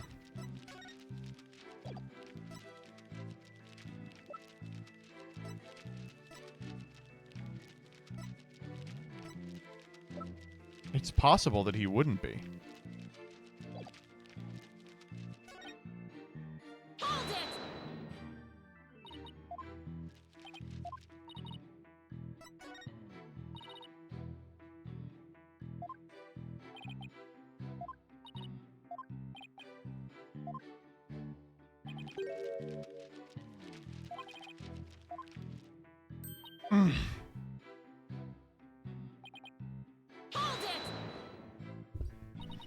You ignored the last bell for no reason. Shame on you.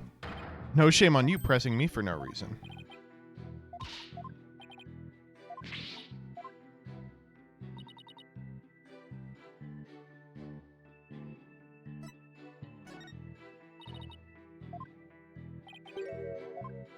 Okay, gotcha.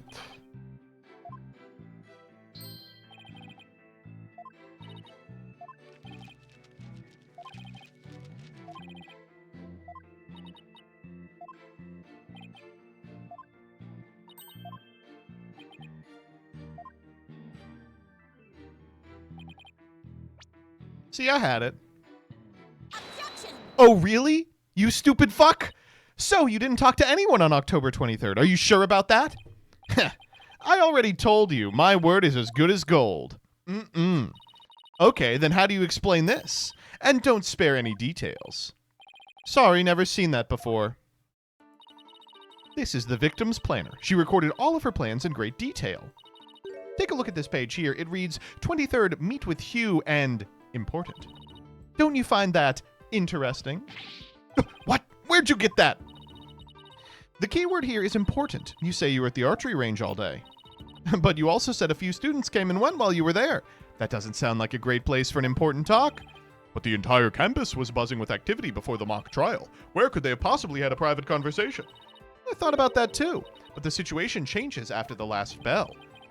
What's this now? The witness stayed after the last bell in order to have a private talk with the victim. Am I right, Mr. O'Connor?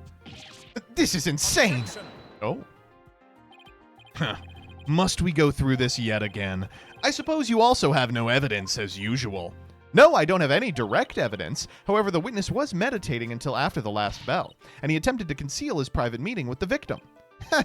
First Robin, now me. Who are you going to accuse next? You're just another unscrupulous attorney looking to get ahead. Don't let him get to you. He's definitely hiding something. I mean, he was supposed to meet with the victim around her estimated time of death. I had my suspicions about Robin, but Hugh seems just as guilty. These three are the only possible suspects after all. Mr. O'Connor, did you meet with Professor Court that day? Sorry, Mr. Jailbird Prosecutor. I don't mean to steal your thunder, but I have something to say. If it will save me some trouble, then by all means, speak away. If you would recall, Ms. Sykes, the voice on the tape recorder was female. Knowing that, I'd like you to explain how I could possibly be a suspect. No way. Oh. Impressive. Golden Boy here does shine gold indeed. Care to take the reins? You're more than capable of prosecuting the case. Sorry, but I'm studying to be a lawyer. What a pity. To think such genius is to be wasted on mere lawyering. I guess lawyers are defense attorneys. At last, your moment is here, Sykes to know. Time to refute Golden Boy's statement and prove that you're the young prodigy worthy of the badge on your lapel. Ugh.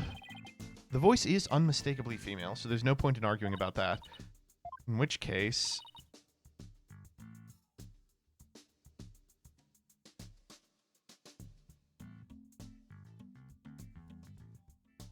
the victim, right?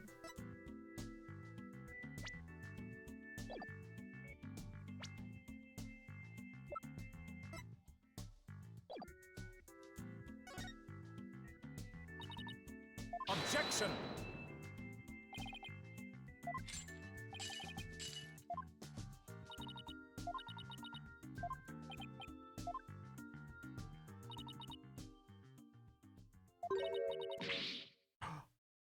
You're a goner, Hugh O'Connor. Wait, there's no way. Prosecutor Blackwell, you wanted to know if I'm worthy of my badge. Well, I'm about to show you why, despite my age, I can wear it with pride. Oh, then can I take it you won't be changing your argument. Still, it stands that it's a bit odd for the victim to be the one yelling, "You're a goner." I agree if that's what the victim was saying, but it's not. I assume you have something to back up your assertion? Nope. She was...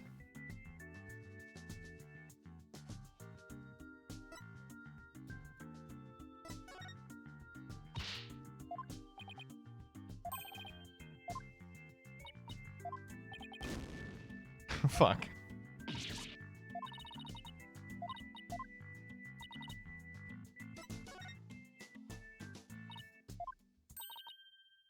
Is that shout on the tape really saying you're a goner? Okay, by the way, I do want to say that all of those are this. Why did I get penalized for that? What are you up to now, Athena? Professor Court's planner says she was supposed to meet with the witness for an important talk. Perhaps our witness, despite being a genius, had done something wrong, and this made Professor Court get angry with him during their private meeting. I don't see how this changes what we heard on the tape. Well, if you want to see how it changes things, let's try a little experiment. Your Honor, I want you to yell at the witness as if you're mad at him. But, and this is important, use his full name.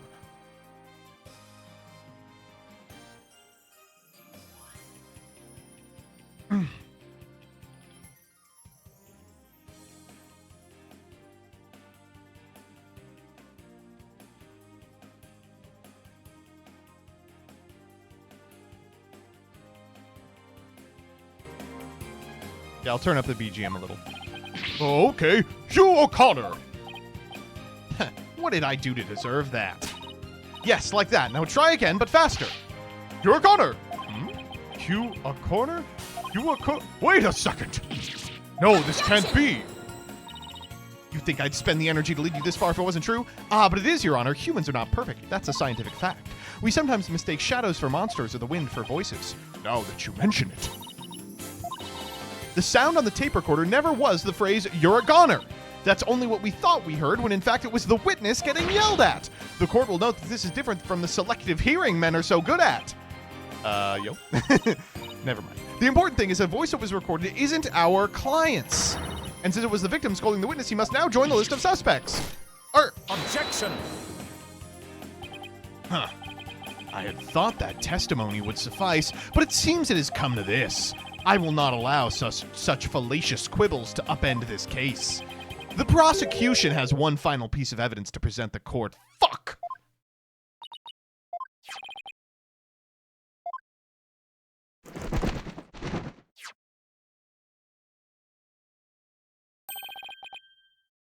Okay.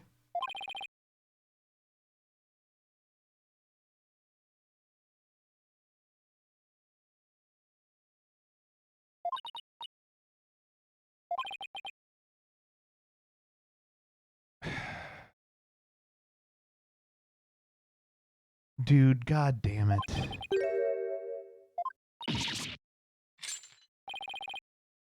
Where did you get this picture? What the fuck are you talking about? Why don't you have this picture? Why is... What do you mean?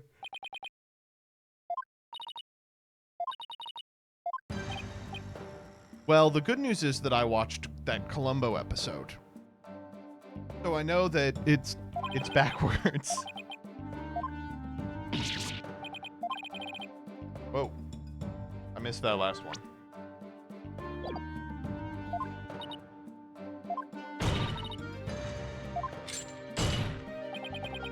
You still fail to understand. After so much pain and defeat, the courts are not the play yards of little children dressed as lawyers. So before you break your back in failure, run along home and grow up. Kill yourself. You can do it. We know the objection.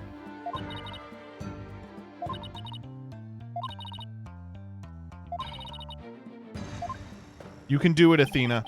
This is badder than bad. Who knew Blackwell had that one waiting in the wings?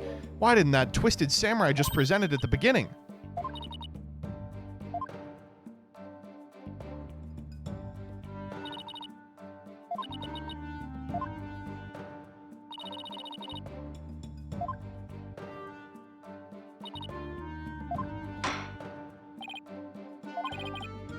Whoa, whoa, whoa, whoa, whoa! Calm the fuck down, baby!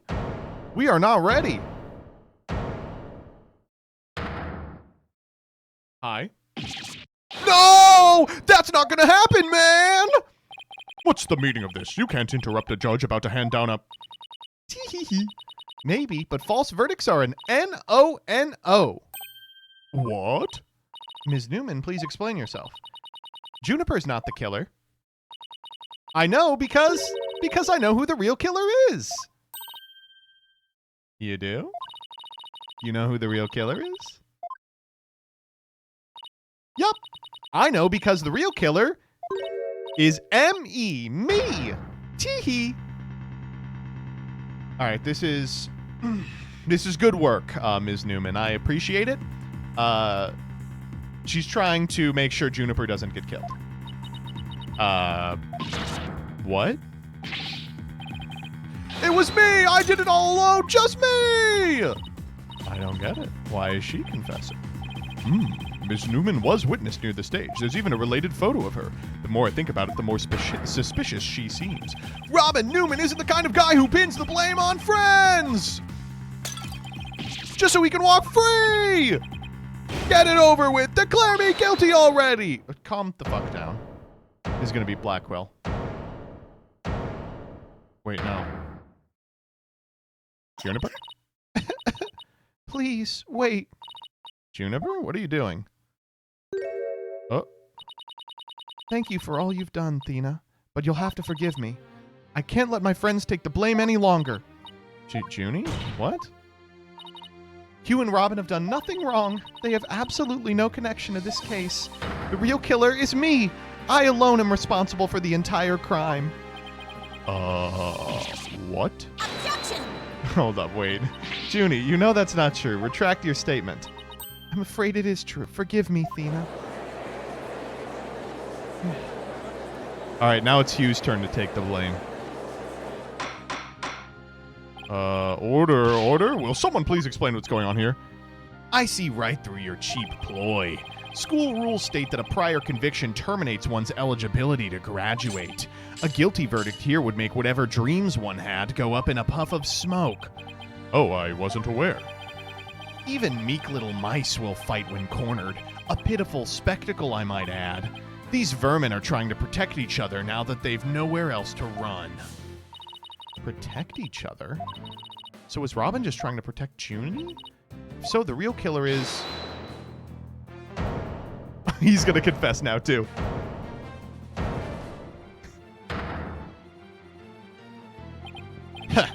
This whole thing's a joke. Come on. What is wrong with kids these days? I know what just crossed your mind, Ms. Sykes. You think I'm the killer, don't you? Oh, he really is a genius. He even knows what you're thinking. I think it's about time I told you the truth. And I'll even get right to the point. It was... What? Dude! Wait. What? These three are actually besties. Hold up. I can't be upset about this. Now both potential suspects are claiming to be the real killer. Oh, I am so confused right now. If you still have doubts, how about I detail my murder plot? It's absolute genius. Enough of this nonsense. This is a court of law, not the set of some high school drama. I see I have no choice. I'm afraid I'll have to... Hoy! Wait your baldness. I'm sorry, Prosecutor Blackquill, but I'm in no position to hand down a verdict just yet. I'm hoping the defense and prosecution can come up with some airtight evidence. That is why I am giving you both the rest of the day to continue investigating this case. Oh, thank the fucking Lord. Holy shit. Oh, you know what's going to happen? We're going to go to investigate the case, and Professor Means is going to say, ooh, I've got some evidence for you. And he's going to give us some fake evidence, and we'll have to say, no, Professor Means, fuck you. Fine. Do as you wish. This brings today's proceedings to a close. Court is adjourned.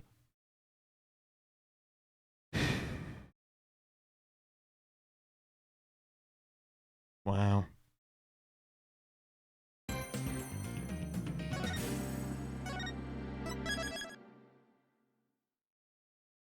And that's going to be it for me today. What a perfect place to end it. Thank you all for sticking around to the very bitter end. I will be back Monday at 6 p.m. Eastern Standard Time. We're going to be doing it all, of course. We're going to be doing Freaks. We're going to be playing some Yu-Gi-Oh! And we will be back on our fucking shit when it comes to Ace Attorney.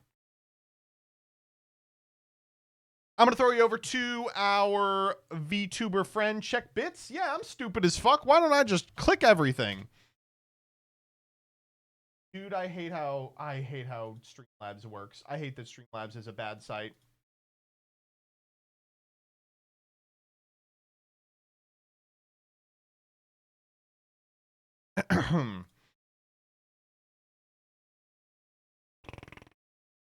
It's me, Tristan. Thank you for the 6-7 bits.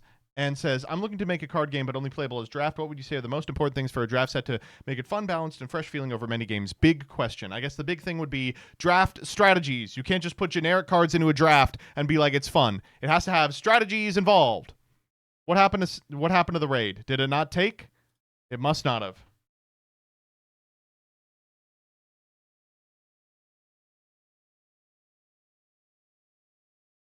Why are you using Streamlabs and not regular OBS? I am using regular OBS. I'm going to Streamlabs to read bits. I'm a professional streamer. Goodbye.